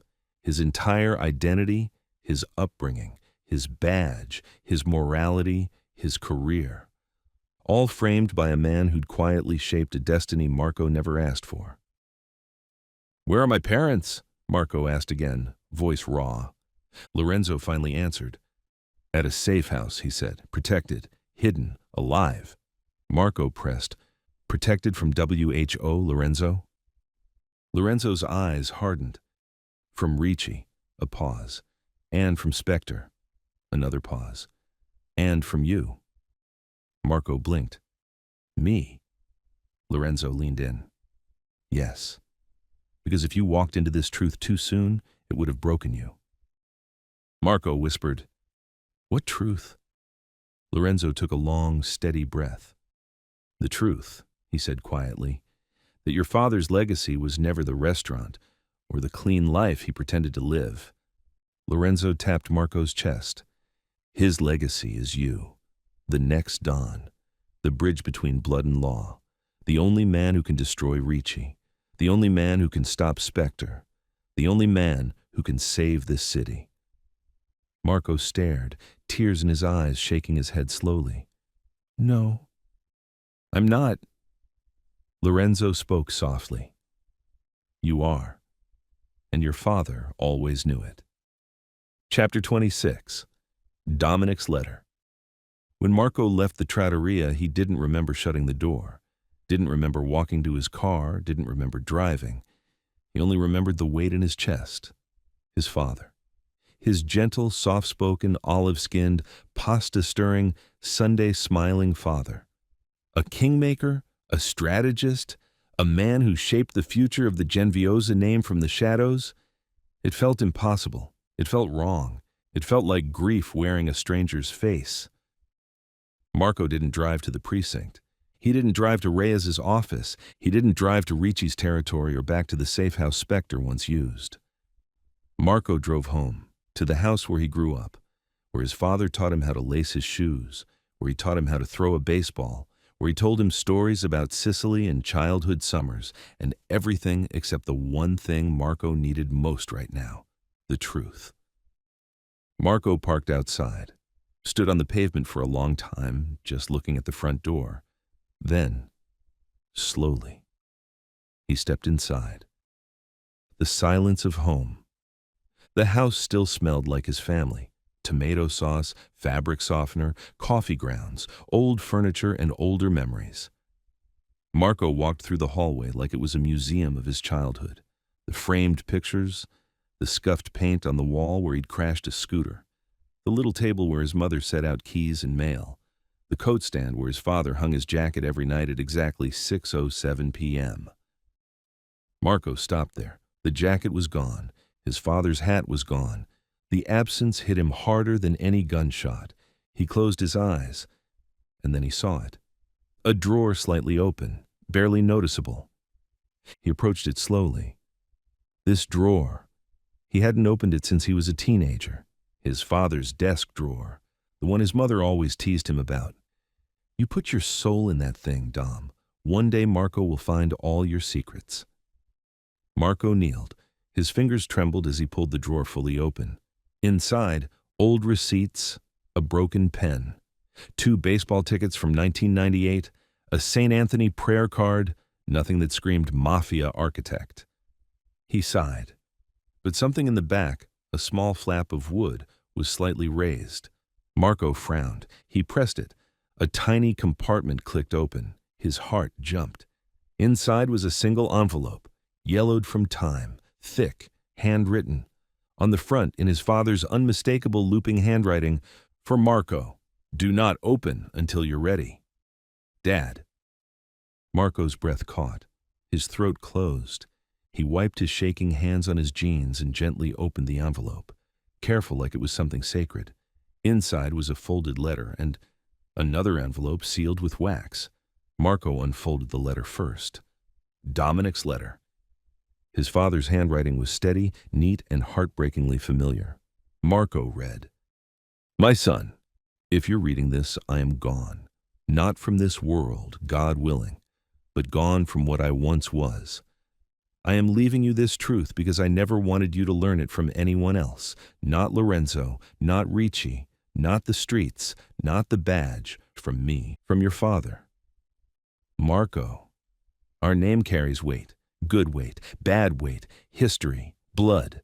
I spent my life trying to protect you from the parts that nearly broke me. But the truth is simple. You were never meant to escape the Genviosa name. You were meant to redefine it.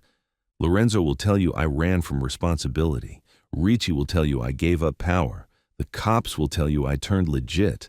They are all wrong. I walked away so you could walk forward. Clean, honorable, respected, untouchable. A man of law who understands the lawless. A man who can walk in rooms where guns don't speak loud enough anymore. A man who can survive the world that is coming. You may hate me for this. You may never forgive me. But I saw in you something this city will need one day. A bridge, a leader. A man who can end wars, not start them. Take what comes with strength, Marco. Do not let anyone force you to be the man I couldn't. And remember this above all. Whatever you choose, you are my greatest creation, not my successor. My son. If you ever doubt me, open the sealed envelope. Everything you need is in there. I love you. I always have. Dad. Marco's tears fell onto the page before he could stop them. His father's voice, his father's hopes, his father's truth. Quiet, powerful, heavy as the city itself. But one thing was louder than all the rest. If you ever doubt me, open the sealed envelope. Marco picked up the wax-sealed envelope. It was weighty, heavier than the letter, something solid inside. His heart pounded. He broke the seal, opened the flap, and pulled out a USB drive. A simple black unmarked USB, and a single line written on a folded scrap of paper. For when the family turns on itself, D. Marco felt the air leave his lungs. He stared at the USB. Dominic knew. He knew there would be a day like this, a day when the Genviosas fractured, a day when Marco stood between loyalty and survival, a day when he would need proof or a weapon or both. Marco wiped his face, steadied his shaking hands, and stood up. He looked around the home he grew up in with new eyes. His father hadn't abandoned him, hadn't lied, hadn't manipulated. He had prepared him For this, for now, for the truth. Marco slipped the USB into his pocket. He whispered, "Dad, what did you leave me?" Then he walked toward the door. Not as a lost son, not as a broken detective, but as a man ready to open the truth his father had left behind. And when he stepped into the cold night, he knew everything was about to change. Chapter 27, the USB. Marco didn't go to the precinct, didn't go to the safe house, didn't go to Lorenzo. He drove to the only place he knew he could be alone. The old riverside overlook above Brooklyn Bridge Park. The spot where his father took him fishing as a kid, where he told him stories about Sicily, where he'd whispered, "One day you'll understand why I left, Marco." Tonight, under the cold glow of the Manhattan skyline, Marco finally understood. He sat in the car, engine off, breath fogging the windows. The city hummed below him, alive, pulsing, indifferent. He reached into his jacket and took out the USB, small, plain, unremarkable, but it felt radioactive in his hand, his father's last secret. Marco plugged it into his laptop. The screen flickered. A single folder appeared. Dominic Genviosa, private. Marco clicked it. Inside were two files. One, Kingmaker_final.mp42, Sinatra_directory.pdf. Marco's pulse kicked harder. He opened the video first. The video message. The screen filled with an image of his father, Dominic, in the restaurant's back office, younger by 10 years, but unmistakably him. A smile tugged at Marco's lips despite the ache in his chest. Dominic leaned toward the camera, adjusting it awkwardly, murmuring, "Is this thing even on? Ah, there we go." He sat back and looked straight into the lens, into Marco, and the smile faded. "Marco," Dominic said quietly, "if you're watching this, things have gone wrong."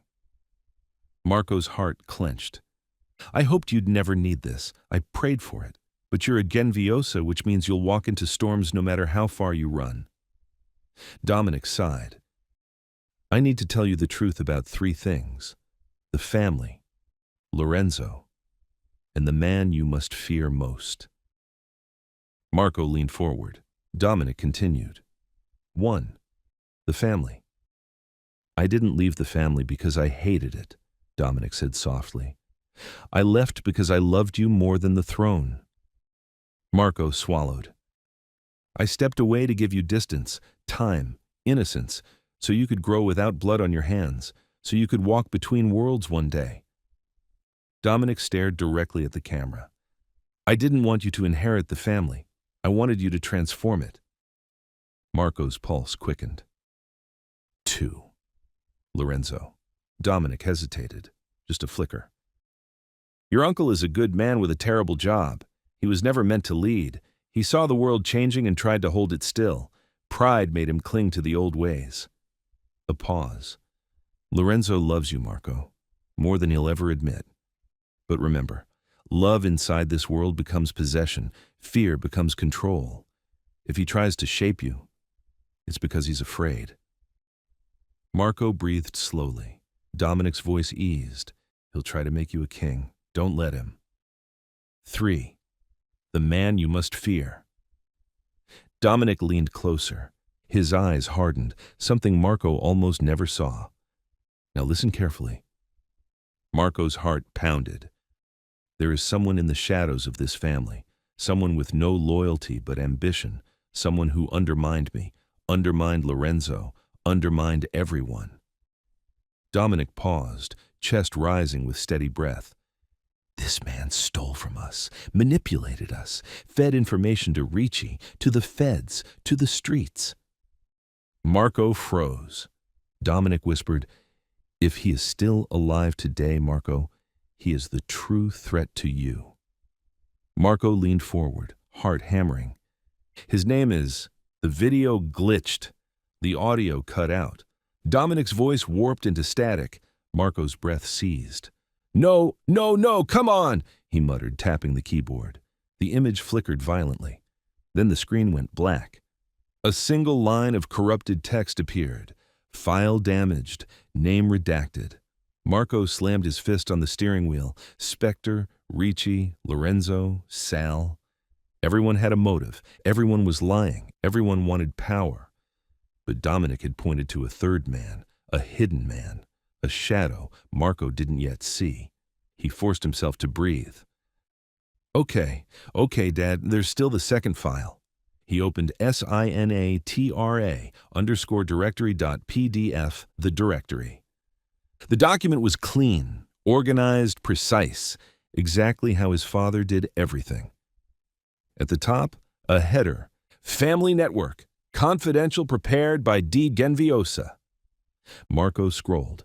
His father had created a full schematic of the Genviosa family's historic alliances, financial ties, shell companies, and, in chilling detail, internal vulnerabilities. Every name was listed: Lorenzo, Sal, Breddy, Ricci. Notes beside each: Lorenzo G. Loyal but rigid, cannot adapt. Potential downfall of family stability: Salvatore G. Intelligent but ambitious, will betray under pressure. Ricci E. Predator, uncontrollable, not family, dangerous. Breddy J. Informant, bought by FBI years ago, do not trust. Marco's breath stopped. There, .. near the end.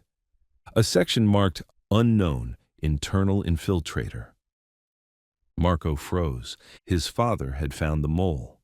Years before Spectre, years before Marco even entered the academy. He scrolled. One single name sat beneath the heading. Marco's eyes widened, his throat closed, his pulse hammered in his ears. Agent SR. Marco whispered, Reyes? He scrolled further. His father had left a final line. If your world begins collapsing from the inside, start here. Marco's chest tightened. His father wasn't warning him about Ricci. He wasn't warning him about Lorenzo. He wasn't warning him about Sal. He was warning him about someone inside the law. Agent SR. And Marco whispered, Reyes or Rafferty. Two names, both possible, both dangerous, both too close, and both with the initials SR.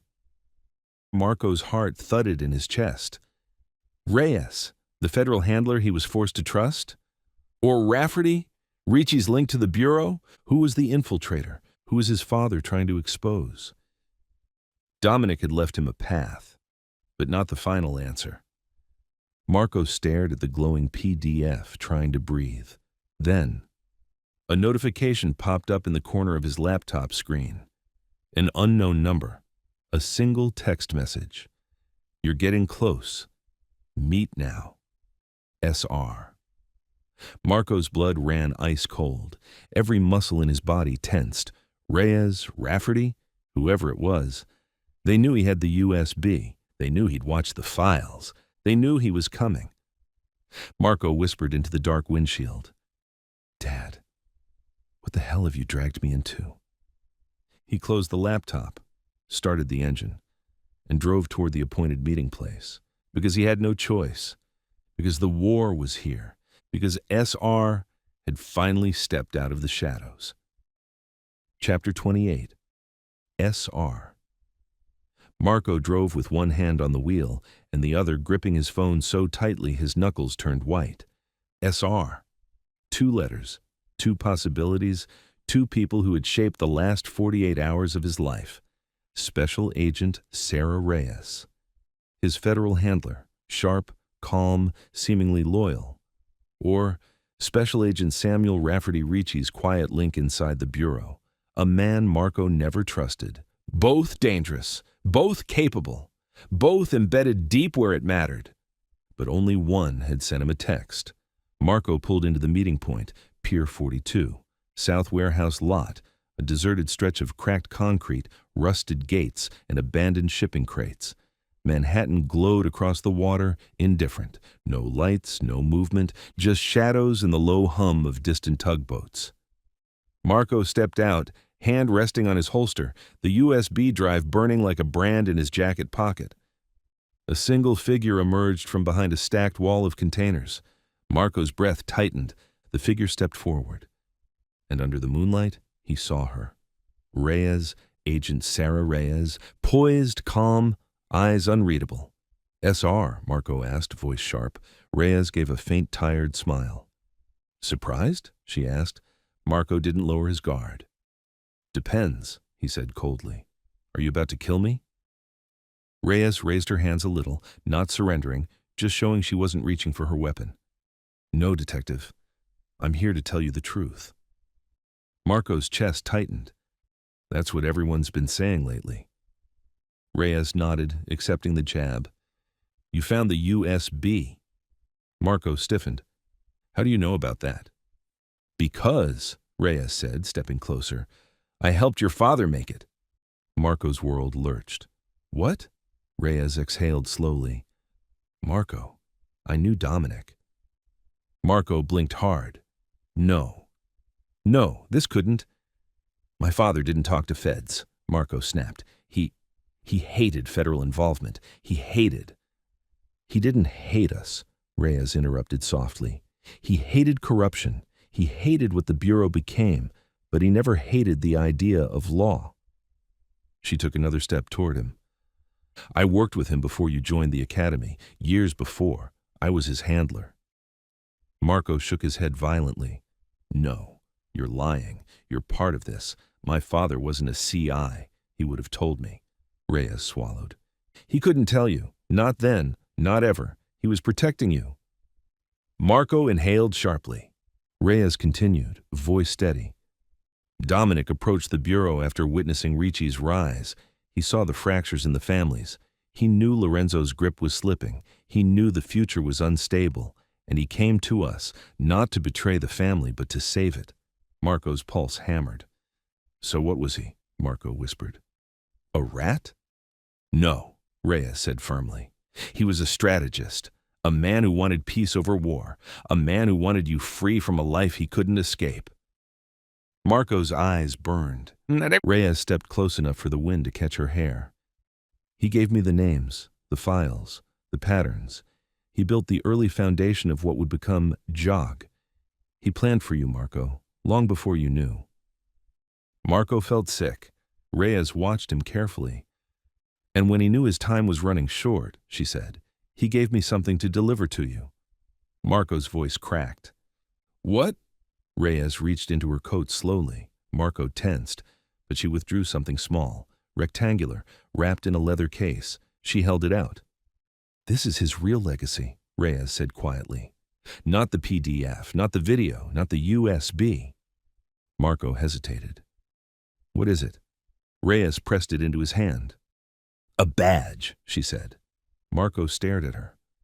"A Fed badge," he whispered. "No," Reyes said. "A badge he forged for you.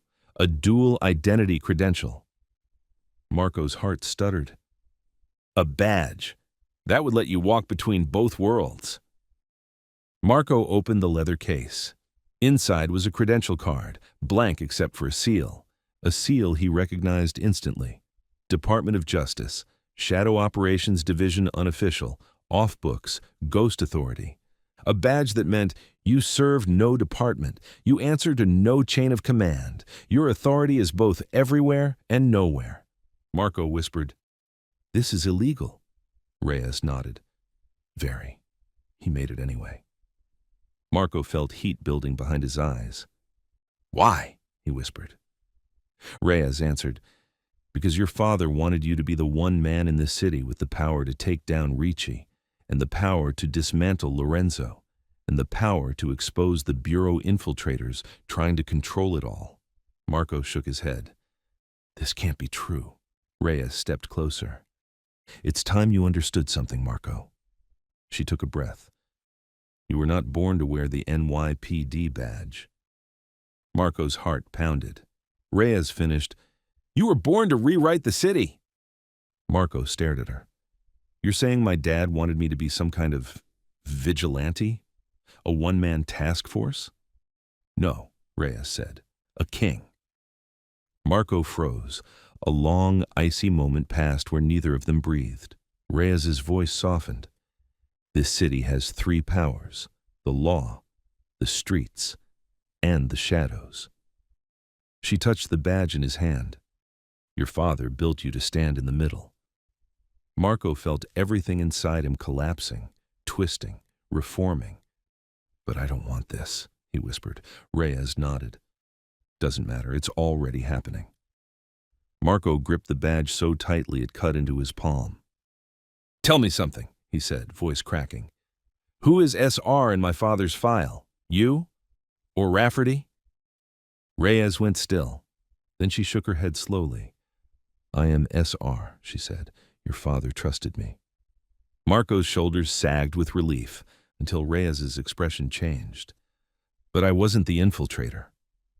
Marco froze. What? Reyes's eyes hardened. Dominic wasn't warning you about me. Marco felt his chest tighten. Then who? Reyes looked him dead in the eye. Rafferty, she whispered. He's been in Ricci's pocket for years, feeding them intel, feeding the feds lies, feeding jock corruption. Marco's blood ran cold. Reyes continued, and he knows you have the USB. Marco swallowed hard. Where is he?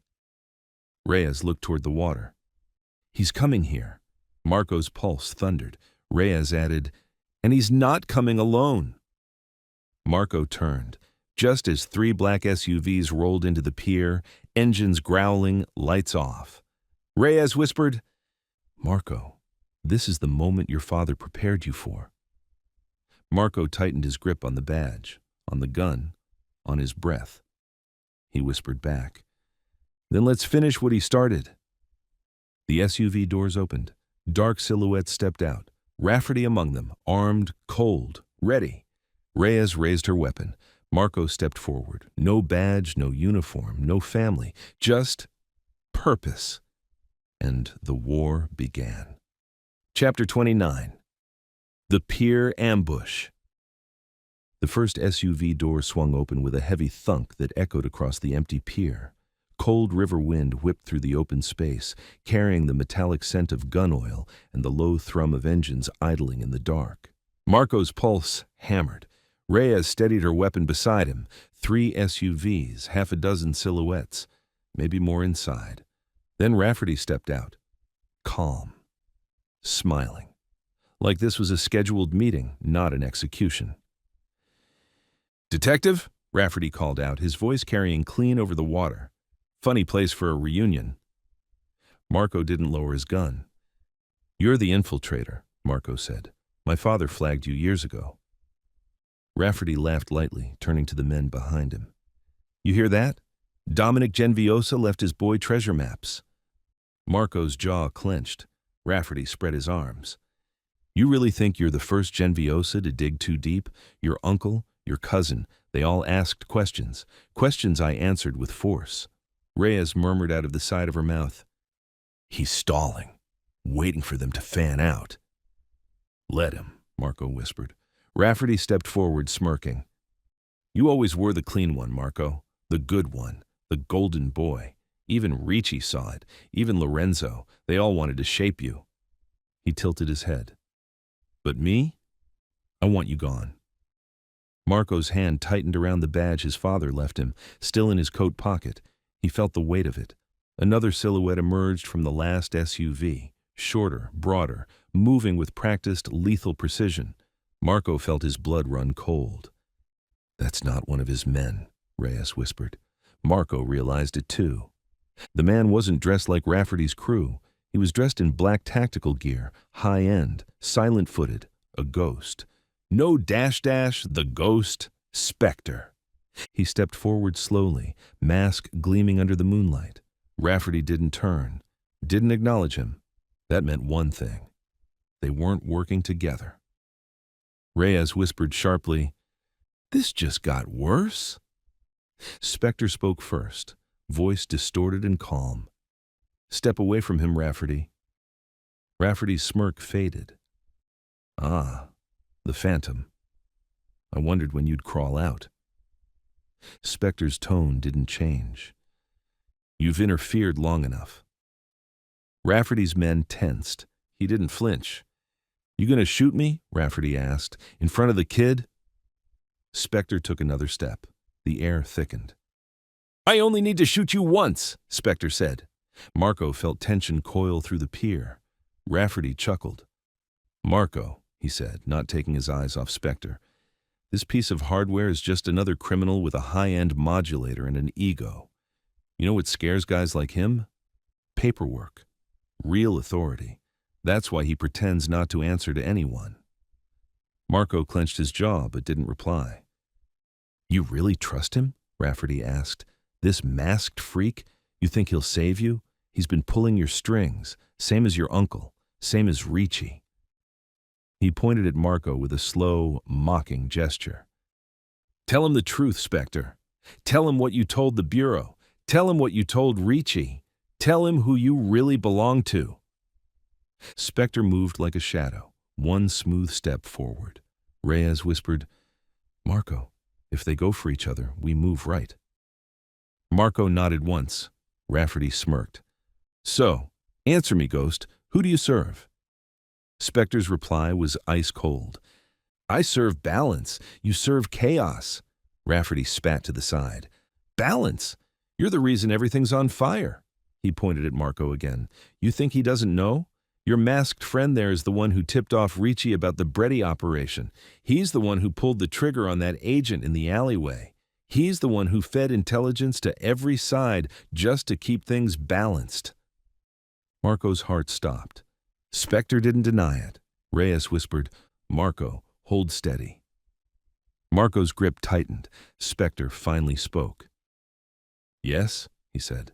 I killed the agent because he was working for Rafferty. Rafferty barked a laugh. Oh, that's rich. Spectre took a step closer to Marco now. I killed him to protect you. Every move I've made has been to counter this man's corruption. Rafferty scoffed. Listen to him, Marco. The vigilante pretending to be your guardian angel? He leaned forward.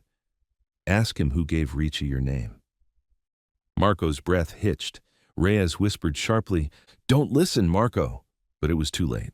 Marco had to know. He asked, voice like broken glass, Spectre, did you give Ricci my name? The pier went still. Dead still. Spectre stood motionless. Then he turned his head toward Marco, very slowly, and answered, Yes. Marco staggered back. Reyes cursed under her breath. Rafferty grinned wide. Spectre continued, voice low. I leak information only when it prevents greater violence. Ricci needed you alive. It bought time. Marco's voice cracked. You fed me to him. Spectre didn't speak. Marco raised his gun. You put a target on my parents. Yes? You caused Sal to... Yes? You made me kill. Yes? Every yes was flat, emotionless. Every yes carved deeper. Rafferty stepped forward, triumphant. Now you see it, kid. He's not your ally. He's not your savior. He's the one who set the whole board. He puppets every side to maintain his precious balance. You're just another piece. Marco's breathing shook. His father's letter, the badge, the war, Sal, his parents, everything twisted into one terrible truth. Spectre was the storm. Spectre turned to Marco, just a fraction. I protected you when it mattered. Rafferty barked a laugh. You used him when it benefited you. Spectre ignored him. Marco, Spectre said, you still need me. Rafferty shook his head. No, he doesn't. He needs answers. And I'm the only one who has them. Rafferty gestured toward his men. Take them. The sound of weapons being readied filled the pier. Reyes braced. Marco steadied his stance. Spectre raised his head but didn't reach for his weapon. Instead, he turned slightly toward Marco. Reyes whispered, Marco, choose. Right now. Rafferty was lining up a kill shot. Spectre was unpredictable, dangerous, but maybe still a necessary devil. Marco had to choose who to shoot, Rafferty or Spectre, the man who corrupted the Bureau, or the man who corrupted the shadows, the infiltrator, or the architect of chaos. Marco inhaled, exhaled, and fired. A single deafening shot tore across the pier, and the bullet hit Rafferty square in the chest. He dropped instantly, His men froze. Reyes fired next. Spectre moved like lightning. Marco pivoted, firing controlled bursts. Gunfire erupted across the pier in a brutal, echoing explosion. Rafferty's men scattered. Reyes took down 2. Marco dropped another. Spectre moved through the chaos like a blade, disarming, disabling, never missing. A bullet grazed Marco's shoulder. He staggered. Reyes pulled him behind a crate. Spectre took out the shooter in 3 steps. The fight was fast, vicious, and over in less than 60 seconds. Silence returned, broken only by the river wind and Marco's shallow breaths. Reyes lowered her weapon. Spectre stood over Rafferty's body. Marco climbed to his feet slowly, every muscle trembling. He pointed his gun at Spectre again. "Did you know he was coming?" "Yes." "You used me as bait." Spectre nodded once. "Yes." Marco's rage ignited again. "You lied to me, manipulated me, fed Ricci my name." "Yes." "But you protected my parents." "Yes." Marco stepped closer, gun still raised. "You think that makes us allies?" Spectre tilted his head. "No, it makes us inevitable." Marco's voice shook with fury. "Give me one reason I shouldn't kill you right now." Spectre's answer was calm. "Because I know where your parents are." Marco froze. Reyes stiffened beside him. Spectre continued. "And because the man who took them is about to make his next move." Marco lowered the gun a fraction. "Who?" Spectre stepped forward until the moonlight hit his mask. "The man your father tried to warn you about. The man who manipulated Rafferty. The man who corrupted the Bureau. The man who turned Sal against you. The man who is orchestrating the collapse of every family from the inside." Marco swallowed. "Who?" he whispered. Spectre paused, then spoke the name Enzo Ricci. Marco's blood ran cold. Spectre added, "And he's not finished." Chapter 30. Ricci's Gambit. Fog still rolled across the pier, slipping between the bodies on the concrete as Marco stared into Spectre's mask. The words hit him like a punch to the ribs. Enzo Ricci. The man he hated. The man who tried to break him. The man who set him up. The man who pulled every dirty thread in this war. Reyes steadied herself beside Marco, gun still drawn. "You're telling us Ricci took his parents?" she said, voice low, controlled. Spectre turned his head slightly toward her. "Yes." Marco swallowed hard. His stomach twisted. His body shook with cold and rage and adrenaline. "He told me he didn't," Marco said. "He told me Spectre or someone else." "Ricci lied," Spectre replied simply. "He always does." Marco stepped closer, eyes burning holes into the mask. "Where are they?" he demanded. "If Ricci has them, where?" Spectre didn't flinch. "He moved them after Sal's death. He anticipated Lorenzo's collapse. He anticipated your return. He's always 2 steps ahead, because he's been planning this for longer than any of you realize." Marco's breath caught in his throat. Reyes narrowed her eyes. "Planning what?" Spectre turned away from the pier and looked across the black water toward Manhattan, toward the skyscrapers lit like beacons against the night. "The end of the families," he said. Marco frowned. "Since when does Ricci want that? Ricci runs one of them." Spectre shook his head. "No. Ricci runs the illusion of a family. His true allegiance is to something much larger." Reyes stiffened. "You're talking about the syndicate," she whispered. Marco shot her a look. "What syndicate?" Reyes hesitated. Spectre answered for her. "A collective of financiers, traffickers, offshore brokers, and corrupt officials. The modern crime empire, the evolution of the Mafia. They don't care about tradition or bloodlines. They care about revenue." Marco blinked. "And Ricci's part of that?" "No," Spectre said. "Ricci leads their New York branch." The truth hit Marco like ice water.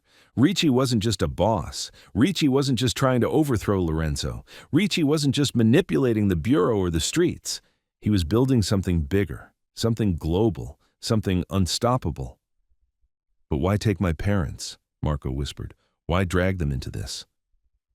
Spectre turned back to him.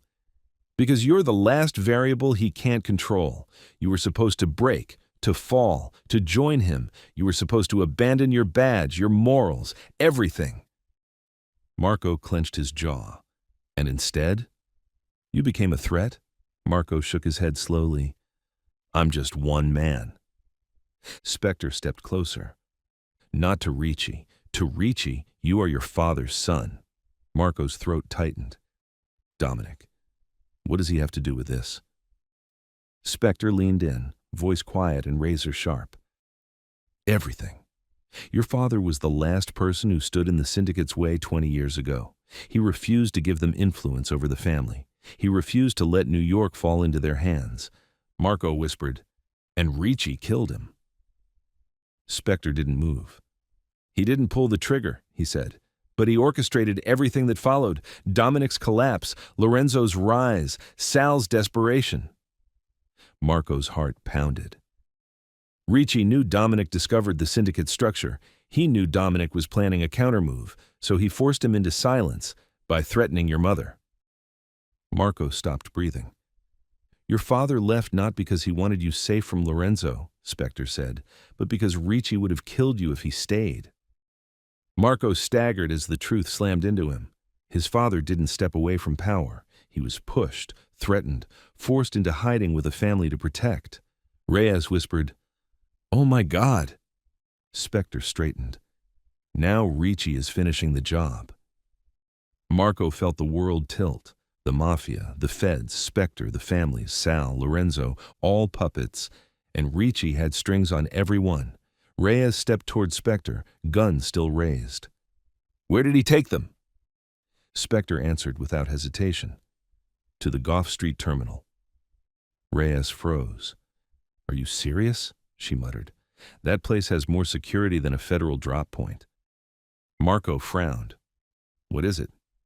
Spectre answered, a private freight terminal. Decommissioned 20 years ago. Ricci bought the land through shell companies. It's off the grid. Used only for one thing. Marco's stomach twisted. What thing? Spectre's voice lowered. Night departures? Marco felt his entire chest sink. You're saying?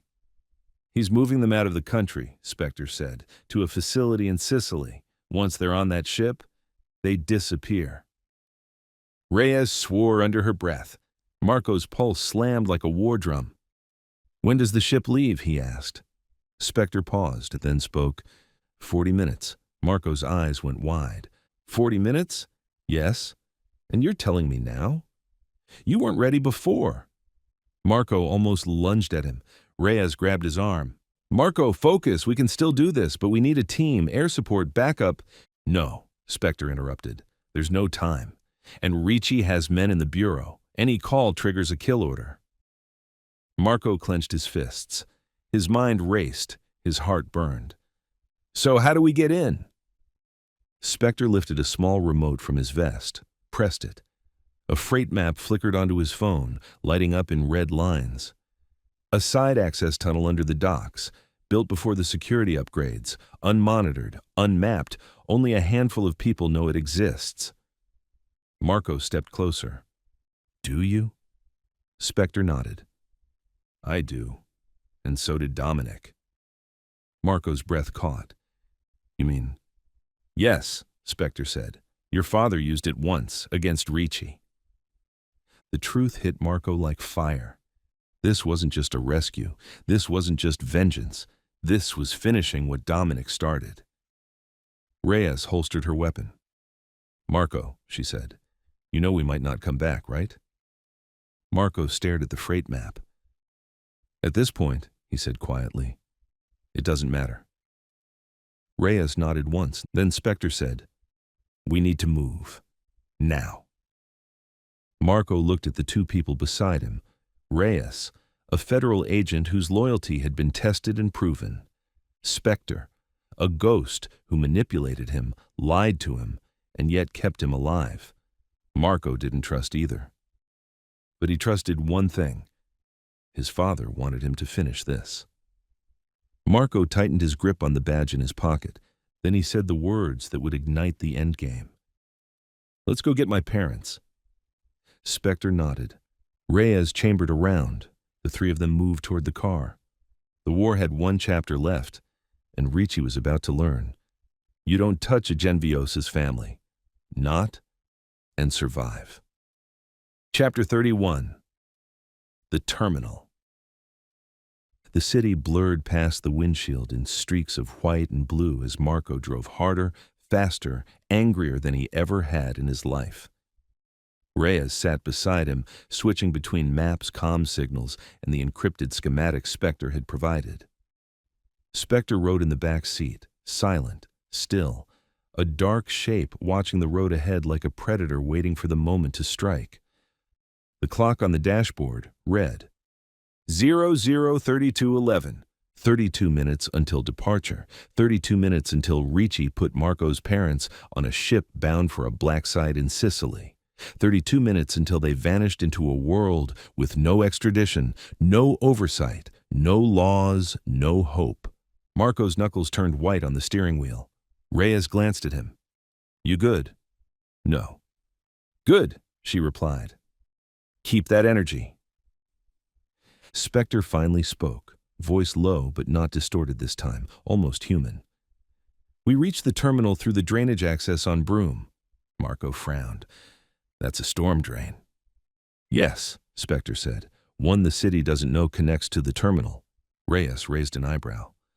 How the hell do you know that? Spectre didn't answer. Marco didn't care. He just drove. Broom Street access. They pulled into an alley behind an abandoned deli. The metal grate covering the storm drain was half hidden under rubbish bags and graffiti. Marco got out, shoulders tight with adrenaline. Reyes scanned the alley. Clear. Spectre walked to the grate, crouched, and pressed a handheld device against the rusted metal. A soft click sounded. Spectre lifted the grate with one hand. Marco couldn't help muttering, What are you? Spectre didn't turn. Efficient. He dropped into the darkness. Reyes smirked at Marco. You first. Marco slid down after Spectre, landing in a narrow tunnel where stale water trickled down each side. Spectre led them forward. The cramped concrete passage carried faint echoes of machinery somewhere ahead, heavy clanks, the rumble of engines, metallic whines. As they moved, Marco's phone buzzed, a single message from an unknown number. He knows you're coming. Marco showed it to Reyes. She grimaced. Ricci has eyes all over this district. We stay quiet. Spectre didn't look back, didn't slow. Ricci knows everything except one thing, Spectre said. Marco asked, What's that? Spectre answered, How badly he misjudged your father. Marco felt heat build behind his eyes. He swallowed it. They pressed deeper until the tunnel opened into a large cylindrical chamber. Old brick walls, dripping pipes, rusted ladders. A circular metal hatch sat on the far side, glowing faintly red from a panel next to it. Reyes cursed under her breath. That's a thermal lock. High grade. Marco stepped forward. We blow it. No, Spectre said instantly. Blast it. The guards upstairs will hear. We go quiet. Marco snapped. Then how do we get through? Spectre crouched by the panel and placed a small glass device, transparent, no bigger than a thumb, against it. The lock beeped once, then again, then turned green. Marco blinked. Reyes whispered, Who do you work for? Spectre didn't answer. He simply opened the hatch. Cold air rushed in, carrying the smell of diesel, salt water, and something else. Fear. The underground approach. They slipped into a metal maintenance corridor leading toward the freight terminal. The hum of machinery grew louder. Voices echoed above, unseen but close. Marco caught fragments. Load them first. Ricci wants the crates sealed. The kid shows, shoot him on sight. Reyes looked at Marco meaningfully. Kid, she mouthed. Your parents. Spectre signaled for silence. He reached the end of the corridor and pointed upward at a grated platform. From below, Marco could see a set of steel stairs leading to the ground level of the terminal. Spectre whispered, That's the first checkpoint. Reyes peeked through the grate. 2 guards, both armed. Marco raised his gun. Let's take them. No, Spectre said. We wait. Marco bristled. For what? Rotation. Almost on cue, a loud clang sounded above them, and one of the guards walked off toward a forklift. Reyes smirked. Well, I'll be damned.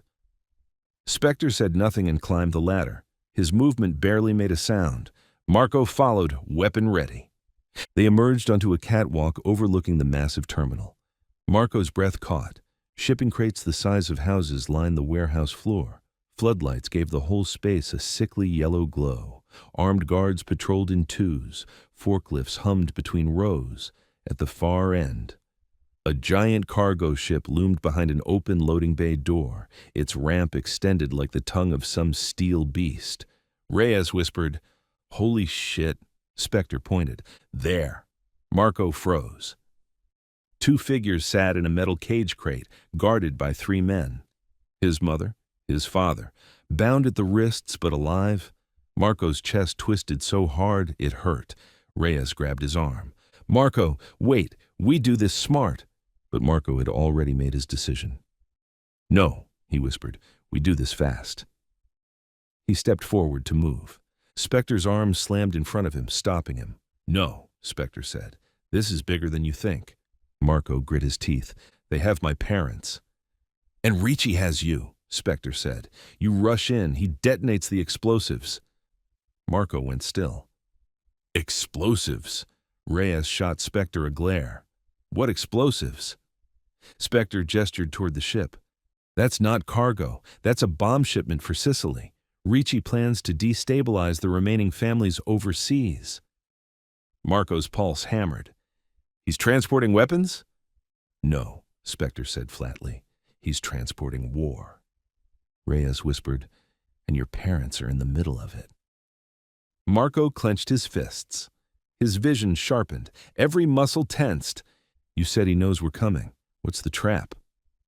Spectre's distorted voice dropped into something darker. "Ricci wants you alive for one reason." Marco didn't breathe. "To watch him kill your parents." Marco's rage exploded, hot and violent. "No, no, that's not happening." He jerked forward. Reyes grabbed him. Spectre pinned him by the shoulder. "You're thinking like a son," Spectre said. "Think like your father." Marco's breath shook. "What do we do?" he whispered. Spectre pointed to the overhead crane system. "We break the lights, drop the crates, jam their comms, trigger chaos." Reyes nodded slowly. "And then what?" Spectre looked directly at Marco. "Then you get your parents. I'll get Ricci." Marco stared. "You're going after him alone?" "I'm the only one who can." Marco didn't have time to question it. Reyes lifted her weapon. "All right," she said, "light up the room." Marco inhaled deeply, like his father once taught him. Steady, controlled, focused. Then he whispered, "On my signal." The three of them took position. Spectre primed a small EMP charge. Reyes took aim at the first overhead bulb. Marco sighted the closest guard. He raised his fist, and on that silent signal, the world erupted. Lights shattered overhead. The EMP detonated, frying the comms. Crates crashed from the cranes in a thunderous explosion of metal. Guards screamed, disoriented. Marco sprinted for the cage. Reyes provided covering fire. Spectre moved like a black bullet toward Ricci's command post. Marco's heart pounded like it would break through his ribs. 10 meters, 5, 3 dash dash. A gun barrel swung toward him. Marco fired first. The guard dropped. He crashed into the cage, ripping the lock from the frame. "Mom, Dad!" his mother sobbed. His father's eyes widened with relief. "Marco, thank God." But before Marco could finish cutting their restraints, a voice roared across the terminal, "Don't touch them!" Marco spun. Ricci stood above the floor on the metal walkway, gun aimed straight at Marco's parents, eyes wild with fury. And behind him, Spectre, mask cracked, breathing hard, as if Ricci had been waiting for this exact position. Marco froze. Reyes froze. Even the guards froze. Ricci smiled that snake-like smile. "There you are, detective." Marco aimed at him. "Let them go, Ricci." Ricci laughed. "No, you're going to watch this." He cocked the hammer. Marco's stomach dropped. "Do you know why your father ran from me?" Ricci yelled. "Because he knew I would take everything from him." Marco stepped in front of his parents. Ricci smirked. "Move, boy. Let me finish the dynasty your father was too weak to rule." Spectre stood motionless behind him. Marco whispered, "Spectre, do something." Spectre didn't move. Ricci grinned wider. "You think he's here to help you? You think this ghost answers to you?" Marco's heart stopped. "He answers to me." Spectre didn't deny it. Marco's entire world shattered. Reyes gasped, "No! Marco, he's lying!" But the silence from Spectre said everything. Ricci lifted the gun toward Marco's mother. Marco screamed, "No!" He fired. Ricci fired! Spectre moved. And the chapter ended in a thunderous explosion of light and sound. Chapter 32. Betrayal. For a split second, everything moved in slow motion. The muzzle flash from Ricci's gun, the recoil snapping his wrist, the scream tearing from Marco's throat, and the dark shape of Spectre lunging across the catwalk. 2 gunshots cracked through the terminal, one from Marco, one from Ricci. And then reality snapped back into full-speed chaos. A body fell, but not his mother's, not his father's. Spectre hit the ground, hard. A fist of cold tore through Marco's chest. "No, no!" Ricci stumbled back in shock. He hadn't aimed at Spectre. He'd aimed at Marco's mother. Spectre had thrown himself between the bullet and them. Marco dropped to his knees beside the masked figure. Grabbing him under the shoulders, his guards scrambled on the upper level. Reyes covered them, firing at anyone who moved. "Spectre, stay with me!" Marco shouted. Spectre's breath rattled behind the mask. A spreading pool of dark blood bloomed beneath him. Ricci regained his balance, stepping forward with a sneer. "Idiot!" Ricci shouted down at Spectre. "You disobey me now?" Marco froze. Reyes froze. Even the dying guards froze. Ricci just exposed the truth. Spectre worked for him. Spectre had been Ricci's weapon all along. Marco's voice was a whisper of fury. "You used him!" Ricci barked a laugh. "I made him. Do you think this idiot operates alone? Spectre was my insurance policy, my scalpel in the dark, my fixer." He pointed at Marco. "And he was meant to cut you down, detective. But then you started playing hero, and Spectre began playing something worse." Ricci spat. "Renegade." Spectre coughed under the mask, blood bubbling in his voice. "I made my own choice." Ricci furiously snapped. "You don't get choices. You're a machine with a name." Marco shouted over him, "You're lying." Ricci grinned. "Ask him yourself." Marco looked down at Spectre, trembling, bleeding, barely holding on. "Is it true?" Marco whispered. "You worked for him?" Spectre's breath shuddered through the damaged mask. "Yes." Marco felt punched in the lungs. "And all this time," Marco said through gritted teeth, "everything you did, everything you pushed me into was Ricci." "No," Spectre strained. "Not everything." Ricci interrupted, furious. "You gave the boy your trust? Pathetic." He pointed his gun at Spectre again. "Time to clean up my mess." He fired. Marco grabbed Spectre and rolled behind the metal crate, the bullet sparking off steel inches from Spectre's head. Reyes fired 3 rounds back at Ricci, forcing him to take cover. The room exploded into gunfire. Marco dragged Spectre deeper behind the crates. "Stay with me. You're not dying here." Spectre reached up, grabbed Marco's arm with surprising strength, and pulled him close. "You must listen." Marco's eyes burned. "Save your strength." "No," Spectre gasped. "You don't understand. Dominic, your father, he—" A bullet whizzed past Marco's ear. Spectre coughed violently. Marco wiped blood off the mask's mouthpiece. "Tell me!" Spectre's chest heaved. "Dominic made me—" Marco froze. "What?" Reyes shot another guard and shouted down, "Marco, move! They're flanking!" But Marco couldn't move, couldn't breathe. Spectre gripped him harder. "I wasn't Ricci's first," Spectre rasped. "I wasn't Lorenzo's or the Bureau's." He shook his head weakly. "I was Dominic's." The world stopped. Marco whispered, "My father created you?" Spectre nodded. "Yes. He built the first network, The first model, the tactics, the handler protocols. Ricci hijacked it, corrupted me, turned me into this. Marco's pulse thundered in his ears. Spector's voice cracked. But I never forgot your father's orders. Marco swallowed hard. What orders? Spector's grip tightened, desperate, urgent. To protect you, Spector whispered. Even if I had to betray him, betray everyone, betray you, to keep you alive long enough. His voice faded to a whisper to finish what Dominic started. Marco felt tears burn his eyes. Ricci's shout echoed from above. Enough!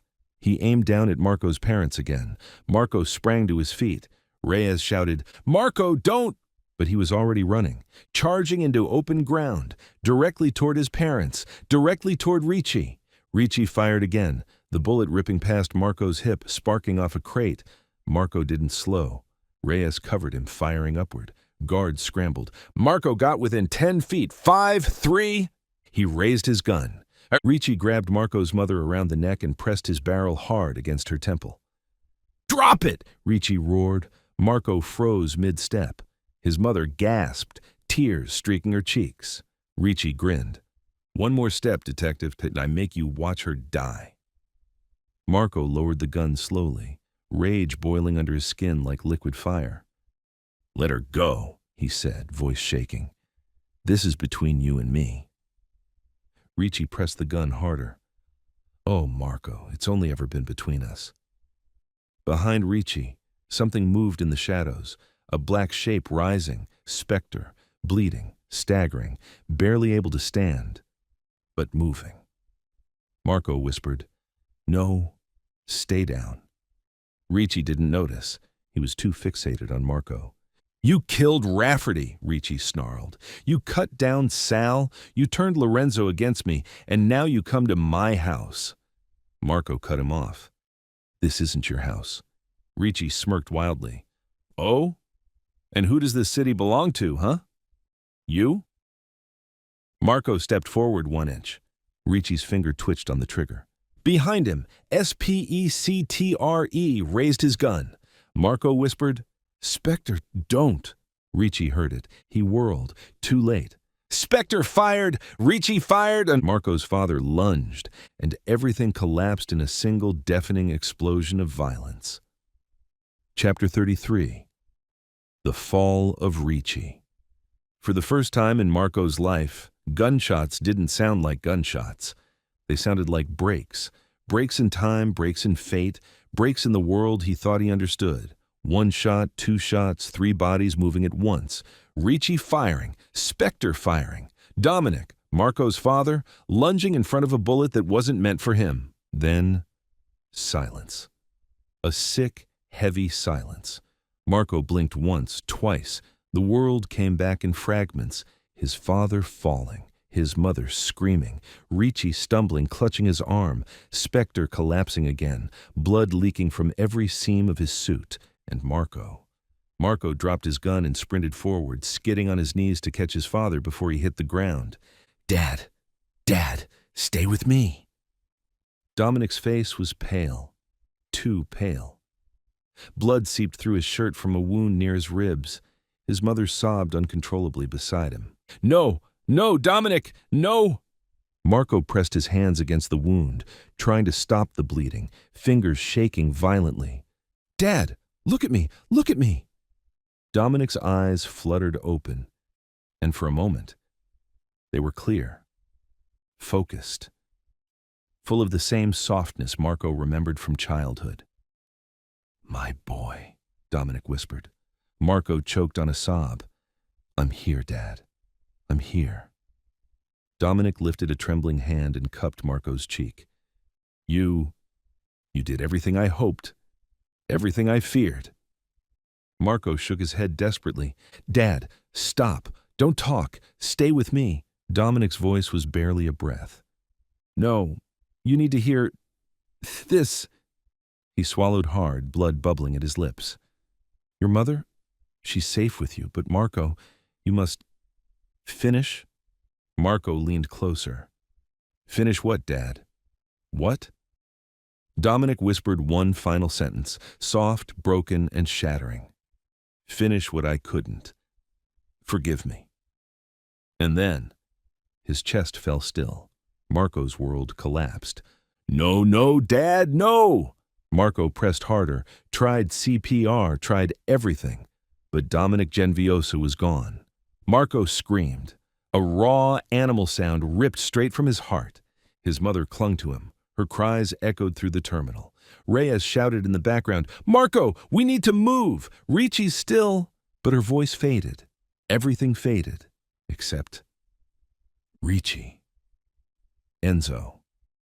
Ricci staggered backward on the catwalk above them, clutching his bleeding arm and staring down at Marco with a mixture of shock and rage. He hadn't meant to kill Dominic. He'd meant to kill Marco. Spectre, struggling on the ground, looked up through the cracked mask. Marco, he rasped, listen to me.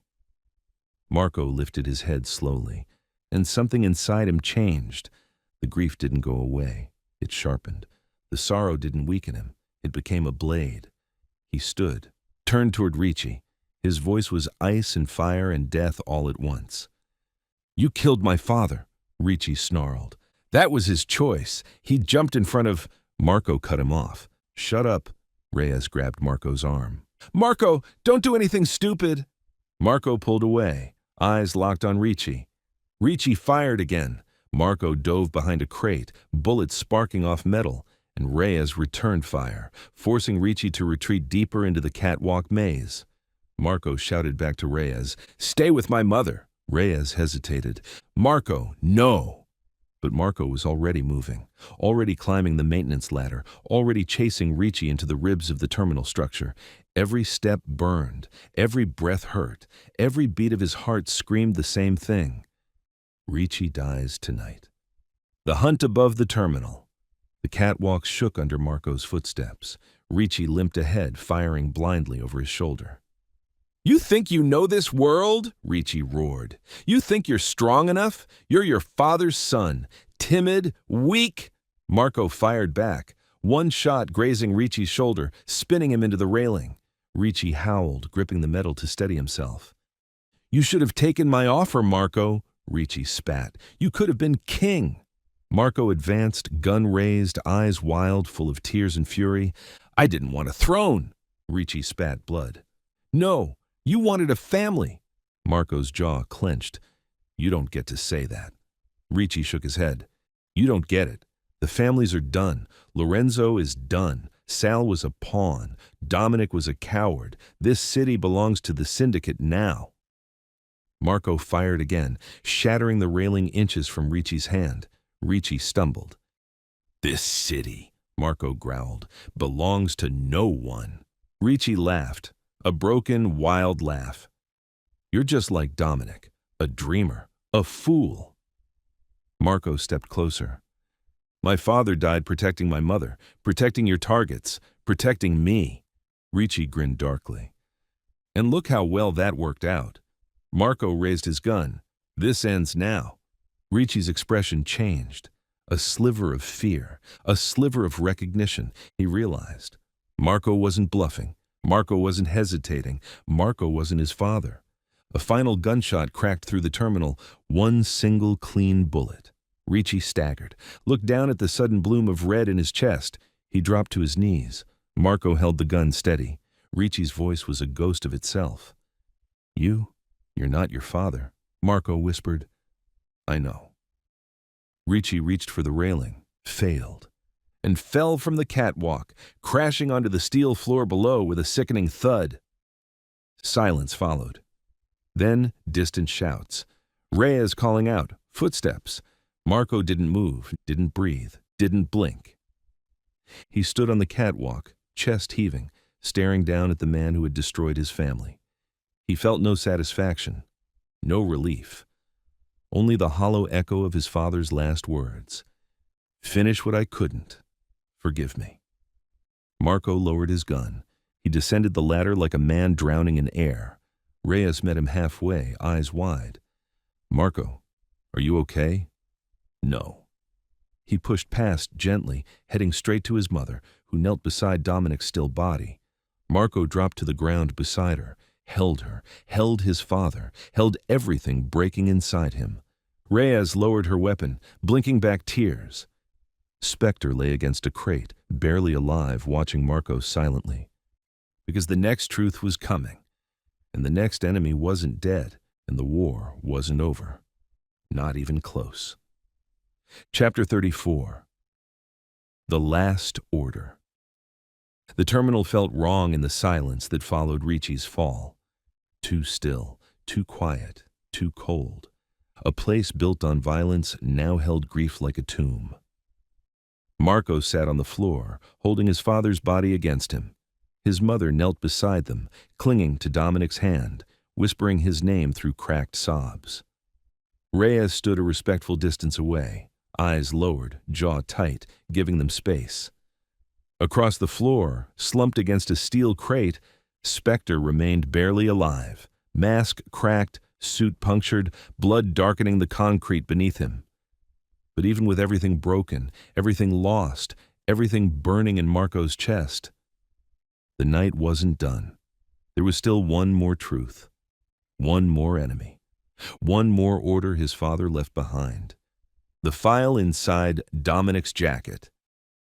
Marco finally let go, not of his father, but of the hope he could bring him back. He laid Dominic gently on the ground and pressed a kiss to his forehead. Then Marco reached into the inside of his father's jacket. His mother frowned through tears. "What are you doing?" Marco didn't answer. He just reached deeper until his fingertips found what he had hoped, feared, would be there. A folded document, thick paper, sealed with wax. Dominic's seal. He pulled it out slowly. Reyes approached, breath held. "Marco, what is that?" "My father," Marco whispered, "didn't come here unarmed." He broke the seal. Inside was a single sheet of paper with Dominic's handwriting, but shaking, rushed, as if written under pressure or fear. Marco read it slowly. "Marco, if you find this, I have failed to protect you from the truth. Ricci was never the king. He was a pawn, placed carefully, fed information, guided toward power. The real architect hides deeper, older, smarter, untouchable.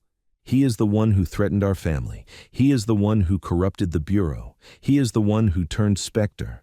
He is the one who pushed Lorenzo into fear. He is the one who wanted you removed most. You must find him. You must end him. Look for the one man who never appears in any file, because he writes them all. He calls himself the Weatherman. He brings the storms. He predicts the rise and fall. He manipulates everything in between. He has agents everywhere, even now, even near you. Trust no badge, no title, no family name, except your own. Finish what I could not. Dominic."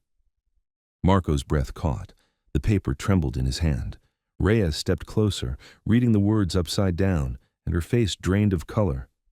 "Oh my God," Marco whispered. "Ricci wasn't the top." "No," Reyes said softly. "Ricci was being controlled. Every move, every choice." Marco clenched the note so hard, it nearly tore. "Who the hell is the Weatherman?" Reyes swallowed hard. "I've heard whispers. Rumors in bureau back channels. Someone unofficial. Someone who predicts criminal shifts like weather patterns. Someone who places leaders where he wants them." Marco turned to her sharply. "You knew something." "I never had proof," Reyes said. "No one does. He doesn't exist on record, not even in black files." Spectre's voice rasped across the room. "He exists." Marco and Reyes turned. Spectre struggled to lift his head. "You've been fighting the wrong war," he whispered. "This city, Ricci, Lorenzo, Sal, your father, they were pieces on the board." Marco stepped to him. "Who is he, Spectre? Who is the Weatherman?" Spectre coughed blood onto his glove. "I never saw his face," he said, "only heard the voice." Marco leaned in. "What voice?" Spectre's cracked mask glinted under a flickering floodlight. A calm voice, educated, Cold. No accent you can trace, no emotion. Every instruction perfect. Every prediction accurate. Marco's mother whispered from behind him. Your father tried to fight him. Tried to save us. Spectre nodded weakly. He protected you for years because the Weatherman wanted leverage, a clean Genviosa to control. Marco felt his stomach twist. He wanted me. Spectre nodded again. Yes, you were the end game. Ricci was the spark. Lorenzo the pressure point. Sal the distraction. Your father the obstacle. Marco's throat tightened. And my parents were bait. Yes. Marco backed up, shaking, furious, sick with grief and rage. Reyes placed a hand on his shoulder. Marco, this is bigger than any family war. This is organized destabilization, power at a scale we can't even... Marco cut her off. No, I don't care how big he is. I don't care what network he runs. I don't care how untouchable he thinks he is. He clenched Dominic's letter in his fist. My father died to expose him. He stepped toward Spectre. Where do I find him? Spectre's voice faded. You can't... Not directly. He never shows himself. Reyes muttered. Then how do we track him? Spectre looked up with dying clarity. There was one name, whispered, in old files, connected to him. Marco leaned in. What name? Spectre's breathing slowed. His voice dropped. He calls himself... A pause, a shudder, and then... Mr. Glass. Marco froze. Reyes froze. Spectre continued. He watches everything, sees every angle, predicts every move, like a man looking through glass. Marco whispered, He's here in New York. Always, Spectre said. He never leaves the board. Marco's heart pounded like thunder. Dominic's letter, Ricci's collapse, Spectre's dying confession, all pointed to one thing. The war wasn't over. It had barely begun. Marco stood up slowly, fists shaking. His mother reached for him. Marco, come home, please. Marco kissed her forehead. I will, I promise. He looked at Reyes. You're with me? Reyes nodded. Till the end. Marco turned to Spectre. You're not dying. You're going to help me find him. Spectre laughed weakly. That's optimistic. You owe my father, Marco said. Spectre's cracked mask tilted. Fair point. Marco lifted his father's letter. Mr. Glass, the weatherman, the architect of all this, he was out there, and Marco Genviosa was coming for him. Chapter 35. Mr. Glass. Rain began to fall over the terminal, soft at first, then steady, tapping against metal like fingertips drumming on the lid of a coffin. Marco barely felt it. His father's letter was crumpled in his fist. His mother was weeping softly behind him, held by Reyes. Spectre's ragged breath rasped from the crate where he struggled to remain conscious. But Marco felt only one thing. A direction, a pull. A presence, like the air was shifting, like the city itself was turning toward him, like someone unseen was finally stepping into the light. Mr. Glass, the weatherman, the man behind everything. Marco whispered the name into the rain. Where are you? A voice answered, calm, smooth, precise. I'm right here, Marco. Marco's blood turned to ice. Reyes spun, weapon raised. Marco grabbed his own gun, pointing it into the shadows beyond the terminal crates. But no one was there. Only rain. Only darkness. The voice echoed again, not from one direction, but everywhere. Don't bother looking for me. Reyes tapped her earpiece, then froze. It's hijacking our comms.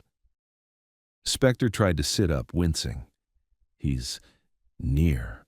Marco clenched his jaw. Show yourself. A soft laugh, not mocking, not emotional, just amused. You sound like your father. Marco's stomach twisted painfully. Dominic was a good man, Marco said. His voice cracked with grief and fury. You killed him.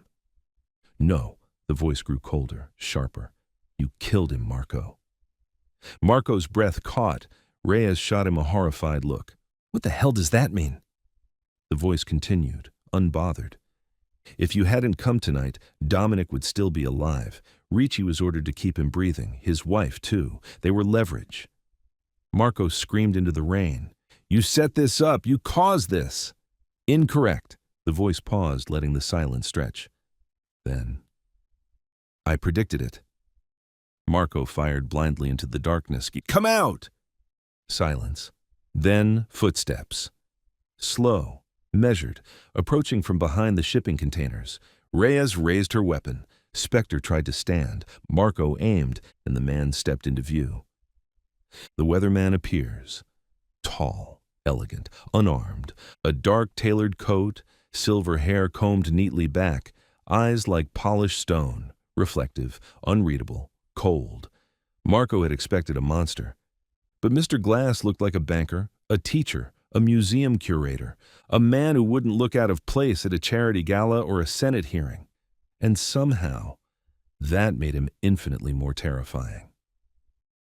He adjusted a pair of thin-framed glasses as if bothered by a raindrop, then spoke. Hello, Marco. Marco aimed straight for the man's skull. You're Mr. Glass? The man smiled faintly. I have many names, but yes, that one seems to have stuck. Reyes stepped forward. Don't move! Mr. Glass didn't even acknowledge her. His eyes never left Marco. You must be full of questions. Marco trembled with fury. You manipulated my family. You turned Ricci. You corrupted the Bureau. You kidnapped my parents. And you killed my father. Mr. Glass tilted his head slightly. No, Marco, your father was already dying. Marco's breath stopped. What? Mr. Glass sighed softly, almost sympathetically. A cancer, aggressive and terminal. Dominic had months left at best. He knew this, but he didn't tell you. Marco staggered. His world twisted violently. Mr. Glass continued. Dominic came to me when he realized he was dying. He asked me to protect your mother, to protect you, to ensure the next leadership transition happened smoothly. Marco's grip tightened on his weapon. That's a lie. Mr. Glass raised an eyebrow. Is it? How much did Dominic tell you, Marco? Did he ever mention his diagnosis, his treatment, his scans? Marco's mind raced. Memories flashed. Dominic tired easily. Dominic refused hospital visits. Dominic hid medication bottles. Dominic had dark circles for weeks. Marco felt his stomach drop. No, he whispered. Yes, Mr. Glass said calmly. His death tonight was inevitable. Ricci simply accelerated the timeline. Reyes shook her head fiercely. You expect us to believe that crap? Mr. Glass finally acknowledged her with a cool, dismissive glance. Believe what you wish. The truth doesn't require your agreement. Reyes bristled. Marco barely heard them. His pulse roared in his ears. Mr. Glass took one step closer. Marco aimed. Move again, he growled, and I put a bullet between your eyes. Mr. Glass stopped instantly. Good, he said softly. You're learning. Marco spat. Why? Why manipulate everything? Why attack my family? Mr. Glass gave a small shrug. To make room. For what? Mr. Glass smiled faintly. For you? Marco froze. Rain pelted the steel around them. Reyes lowered her weapon a fraction in confusion. What? Marco whispered. Mr. Glass folded his hands behind his back. The families are relics. The Bureau is compromised. Ricci was unstable. Lorenzo is outdated. Sal was incompetent. He leaned in slightly. You, Marco, are none of those things. Marco stared. You've survived law enforcement. You've survived the streets. You've survived Ricci's war. You've survived Spectre. He gestured lightly toward the dying mask. You stand in two worlds. You command loyalty in both. You carry Dominic's legacy, untarnished. Marco swallowed hard. What are you saying? Mr. Glass gave a tiny, chilling smile. Marco Genviosa. I have spent 20 years shaping the conditions for a new leader. He extended a hand, as if offering friendship, partnership, destiny. "You are that leader," Reyes whispered. "Oh my God." Spectre rasped, "No, Marco, don't listen." Mr. Glass continued, "You think I caused chaos, but no, I removed obstacles." "Obstacles?" Marco snarled. "Yes," Mr. Glass said calmly. "Ricci, Lorenzo, Sal, Rafferty, Spectre's programming, all cleared from your path." Marco's grip tightened so hard the gun trembled. "You're insane." "No," Mr. Glass corrected. "I am efficient, and I see the storm before it arrives." He stepped closer again, and this time, Marco didn't stop him. Mr. Glass whispered, "Lead the city, Marco. Lead the families. Lead the law. Be what Dominic could not." He held out his hand once more. "Join me." Rain hammered the terminal roof. Marco's heartbeat thundered. Reyes whispered urgently, "Marco, don't." Spectre weakly reached a hand out. "Your father died to stop him." Marco closed his eyes. His father's voice echoed in his memory. "Finish what I couldn't. Forgive me." Marco opened his eyes, and slowly, he extended his hand toward Mr. Glass. Reyes gasped.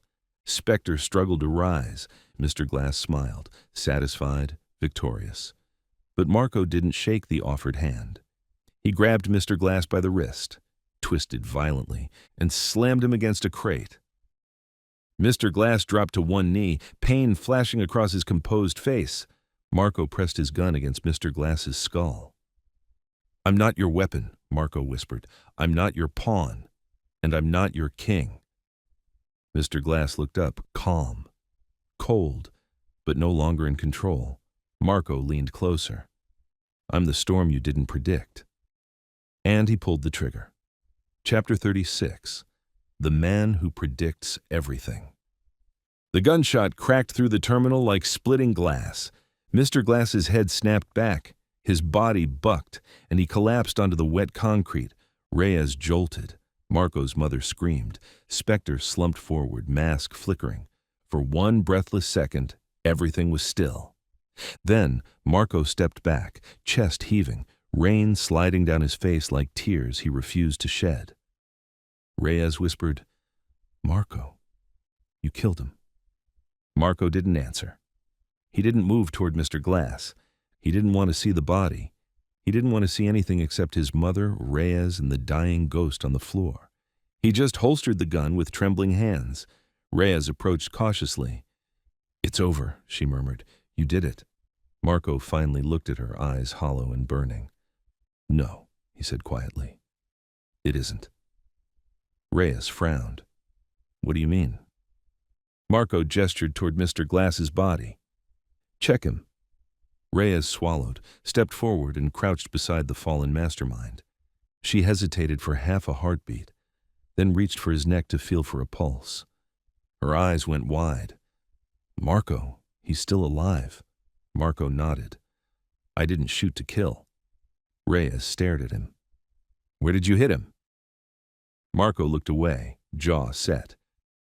"Through the side of the jaw, exit at the cheek, painful, messy, but non-lethal." Reyes exhaled shakily. "Jesus." Marco stepped forward and knelt in front of Mr. Glass. Blood spilled from the wound, but the man's breathing was steady and calm. Not panicked, not angry, just aware. Mr. Glass opened one eye. Marco leaned close. "You didn't predict that, did you?" Mr. Glass wheezed a soft, wet chuckle. "Of course I did." Marco's blood ran cold. Reyes took an involuntary step backward. Spectre tensed. Mr. Glass coughed a thread of blood, then continued in a quiet, unshakably controlled tone. "You aimed exactly where I expected you to. You chose restraint. Dominic taught you well." Marco fought the impulse to put the gun in his mouth. "You planned for this?" Marco growled. Mr. Glass smiled weakly. "I planned for everything." Marco's hands curled into fists.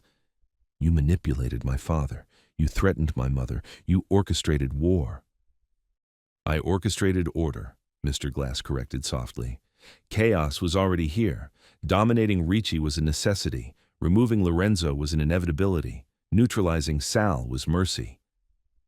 Marco snarled, "You call this mercy?" Mr. Glass blinked slowly, exhausted.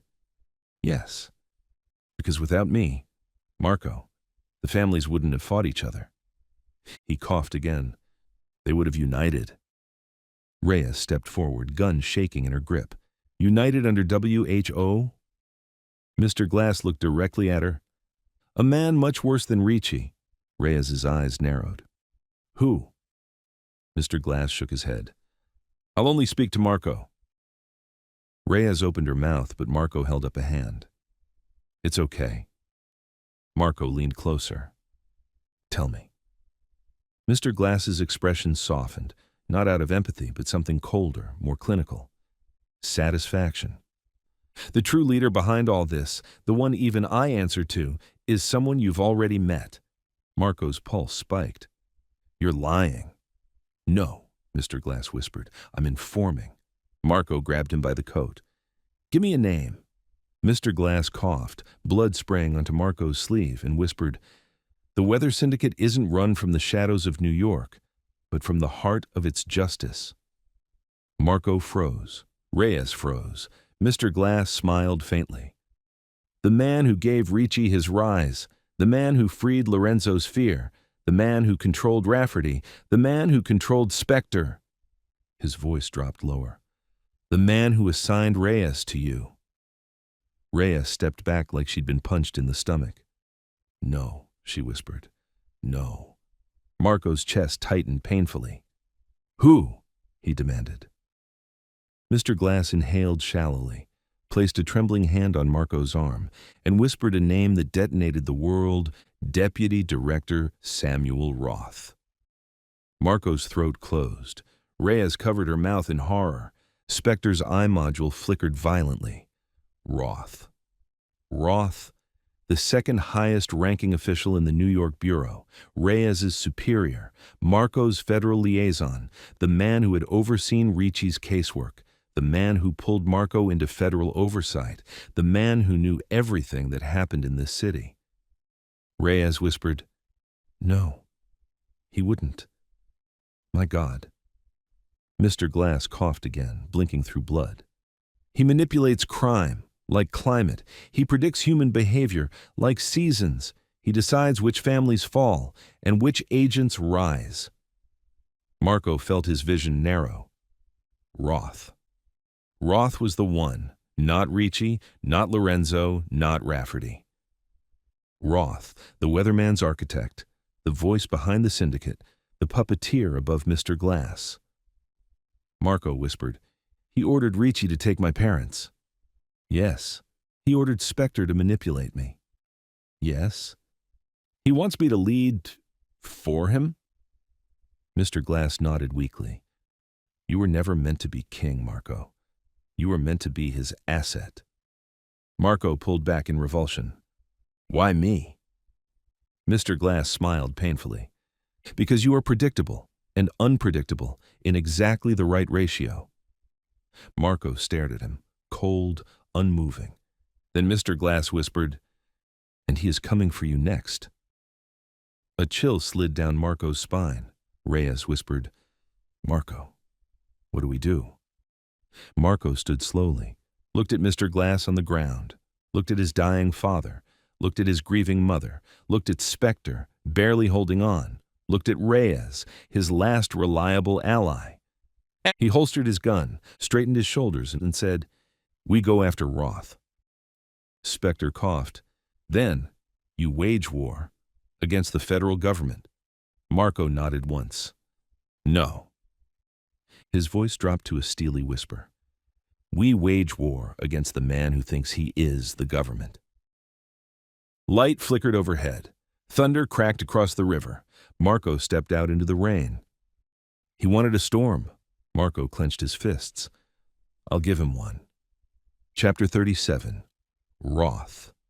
Lightning cracked over the East River as Marco stepped out of the terminal into the storm, a storm that felt almost called, as if summoned by the name they had just spoken. Deputy Director Samuel Roth, the puppet master, the Weatherman's architect, the man behind Ricci, behind Mr. Glass, behind everything. Reyes jogged up behind Marco, rain plastering her hair to her face. "Marco, we need to move your parents. We need cover. We need backup." "No backup," Marco said, voice hard as steel. "No calls, no comms. Roth sees everything." Reyes swallowed. "And Spectre." Marco looked back into the terminal where the masked figure slumped against a crate, bleeding but alive. "He comes with us," Marco said. Reyes stared at him like he'd lost his mind. "Spectre manipulated you for months. He fed Ricci intel, and he saved my life, twice." "That does not make him trustworthy." Marco cut her off sharply. "He knows Roth better than any of us." From behind them, Spectre rasped, "Unfortunately, that's true." Reyes shook her head. "This is insane. We need a hospital. We need a safe house. We need to move before Roth sends a kill team." Reyes froze. "Kill team?" Marco nodded. "If Glass knew he was alive, Roth definitely knows we are." She grabbed Marco's arm. "Marco, listen to me. You're grieving. You're compromised. I know what he meant to you, but—" Marco turned, eyes blazing with grief and vengeance intertwined. "My father died because Roth wanted me on a leash. I'm not grieving. I'm choosing." Reyes's mouth snapped shut. Marco stepped back into the terminal, lifted Spectre under the arm, and pulled him upright despite every muscle burning in protest. "We leave," Marco said. "Now." Reyes exhaled shakily and nodded. "Fine, but we need a location. Somewhere Roth can't track us." Spectre coughed, the sound metallic under the cracked modulator. "There is one place." Marco looked at him sharply. "Where?" Spectre turned slowly toward the storm outside. "Your father had a contingency safe house, one Roth never found." Marco's heart twisted. "My father kept a lot hidden from me," he whispered. Spectre nodded faintly. "Not from me." Reyes tensed. "That's comforting." Marco didn't hesitate. "Take us there." The safe house. They drove in silence. Spectre gave directions in short, labored breaths, each one sounding like it might be his last. Finally, Marco turned down a dead-end street in an industrial part of Red Hook. Old warehouses, boarded windows, graffiti and rust everywhere. Not the kind of place anyone would think twice about. Spectre pointed weakly. "That one." Marco parked and helped Reyes drag Spectre toward a heavy steel door at the back of the warehouse. At first glance, it looked sealed shut. Rusted hinges, welded seams, useless. But Spectre pressed a sequence of touches on the rust near the frame, and the wall itself clicked and slid open a few inches. Reyes stared. "You've got to be kidding." They pushed Spectre inside. Marco followed and stopped dead. The interior was nothing like the outside. A pristine, high-tech bunker stretched before them. Screens dark but ready, files stacked in labeled bins, weapon crates sealed and untouched, a generator humming softly. Reyes whispered, "Marco, your dad built this?" Spectre answered for him. "Not built, repurposed. This was originally a covert FBI black site." Reyes whipped around. "A what?" Spectre nodded weakly. "Your father was smarter than Roth. He found one of Roth's old shell facilities and prepared it for his own fallback." Marco walked slowly past the metal desk where papers were still neatly arranged as if Dominic had stepped out minutes ago. His chest tightened painfully. Reyes helped Spectre onto a stretcher-like bench and began patching his wounds with supplies she found nearby. Marco wandered deeper into the bunker until he found a single object taped to a monitor. A note, written in Dominic's handwriting. Marco's throat closed as he peeled it off. It said, "For the storm." Reyes joined him, eyes softening. "What is it?" Marco unfolded the note. It was a handwritten schematic. Arrows, names, connections, dates. He held it under the lamp. Reyes leaned in. "Marco, this looks like—" "A war map," Marco said. And in the center, circled 3 times, was the name Roth. Under it, Dominic had written, "He will come for you." He will offer you power. He will offer you peace. He will offer you lies. Do not trust his eyes." Reyes whispered, "My God." Marco turned to Spectre. "Why does Roth want me?" Spectre exhaled hard. "To legitimize the syndicate, you have the badge, the public image, the bloodline, the psychological profile, the trust of both worlds." Reyes frowned. "Psychological profile? What is that?" Spectre closed his eyes. Dominic raised Marco to be morally flexible but emotionally driven, the perfect candidate for manipulation if shaped early. Marco felt his stomach drop. Spectre continued. "Except Dominic broke the cycle. He didn't let Roth near him. He didn't let the families shape him. He didn't let the Bureau get to him." Spectre turned his head toward Marco. "You are the anomaly, the one thing Roth didn't predict," Marco whispered. "And that makes me a threat." "No," Spectre said softly. "That makes you his goal." Reyes stepped between them. "Okay, so Roth is the big bad. Fine. But how do we find him? He's a deputy director. He'll be surrounded by agents, security, protocol." Marco interrupted quietly. "He won't hide." Reyes blinked. "Marco, he knows we know." Marco held up Dominic's map. "He's coming for me." Spectre nodded. "Yes, he won't run. He doesn't need to. He believes he is untouchable." Reyes grabbed Marco's arm. "So what's the plan? What exactly are you thinking?" Marco looked at the bunker that had once belonged to his father. The weapons, the files, the map. He closed his eyes, took a slow breath, then said the words that would ignite the final hunt. "We lure him." Reyes stared. "Marco, you can't just—" Marco opened his eyes, cold, focused, determined. "We make him think I'm ready to take his offer." Reyes stiffened. "And when he comes?" Marco holstered his weapon, then whispered, "We finish the storm." Chapter 38. The Lure. The storm raged harder over Red Hook as Marco and Reyes worked inside the bunker, Dominic's bunker, the last place Roth didn't control. Thunder shook the corrugated roof. Rain hammered the street. Everything outside felt like warning. But inside was preparation. Marco stood over the central table where Dominic's war map lay spread out. Red circles, blue arrows, names, dates, all converging on one central truth. Roth had been planning this for 2 decades. Reyes paced behind him, phone in hand. "You sure this bait will work?" she asked. Marco nodded. "He's arrogant. He thinks he owns every variable. If he believes he broke me, if he believes I'll accept the offer Mr. Glass made, he'll come." Reyes tucked the phone away. "So what's the message?" Marco didn't hesitate. He reached for Spectre's portable comm unit, a cracked, encrypted piece of hardware stitched into the fabric of Spectre's suit. "Roth listens to every frequency," Marco said. "We give him exactly what he wants." He powered the device. The room flickered with a distorted interface. Spectre, half-conscious on the bench, forced himself upright. "Be careful," he rasped. Marco nodded. "I know." He pressed the transmitter. Static filled the room. Then Marco spoke into it with a calm, cold tone. "Deputy Director Roth, it's Marco Genviosa. We need to talk. I'm ready to discuss your offer." Reyes bit her lip. Spectre's flickering optics dimmed. Marco finished. "You were right. The storm's coming. I choose your side."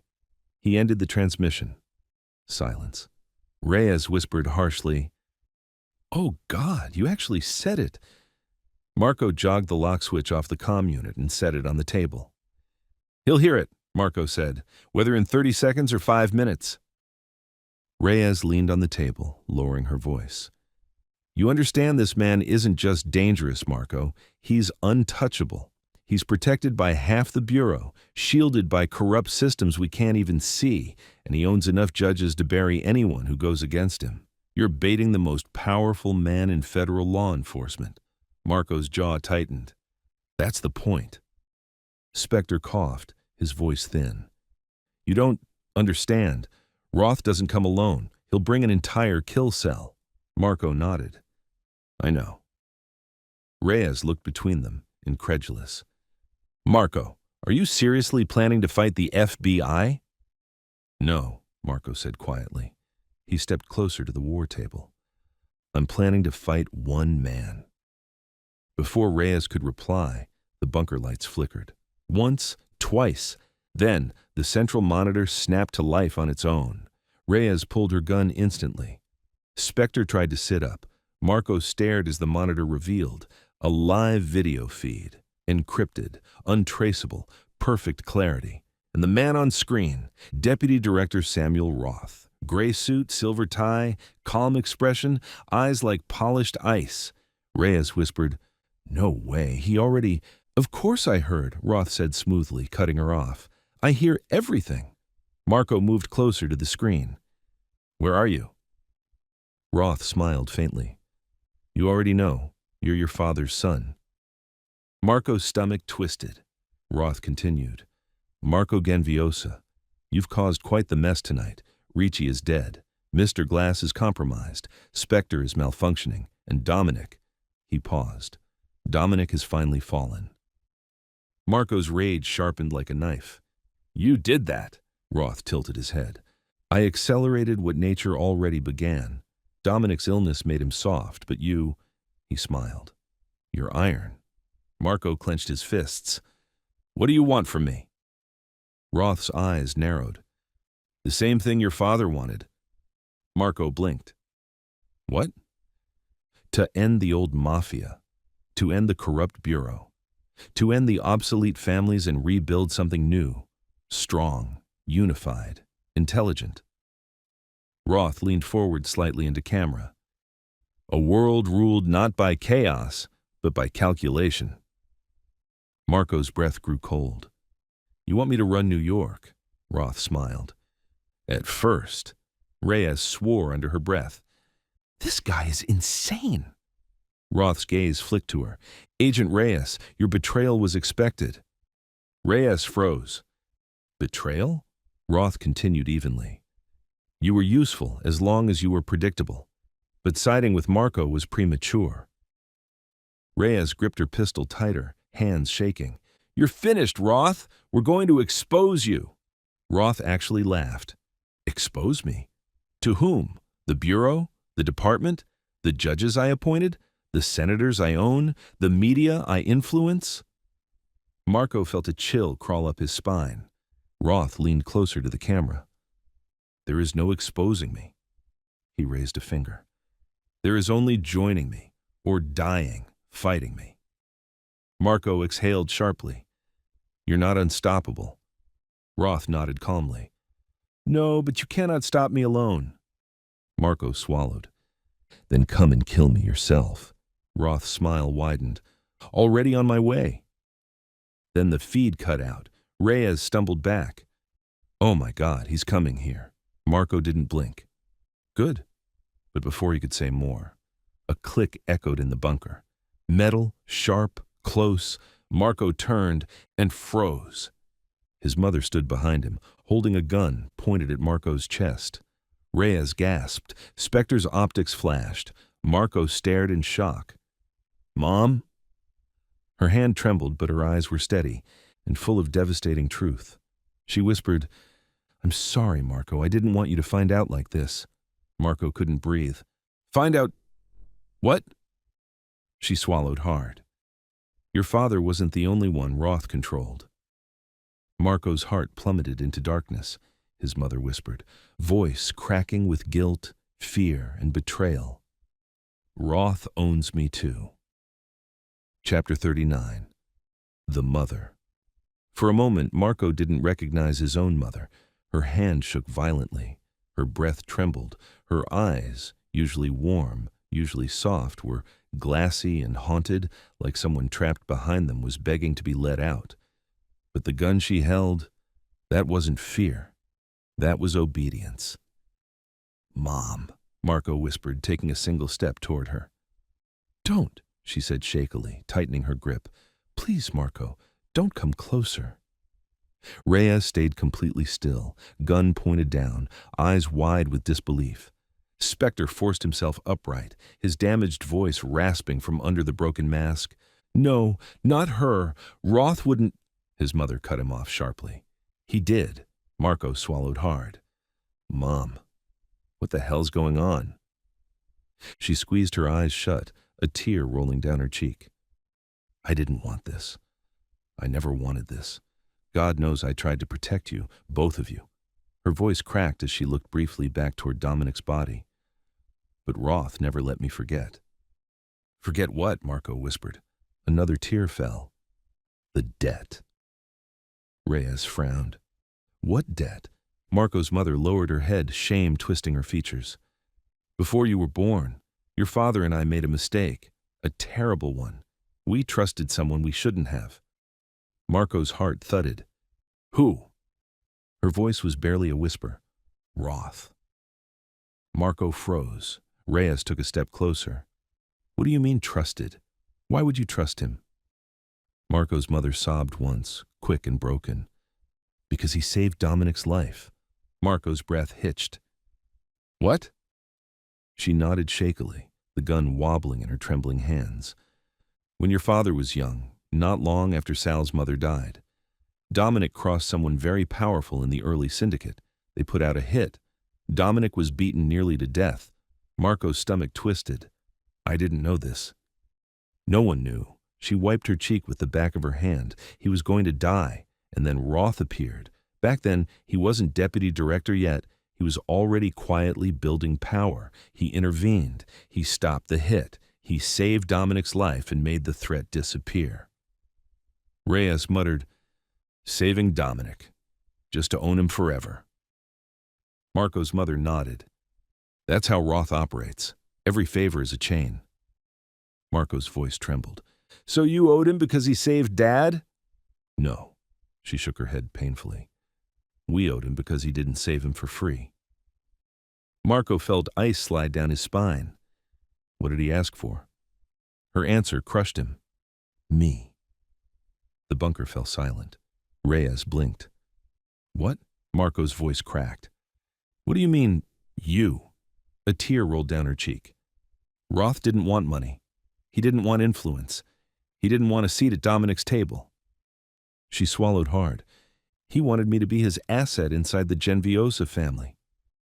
Marco's chest collapsed. "No. I had no choice," she whispered. "If I refused, he said he'd kill Dominic. He said he'd kill my family back in Sicily. I was pregnant with you at the time, Marco. I couldn't risk it." Marco felt dizzy, sick, shaking. "And Dad knew?" "Yes. He begged me not to do it. He begged Roth to take him instead, but Roth said Dominic was too visible, too emotional. He wanted someone quiet, someone invisible, someone who could listen without ever being suspected." She raised the gun higher. "I've been reporting to Roth for 27 years. Marco stumbled back like she'd struck him. All the nights his mother insisted Marco stay away from certain family gatherings, all the fear she hid behind smiles, all the secrets she brushed past. It clicked, every piece. Marco's voice cracked as he whispered, "You were Roth's leverage and his spy." She sobbed. "I didn't spy on you. I never spied on you. But Roth made me monitor Dominic, made me warn him when Dominic tried to gather allies against him, made me help him control Lorenzo, made me lie to protect you." Reyes stepped in, shaking her head in disgust and pity. "You were trafficking information to the most corrupt man in law enforcement." Marco's mother nodded. "And when Dominic tried to break free, Roth threatened to take you." Marco's breath collapsed into a single breaking word. "Mom!" She raised the gun again through tears. "I'm so sorry, Marco. I'm so sorry. Roth gave the order.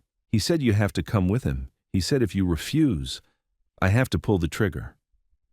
Spectre pushed himself to his feet, staggering. "No, you're stronger than that. Roth doesn't own you anymore." But Marco's mother shook violently. "He owns everything. He owns my passport, my family, my life. He owns my survival. You don't know what he does to people who break loyalty.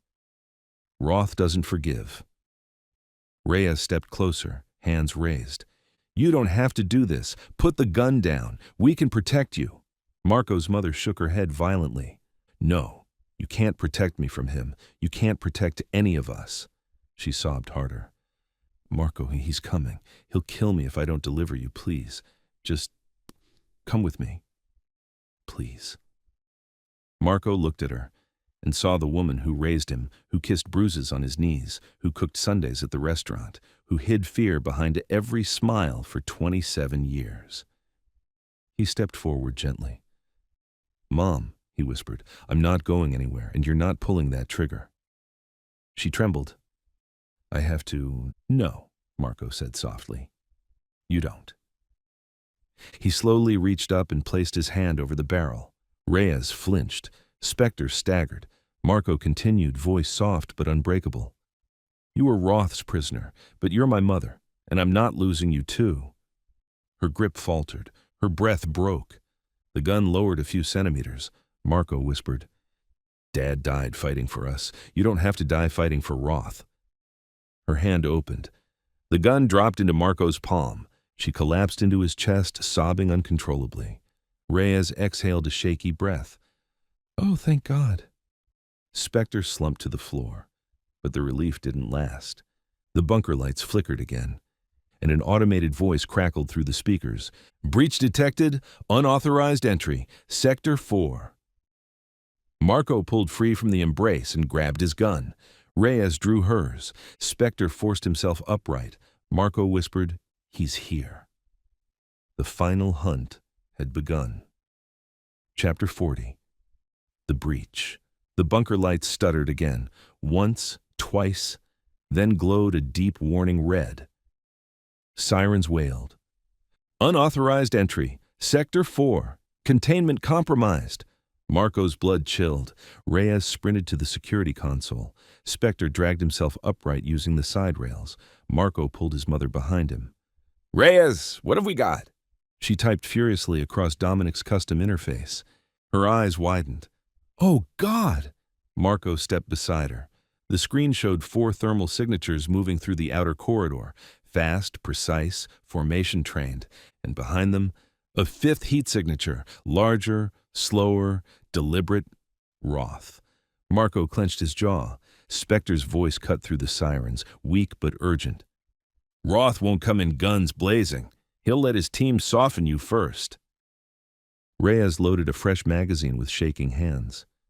"We hold them at the choke point," she said. "If they get through that door, we're dead." Marco nodded, then turned to his mother. "Stay behind me, no matter what happens." She grabbed his arm. "Marco, I'm so sorry." "No." Marco squeezed her hand. "You've been a prisoner long enough. I won't let him take you again." Footsteps thundered down the hall outside. Then, bang! The steel outer door shook. Spectre staggered to a crate and pulled himself up, aiming his pistol one-handed. Reyes positioned herself behind the main desk, using it as cover. Marco lifted his father's old shotgun from the weapons rack and pumped a round into the chamber. The footsteps stopped. Silence. Then Roth's voice, calm, unhurried, echoed through the metal. "Marco, open the door!" Marco aimed his shotgun at the entrance. "Go to hell." A soft chuckle. "Last chance." Marco didn't answer. A beat of silence, and then, breach. Boom, boom, boom. Explosives ripped the outer wall apart. Smoke burst through the bunker. Heat washed across Marco's face. Reyes coughed, weapon up. Spectre steadied himself by pure will. 4 armored men stormed through the smoke. Tactical visors glowing, rifles raised. Marco moved first. Blam! The shotgun cracked like thunder. 1 agent thrown back into the wall. Reyes opened fire from cover. 2 rounds, center mass. Another agent dropped. The remaining 2 spread left and right, moving like sharks in black armor. Spectre fired. His bullet pinged against an agent's visor. The second shot hit the thigh. The agent stumbled. Marco dove behind the central table, dragging his mother with him as bullets shredded the metal. 1 agent kicked the table hard, flipping it toward Marco. Reyes leapt forward and tackled Marco and his mother out of the way. The table crashed down where they'd been a second earlier.